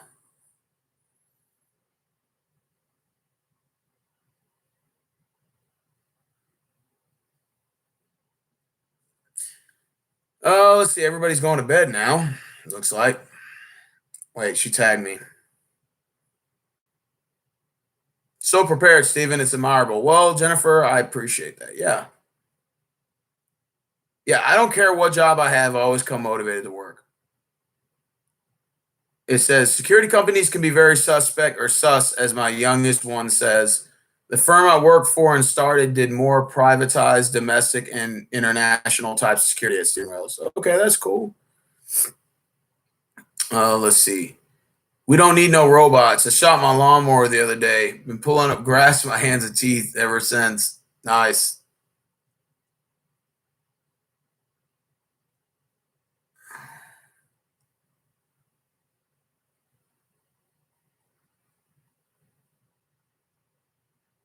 We had a good conversation tonight. I might go to bed too. Well, go ahead, Jennifer. Go to bed. Do what you got to do, girl. I'm probably only going to stay up another 10 minutes and taking my butt to bed too. It was definitely good seeing you guys in the chat room, and I definitely sparked up a really good conversation towards the end here. That's what sparked my likes up from 4 to 8. So I'll take it. I gotta work tomorrow 12 to 9, and I'm already prepared for work. And I got an extra bottle of water. Forgot about that.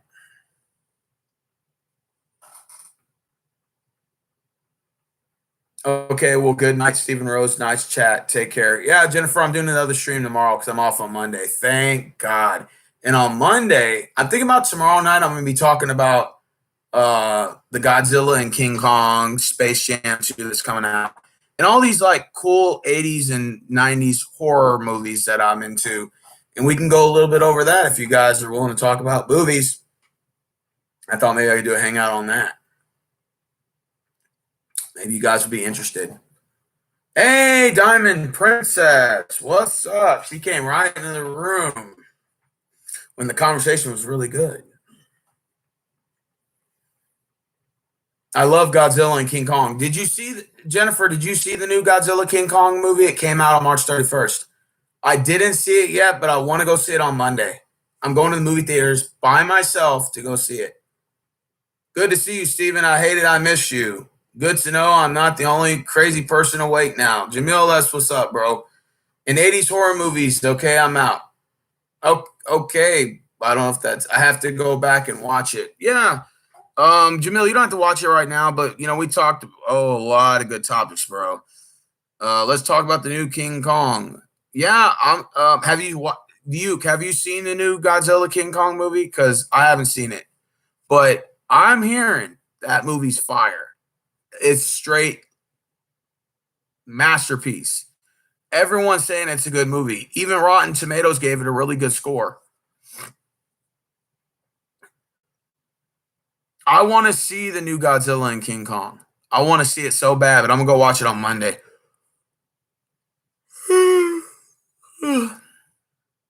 Yep, I'm going to go see it on Monday. Oh, Lord have mercy. Rick, who are you going to go see it with? By myself. I don't have a date. Rick, you want to be my date to the movies? We'll go see King Kong Godzilla. They should have to fly the Uke down here to come see a damn movie with me. Has anybody seen the new King Kong movie? New King Kong Godzilla? Everybody's talking about it. I want to go see it so bad.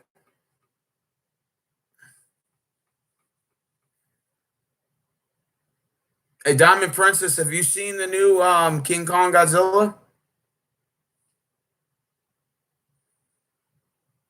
Oh, Diamond Princess, you did miss the earlier rant. Rick said, was it really true about that young 24-year-old kid? His mom had to drag him up there to apply at Walmart. Yeah, dude, we get that all the time. I get that shit all the time. Nothing is more embarrassing than seeing a young man having his mom drag him by the ear to come up to Walmart to apply to motivate himself to work. I've never seen it yet. Nah. Stop saying the Gen Z males are a failure, you fat fuck. Hey, look, dude. I'm glad you mentioned that, bro. I'm going to ban you, by the way. Here's the thing. Listen. The young Gen Z males are an embarrassment of the male species. Why can't I say that? You know why? You know why I say that, bro? Because they show no worth ethics and they're lazy. And until they prove me wrong, then I'm going to say that the young Gen Z males are the failure of the male species. There's a reason why I say that. They're not men. At least most of them. They're a bunch of Fortnite game playing, TikTok looking fucking faggots. Facts.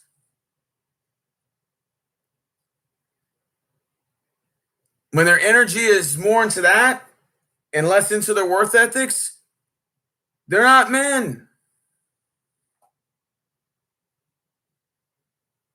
You see what I'm saying? If they put that much energy into TikTok and then they go up and apply for a job and better themselves, then I would say that, well, hey, maybe they're men after all. They're trying to better themselves. And that's why I said with women that have to build a man, or what I call build a bear, and build a man who's already motivated to better himself versus a man who's just flat out fucking lazy and doesn't want to better himself and is not motivated to better himself. There's a big difference. And that's why, like I said, when you see at Walmart 40, 45-year-old men, 62-year-old men that are doing physical labor, and you got these young guys that are like, oh, my back, I can't come to work. You feel me, dog? I'm going to call in to work. You smell me, man? I'm like, yeah, you're about to smell your ass right out of a job. Oh, man, it's like fucking slave work. You feel me, man? I'm like, yeah, I feel you, dog. Right out to the unemployment line is where you're going, dog. My diggity dog. And you know, it's like I said, the sad thing about it is I see a lot of young white guys that are like this too, that are not motivated to work. And it's just, you know, it's just embarrassing. Like, it's embarrassing. And when their moms are having to like motivate their sons to work, it says a lot about the son. This is when your mom has to motivate you to work, this says a lot about you, bro. So to sit there and get all fucking mad at me and say, oh, you start talking about Gen Z, you fat fuck. Well, look, dude, the facts are the fact. Well, let me tell you this. Those guys that work in the truck are all 250, 300 pounds and still out working these young dudes that are perfectly fit. And you know the sad thing about it is I see a lot of these young Gen Z guys that are like all buff and swole, and they'll come work at Walmart, right? And they'll come and work in the back, and they're like all swollen shit, right? So they think like they're the man and stuff, right? So they're like walking in, and these 60, 50-year-old men who are completely out of shape are out busting their ass and out working these guys. These guys are like, oh, man, man, it's a lot of work in here. You feel me, dog? I'm like, and this dude's fucking swole as shit, bro. I'm talking about like 21 years old, lazy motherfucker. And he's like, man, my back hurts you. I didn't know it was gonna be like this. You feel me, dog? And I'm like, man, dude, I already know his ass ain't gonna last. And he's in perfect shape. I'm talking about like in good shape. Gym guys, gym rats. They come to work and they can't do a simple thing, but they can lift weights, but they can't lift like a 50-pound bag of dog food, but they can bench press 350 on the weight. But it's just, I find it hilarious, like how lazy they are. And like I said, there was this one 28-year-old black guy that used to work at Walmart. I think he was about 25, actually. And he was just one lazy motherfucker. And he would come late to work every day, this young black guy. He would come late to work every fucking day he was late. And he would come in like 15 minutes late. And he's like, man, I'm sorry, man. I was late again, man. He's like, my tea lady, she woke me up late. You feel me, dog? I'm like, all right, man. I'm like, you should set your alarm. That way you can wake up early, dog. And so, he'd come into work. And then he would be like, man, my back be hurting, man. My back is hurting, man. It be hurting all these places, man. This bullshit, man. This is the bullshit ass fucking job. And I said, man, I'm like, everybody else does it, even these older guys that are like twice our age, bro. Really? I think he's like 25. Yeah, but 25 to 24. Like twice our age, bro. I'm like, come on, bro. I'm like, these dudes are out working you, bro. And then finally, he came in late all the time, right? So this dude would sleep in his car, and the managers caught him, right? And so they couldn't fire him for that. But so what they did was they kept letting him come in late, and they would just dock it down until he just did it enough to fire him. And then after they fired him, he's like, man, that's bullshit, man. What did I do, man, to fire me? That's bullshit, man. He's like, man, they just hate on a brother. I'm like, nah, it's the fact that you kept coming late and you were lazy. That's why. And then he goes, he's like, I'm going to go apply for another job. He's like, I guess I'm just too good for them. You feel me? I'm like, yeah, okay. Walmart's still going to keep going without you, dog. They still going to keep on working without you. You feel me? That's where I got the "you smell me" from, because he would always say that. He's like, man, my back hurts. You smell me, dog? I'm like, not really, dog. And the funny thing about it was every time he came late to work, he blamed it on his mom. Every fucking time. He'd be like, man, my mom, didn't wake me up in time. You know what I'm saying, man? That's bullshit, man. She didn't wake me up in time, man. That's why I be coming late to work, because that bitch don't act like she can't wake nobody up and shit. I'm like, well, why don't you just set your alarm, brother, so that way you can get up early? Why do you have to wait for your mother to wake you up? You're fucking 25 years old, bro. You should fucking wake up yourself, you fucking idiot.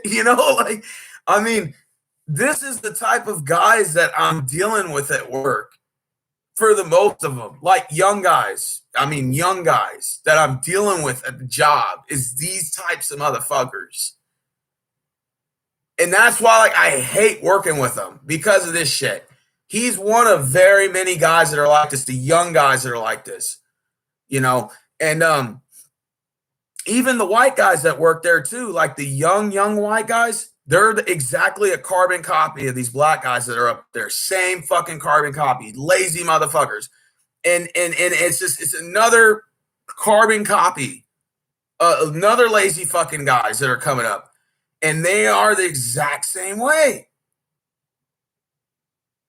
And I'm like, damn. So then it's like this, and it's like every time when I see these guys applying for the jobs, like they come to work to apply at Walmart, it never seems to amaze me how there's a woman pushing him from behind, either his girl, baby mama, or his mother.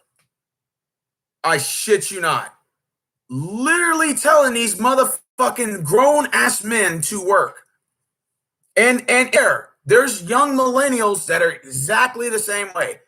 There's this one black guy that he rides the bus. He takes this private bus. It's not like it's not like a metro. It's like a private charter bus that picks you up from your house. And he basically is like I think he's a 33-year-old man. And he would take the charter bus with his mom's money, his mom's account, and his mom gives him grocery money to come to Walmart, right? And his name's Trey. I never forget his name's Trey. And the bus drops him off at the front of Walmart. I happen to see him every morning when I come in when I work the morning shifts. And he's sitting there listening to music, right? And he's sitting there singing and stuff. So I see he's having a good old time. So I'm like, hey, brother, what's going on, man? What's going on, man? And he goes, he's like, yeah, man, he's like, man, I ain't got shit to do all day, dog. And I'm like, so what you getting into, brother? He's like, oh, no, man, T-Lady, she had me coming up, coming to Walmart to get some groceries. Nah, he's coming up here to get a couple things. Nah, man. And I said, okay, that's cool. So how'd you get here? Your mom dropped you off? He's like, oh, no, man, I just wrote a little bus and stuff like that. My mom put a little count and put some money on there. I was like, all right, that's cool. I said, so what you up here getting? He's like, oh, just some groceries and stuff. And he's just sitting there act like he had no worries in the world. No fucking money, not wanting to do a damn thing with his life. And was literally living off his mom. Literally living off his fucking mom. And he had no problem doing it either. No worries. He was like sitting there singing and having a jolly good old time. And broke motherfucker, he had no fucking worries. He didn't even have a cell phone. He had nothing. And I'm like, hey, so Trey, and I try to encourage the brother. I said, so let me ask you this. So, Trey, would you like to work? How old are you, by the way? So I'm 33. I said, okay. I said, we're hiring at Walmart. He's like, what? I said, yeah, we're hiring up here. If you're looking for a job, man, we can start you at about 14 an hour. He's like that. And I said, yeah, man, it's 14, 15 an hour, man. If you work overnight at 17, he's like, man, Walmart got your ass like that, like a fucking slave and shit. I'm like, actually, bro, it would give you more confidence in yourself if you had a job. So then that way you could work 40 hours a week and then it adds up and you have your own money. So you have to live off your fucking mom. And he's like, oh, so Walmart just pimping your ass, huh? He's like, got your ass like a fucking slave, huh? And you try to get me in that shit. I'm like, look, bro, I was just trying to help you. $15 an hour will give you it's enough confidence, put some money in your pocket. And then if you find something else along the way, then you can go and look for work elsewhere. You couldn't tell this brother anything. He was perfectly content with living off his mom. And again, this isn't a race thing because a lot of these young white guys are exactly the same way. And I'm like, it's like they have no problem living off their fucking mom. Absolutely no problem. And it's like they have not a fucking worry in the world either. It just amazes me. This brother has no cell phone. He's just sitting there singing and just singing songs in his head. They're just random songs. And he just sits there waiting for the charter bus every fucking day. It comes up to Walmart. His mom pays literally for everything, and he has no worry in the world either, and no shame. And I actually wasn't gonna roast him. I wasn't gonna laugh at him. I'm not gonna kick a man when he's down. I actually tried to encourage him. I said, yeah, I tried telling him numerous times, Walmart's hiring. We can hire you right now, brother. And he goes, oh man, Walmart's got you like a fucking slave, don't they? They own your ass. I'm like, that's why they got you working for low wages. I'm like, well, it's better than what you're doing right now. You ain't doing nothing. You're not doing nothing, brother. That's the point. You're lazy.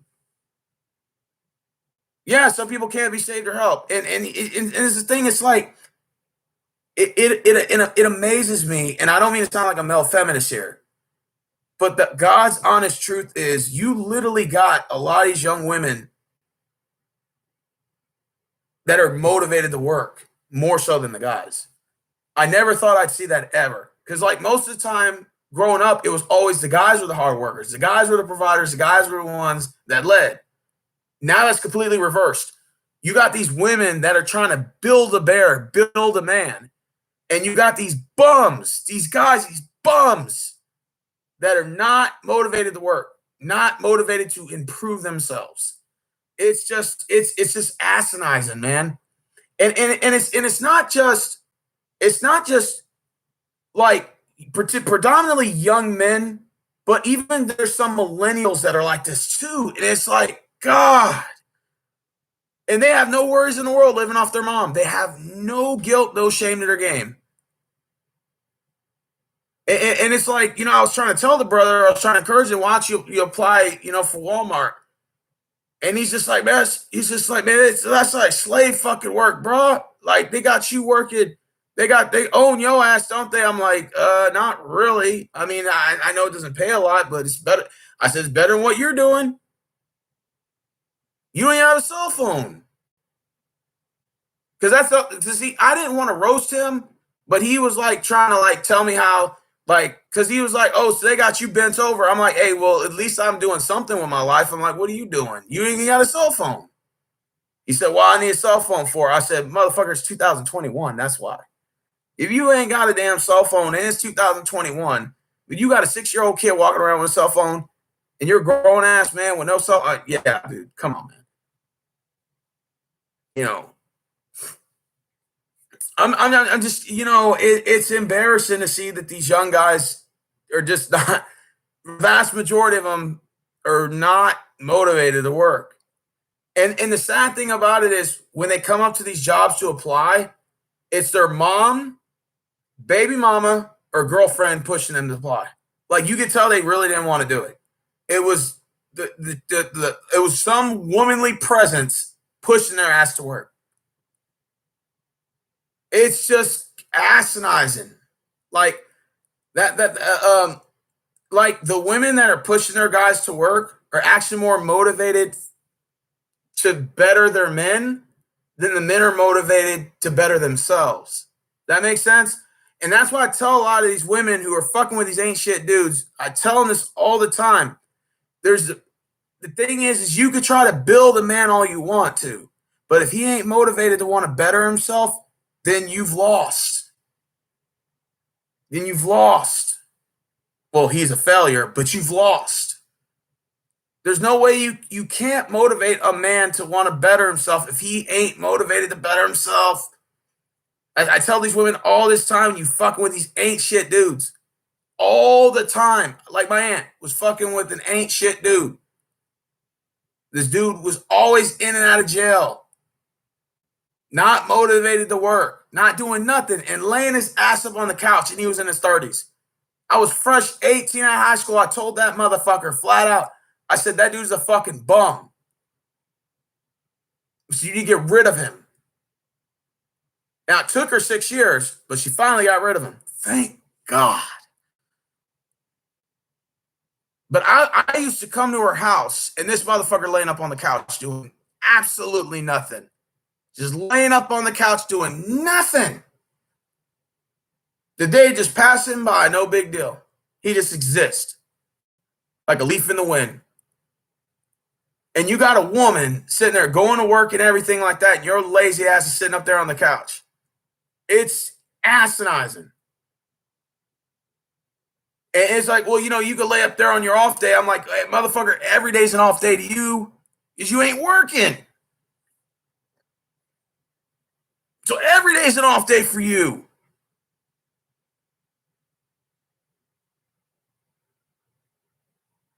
Every day is vacation for you because you're not working.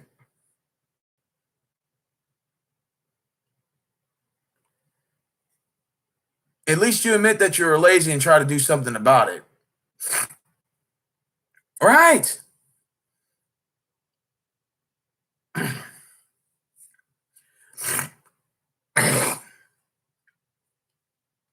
Yeah, but unknown, you got to remember something.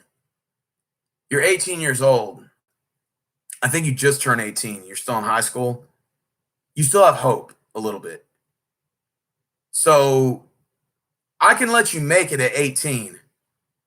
But let's say in 5 years and you still doing what you're doing, yeah, I probably want to question you at that point. Nothing is worse than seeing a 23, 24, 25, 26-year-old man that's not motivated to work. And his mom is dragging his ass up to work, dragging him to work. I see this at Walmart all the time. It's embarrassing, man. They tell you the truth, most employers, they don't want to hire young people. They don't trust them, especially the males. They don't trust them. It's facts. They get sketchy. They're suspect hiring them because they're like, man, I've hired these fuckers before and I already know the response. So I'm kind of a little sketchy on this one. So they start asking a little bit more questions to see if you're truly motivated. That's what I'm saying. You just got a lot of these guys that are coming in here now, and it's just these Fortnite game playing nerds, these fucking TikTok looking motherfuckers, and these fucking, social media wannabe junkies that come up to the fucking store to apply. And it's just, they have like zero worth ethic, zero motivation, zero everything, just zero everything, man. And their whole resume is a big fat zero, and it's just like, and then when it's like you put them to work, they just don't look like motivated. They don't look like they don't care. And it's just kind of like, well, damn. And then when they do work, it's just, they have no critical thinking skills. So it takes them forever to answer a simple question. And it's just, man, it's embarrassing, dude. Now, if you're in high school, I can sort of let you make it a little bit, but when you're starting like you're fresh hitting your 20s and everything like that. And it's like, dude, and it's like, like, again, that one guy who was 25 years old was blaming his mom because he was coming late to work. He's like, man, my mom, she couldn't wake her brother up and shit, and I'm like, you feel me, dog? I'm like, nah, bro, your mom shouldn't have to wake you up. You should set an alarm to wake you up. But every time he blamed his mom for simply not waking him up to take him to work. I mean, to wake him up to go to work. And he goes, he's like, man, I'm on unemployment now because he's on unemployment, right? And he's like, yeah, man, I'm on unemployment. I'm like, okay. And he goes, I go, why don't you come back to work? Oh, no, man, I'm good, bro. I'm good. I'm sitting on unemployment right now. So I haven't really been doing nothing. I just been sitting at the house. You feel me, dog? I'm like, I already know his future. And trust me, I don't want to know it. But I think I might know where his future is. He's going to be living with his mom till he's about 60 or 70 or 80 years old. Till she gets a heart attack. And that's facts. This man is already on the path of failure. And I can already foresee his future. He's going to be living with his mom till he's about 60 or 70 years old. I can already see that. I mean, you don't even have to tell me twice. I already foresee his future. And that's the young guys you see coming in now. I already foresee their future. I already foresee them as a 50-year-old man laying on their mom's couch. I already see that coming. And you don't even have to fast forward to show it. It's already there. That's these males now that are coming up. And some of these young millennials are the same way. You said like a fucking 32, 33, 35, 37, 38-year-old man laying on his mom's couch. I see that too. All the fucking time.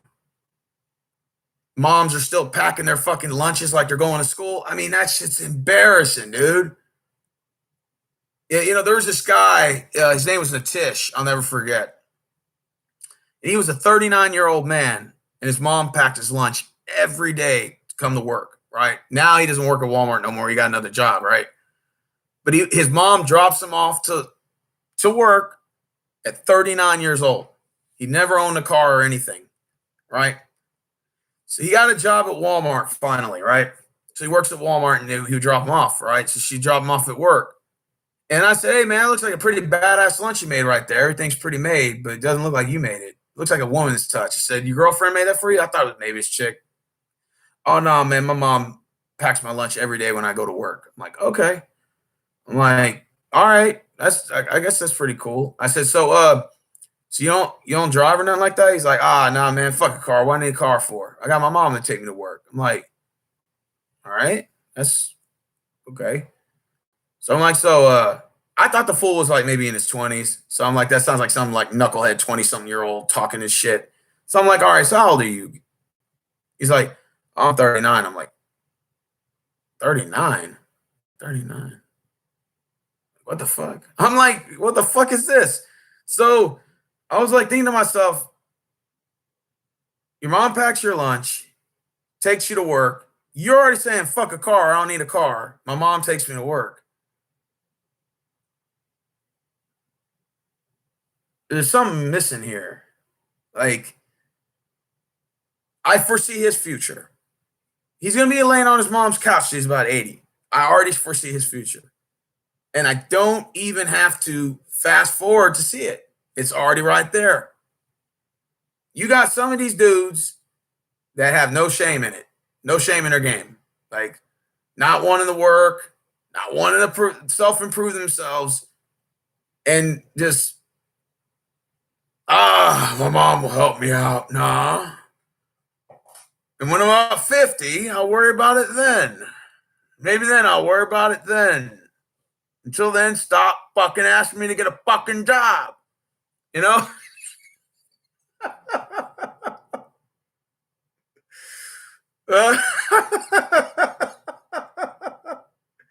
And I'll worry about it when I'm 55, all right? Just you get off my fucking ass about getting a fucking job, all right? I'll get a fucking job when I feel like it. You feel me, dog? God. I mean, dude, seriously, there are loser fucking guys that are like this, literally, and have no shame to it.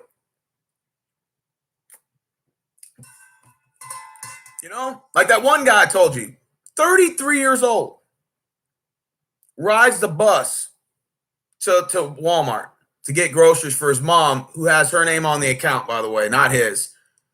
And it's her money off the card.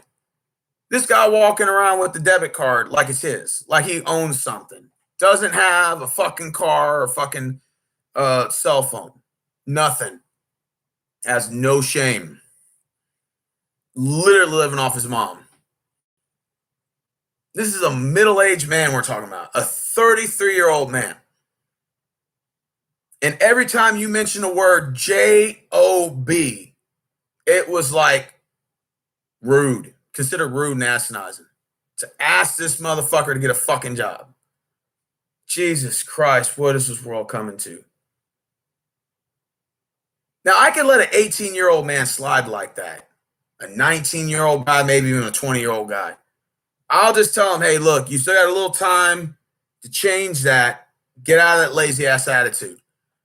But when you start hitting your 20s and life is still going fast forward and your ass is getting older and older and older, man, dude, this shit looks clownish, foolish.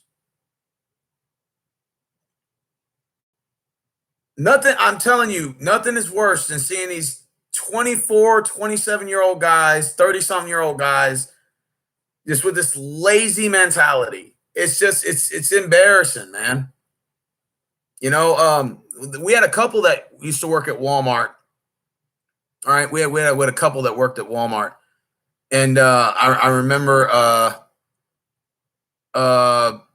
anyways, the brother was working, right? He's a real tall guy with an afro, really nice black guy, was really cool. Light-skinned dude, really nice guy.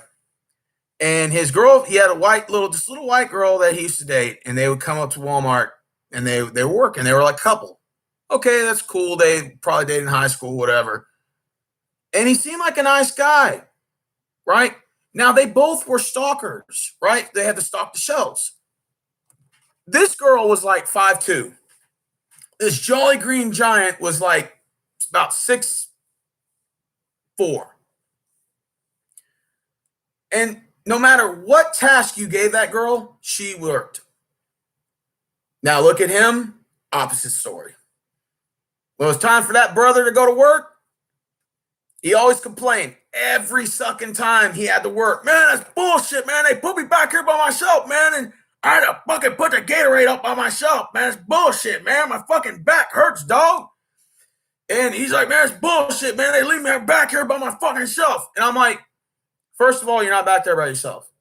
Secondly, there's a whole team of people that are back there, including people that are much older than you that are working and doing more work than you are. And most importantly, the third part is that short little girl that you're dating is actually doing the same thing you're doing, breaking down pallets, breaking down freight, and stocking the shelves. You got a girl that's 5'2" out working this Jolly Green Giant. This dude walks in with a fucking afro like this big, looking like Dr. J. I'm overweight. He's overweight, out of shape. He's got this big old afro. Really friendly guy, don't get me wrong. But he always complained about working. And yet his little girlfriend that was like 5'2" is sitting there working in the same department as he is, stocking shelves, which is predominantly a male-dominated genre, by the way. And she still was doing it. She's not complaining. She's working. And this brother could not stop complaining. Every fucking day, he was complaining about having to lift something. Water, Gatorade, everything. He was just a whiner. He was a fucking whiner. Well, they finally got rid of his ass, right? They got rid of that brother, right? I saw her coming out, so I figured, okay, they're probably still talking. I said, hey, where's your boyfriend at? I haven't seen him in a while. She's like, well, he's in the car. You want to talk to him? I said, yeah. Let me go say hi to him. So I saw him in the car, and I saw that huge afro. You can't miss that afro from nowhere. So I just say, hey, bro, what's going on? You know, he said, oh, man, what's going on, man? I said, so what happened to Walmart, bro? You're not here no more? Oh, man, no, it's bullshit, man. This job's fucking bullshit, bro. It's bullshit. I said, oh, okay. I said, so what are you doing now? And he was like, oh, man, I just been looking for work, dog, but, you know, just haven't found anything yet, man. So I'll probably find something later on. I'm like, you bro, motherfucker, you haven't been looking for no work. Let's just be honest. You haven't been looking for work, bro. Because, like, I could just tell, like, the way he was saying that, he was just trying to blow me off. Like, saying, I feel like I look for a job and I fucking feel like it, you know? And the sad thing about it is his girlfriend still works at Walmart in the same department and still working. So how is it you got a girl that's 5'2" and a Jolly Green Giant that's 6'6" that can't work? I mean, you can't make this up. You can't make it up. So that's why my point is that you have these girls out working these guys. You see what I'm saying? You literally have these new guys coming up out of the woodwork that have no like worth ethics whatsoever.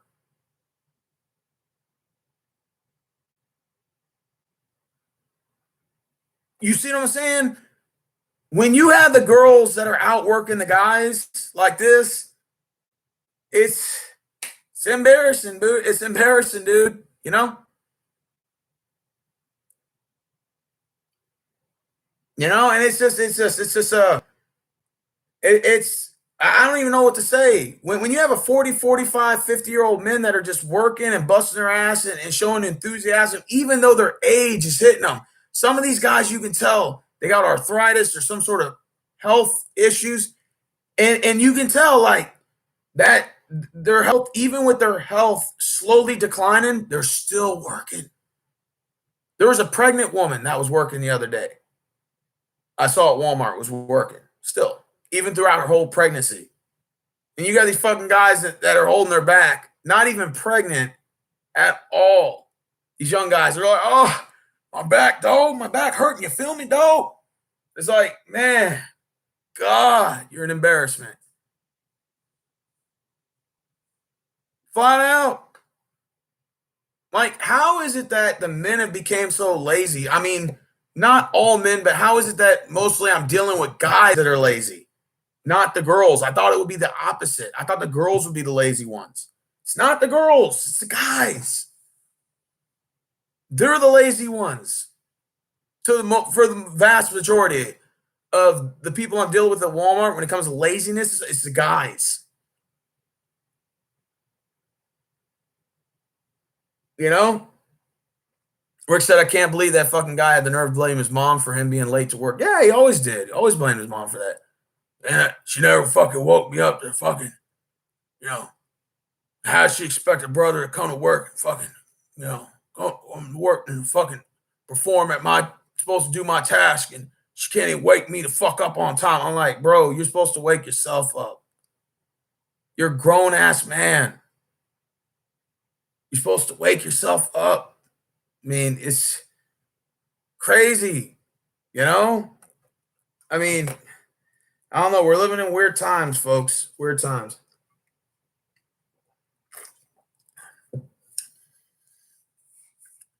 How much do you get paid, Steven? Walmart, 17. It scares me. It scares them, and some people are scared of them to learn new things, too. Very weird times, Jamel. I agree. Reminds me when the Mexicans got a hold of the white boy in training day. That was funny. Some people just don't want responsibility. Zero resume. Yeah, I agree. What up, Steve? What up, Young Link? Definitely something is missing. But what happened to the people making fun of the people whose moms does everything for them? Facts. Even in high school, you should have developed comprehensive skills. I agree. She made more money than any hardworking person. Mm-hmm. Where's Jenny from the block? Oh, Jenny went to bed. I'm fucking tired when I come to work. I can't make a real dumbass TikTok video. Yeah, one time we had this guy, Rick. I'll never forget. Says Rick's messaging me. I had this one guy one time. He said, he came into work, right? It was a young guy. He was like 20 years old, and he had just got hired, right? And his job was to push baskets, right? And it was a white dude. And so they're like, hey, since you'll be working on the truck, but you know how to use that little cart machine, right? I'm like, yeah, I've used it before. They're like, do you think maybe you could train that guy today? I'm like, yeah, sure. So the dude came in and introduced himself. His name was, I think, like Weston. And he came into work and he's like, hey, man, I'm here to start. This is my first day today working here. They hired me for a cart pusher. I'm like, yeah, man. I'm going to show you how to use the machine. He's like, oh, okay. So I showed him how to use the machine and how to bring the carts in with the machine. Real easy. And he's like, I'm just curious. Do y'all do this every day? I'm like, yeah. Just like this, like same shit, bringing the carts, the same shit. I'm like, yeah, pretty much. Oh, okay. And I knew something was odd. I'm like, why is he saying it like that? So anyways, the next day, right, he works his 8 hours. And the next day, the fucker comes in, right? And he walks up to me, right? Because I happen to just be passing him up. And I said, hey, man, are you motivated to work today, brother? You ready to go to work, Weston? He goes, this is my vest right here. He handed me the yellow vest he had. He said, they don't have to call it quits. And I'm like, what? You just barely got hired. And he goes, well, it's just too much. It's just y'all asking for just too much. You just can't do it. And I said, damn, bro. I said, you worked here a day, right? Check this out. So the fucker had my number, right? So we exchanged numbers the first day, right? Because I told him we can always text each other. If we work together, we can always text and, work together. If you need to reach me and I'm on the other side of the building, you can text me. So he calls me, right, about 3 days later. He's like, is this Steven? I'm like, yeah. Who's this? He's like, Weston. I'm like, oh, what's up, brother? What's going on, man? Did you decide to come back? He's like, nah, man, I had a more important question to ask you. I said, okay, so what's the question? He goes, just wondering, can I still get my check? I'm like, check? He's like, yeah, for the 8 hours I worked. I still get paid for that, don't I? I'm like, yeah, pretty much. I mean, you clocked in, didn't you? He's like, yeah. I'm like, well, you have to go talk to personnel. And then they'll either give you a check, which it could be, depending on when he worked, it could be on the next pay period. If he didn't hit that pay period, he has to probably wait till the next one was 2 weeks. He's like, man, you got to tell me, man, you can't tell me that I have to wait 2 weeks to get this check. I'm like, bro, It might be on the next pay grade, so you're gonna have to just talk to personnel. Like, I have no control over the pay grade. So basically, this motherfucker was talking about getting paid for 8 hours, bro, which is not even like $100. Like, he, after taxes out, he probably make like maybe like $60 or $75. And he was making it sound like he made like he was getting paid like a $200-$300 check. I'm like, fucker only worked one day. I'm like, God, he's an embarrassment. This is a young white dude too. And it was just like, just a flat out joke. It's an embarrassment. And that's like, that's the new age workers for you right there. That's the new generation of crowd of kids that are coming in that are in the workforce. And it's scary thinking about it, because that's why, like, if you look at all these welders, these contractors, they're all, these welders and contractors, okay, are all in their 40s. The average welder is 38 years old. The average roofer is 40 years old. There's a reason for that, because you literally have a generation of hard workers, and you literally trickles down to a generation of soft losers in terms of worth ethics. And that's what you're seeing. So this whole fight for 15, don't believe none of that crap. It's not true. That's their excuse to be lazy. When you ask them and you give them $20 an hour in a security job, they can't do that. That's why I say on this channel many times, I've said this before, so the cows come home. The young Gen Z males are the epic failure of the male species. There's a reason why I say this, because it's true. And to a certain degree, there are some young millennials that are in that same category as well as the failure of the male species. Some of the young millennials, not all, some. But the Gen Z males are just a complete epic failure. And why I say that is because they're not motivated to better themselves. So why am I going to respect a generation of males who simply don't want to better themselves? Why? Why should I have to respect that? I don't respect that. Not at all. I don't respect that. I think a man without worth ethics is trash. I'm sorry. It's just the way I was raised.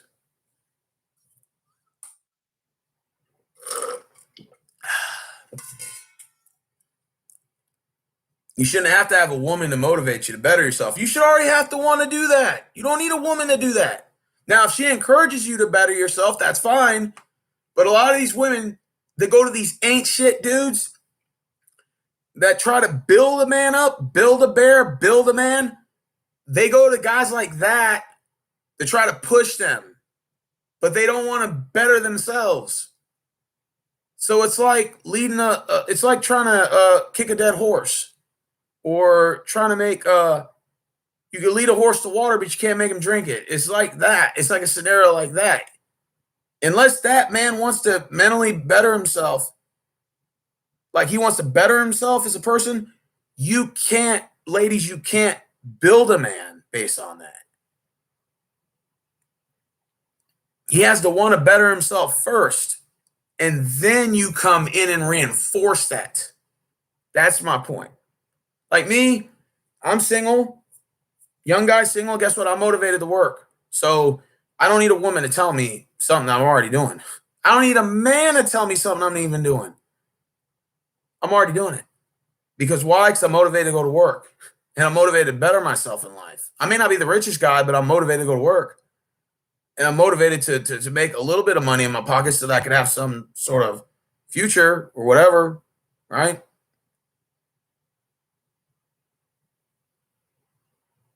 I don't need a woman to tell me that to better myself. It's already there. Now, if she wants to encourage me to do better, that's fine. I don't have a problem with that. But I don't need no woman to wake me up to go to work. I don't need no woman to push me to go to work. I'm already doing that, bro. And when you see literally like a group of men that aren't doing that, it's just embarrassing, bro. It's like, how do you like live with yourself? I don't get it. Yep. Gen Z of all males of colors or something else. Yeah, they're just, that's why I call them the epic failure of the male species. There's a reason for that.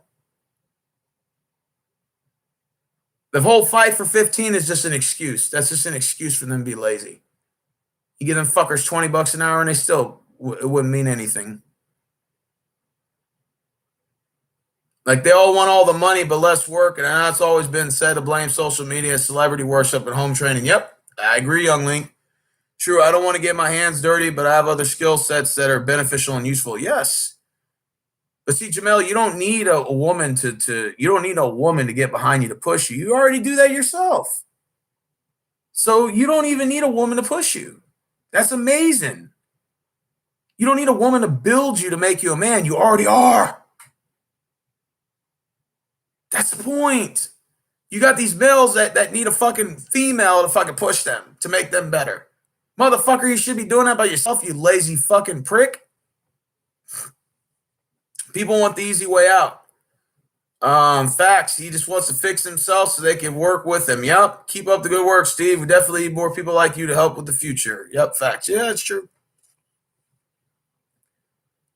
That's why young companies now, they're scared to hire young people, bro, because they see this fucking shit bullshit, dude. That's why robots are coming in. It's not because they can't pay. They can pay the people the money. It's the fact that the lazy motherfuckers don't want to do it. So they're like, well, fuck it then. So that's why they're improvising and going to robots. So let the robots take their job. Fuck them. That's what I say. Fuck them. Let the robots come and take their fucking jobs. They want to sit on their fucking mom's fucking, they want to sit on their mom's fucking couch to their fucking 80. Fuck them. You know, that's the way I look at it. Fuck them right in the ass. I mean, I will never understand how a group of males coming up are that fucking lazy. I will never understand. There's no logic you can give me for that. No worth ethics, no logic, no motivation, no reason to better themselves. I mean, it's embarrassing. I mean, you will never be able to explain that to me.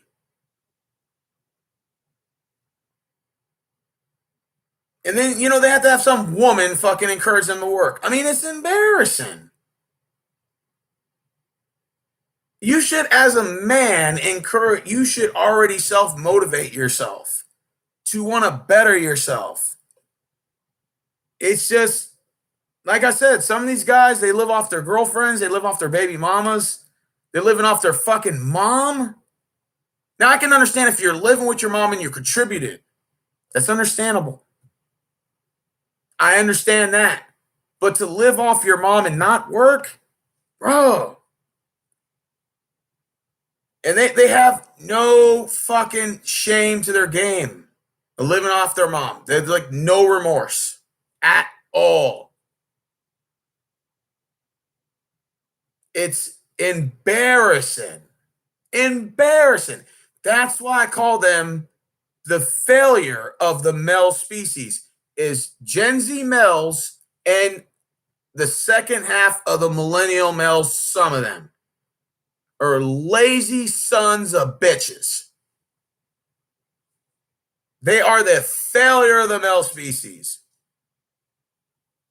And thank God, you know, you can live in what they call it, the whole identifying yourself or whatever. Now they can identify as something else. So they don't have to tag themselves as a man or male. They can tag themselves as something totally different now. So they don't have to call themselves men. They can identify themselves as something else now.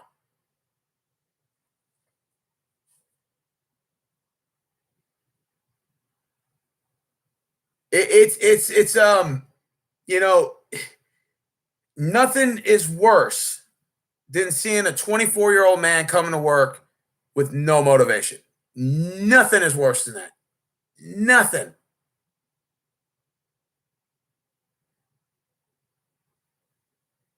Mama built my daddy up. But see, was your dad motivated though? Does your dad already had a business? Maybe there's nothing wrong with the woman who's helping you better yourself, per se. You work as a team if you're married or in a relationship. But the problem is you got a lot of these women that fuck with these ain't shit dudes that have no motivation to what? Better themselves. I've literally seen baby mamas, girlfriends, and their mothers basically begging these fucking idiots to work.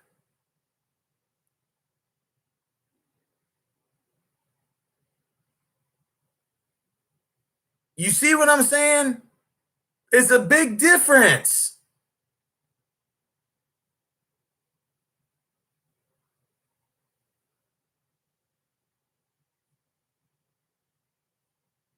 It's a big difference.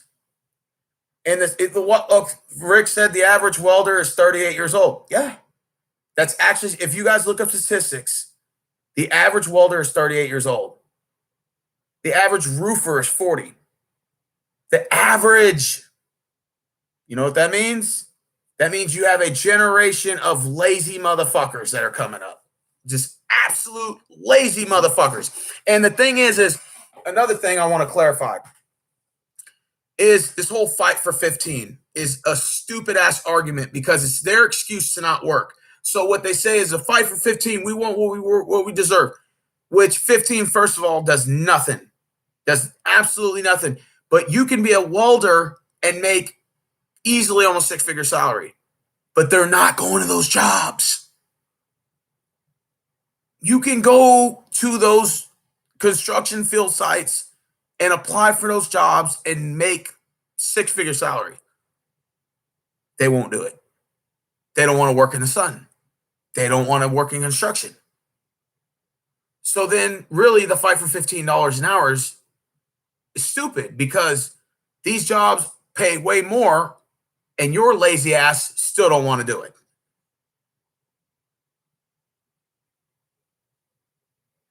It's like I told you guys, the security job that was at Walmart, it was a private security company that was contracted through Walmart.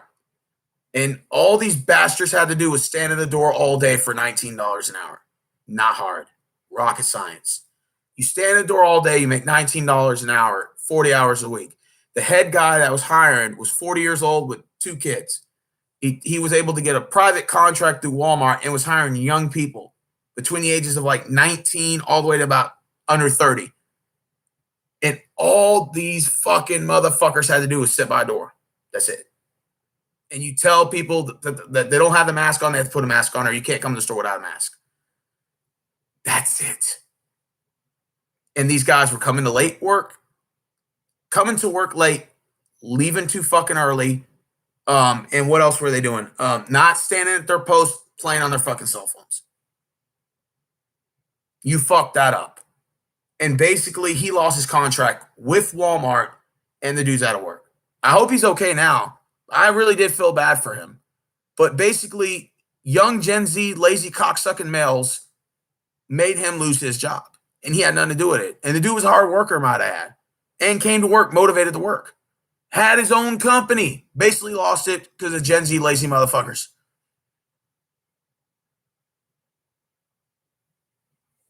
I felt bad for the guy, too.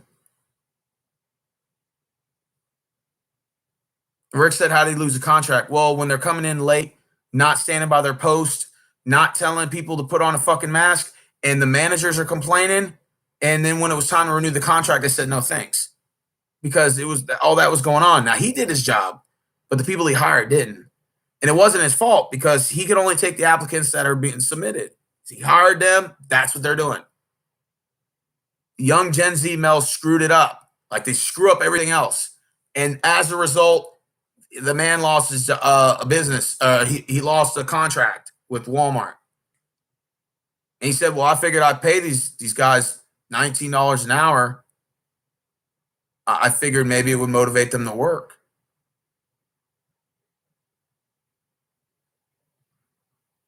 All they do is stand at the door all day. I don't understand how they're not motivated to do that. The simple task. It's nothing physically. There's nothing physical about the job at all. You just stand at the door. And they can't even come on time to that. $19 an hour. At 19, 20 years old, that's badass pay. That's pretty damn good. Right? Compared to most jobs floating around. And they can't even do that. They fucked that up. So that goes to show you that the 5 for 15 is bullshit. That's what it goes to show you. That's the point of what I'm making. And it also goes to a point to where he basically lost his job because of them.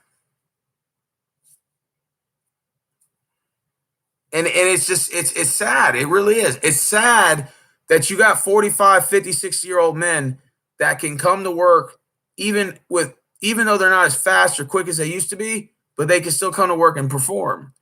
And you just got these young guys who should be motivated, who should be wanting to do better, who should be trying to prove themselves, refuse to do it. It's embarrassing, man. It's embarrassing.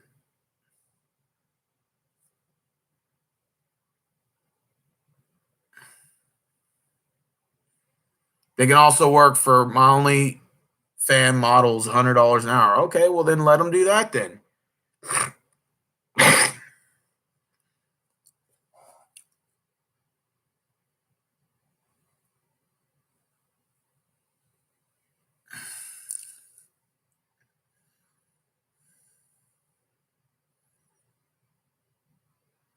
He's talking about trying to build an unmotivated person. Now the thing is, the problem is Rick, is that with the women that we talk about, how women are attracted to toxic men, like it says in the video. And I talked about how in growing up, you always had movies like The Princess and the Frog, where the princess kissed the frog and made the frog into a man. So before he was a man, he was a frog, which basically saying he ain't shit, right? And that, if a man was being mean to you in the schoolyard, or a boy was, then it was led to believe that he was what's the word I want to use? He was trying to he liked you. Or Beauty and the Beast. Beauty, beautiful woman, beast, ugly looking motherfucking guy, would symbolize that he had issues and that beauty had to put him in his place. Now the idea is that women have to fix broken men. That's the idea of how women were led to believe. It's social engineering. Is that men are led to believe that they're unfixable, or that like they're broken. That it takes a really good woman to fix them. That's why I hear terms like my better half, she's my better half, she's always right, stuff like that. So the problem is that women try to fix impossible broken men. They try to go to the lowest of the depths, of the bottom, to fix guys. And they try to build them from the ground up instead of tweaking one that's already somewhat fixed. Does that make sense? You can encourage a man to do better than what he's doing now, versus a guy who has no motivation to do anything to improve himself. You see what I'm saying? There's a big difference. The problem is these women end up finding themselves with dudes that lack motivation to better themselves. That's the problem.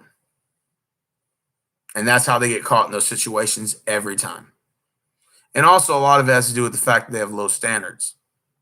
That the standards for the women are not high enough, even though they say it is. They're like, oh no, I have high standards. I'm like, no, you don't.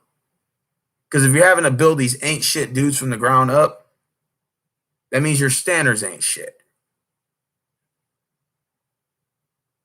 You see what I'm saying?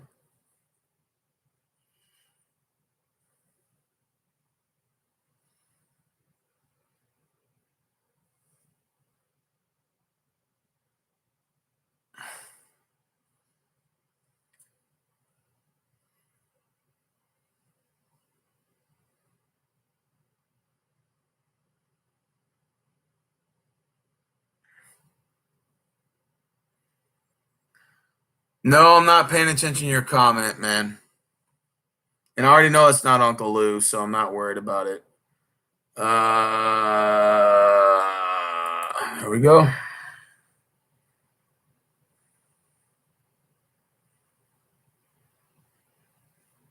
I already know it's not Uncle Lou. First of all, Uncle Lou's not even subbing me. That's I know. Plus, he's a college vid maker, and the dude's got like 100,000 followers. Why the fuck would he be on my live chat this late at night? I have no clue.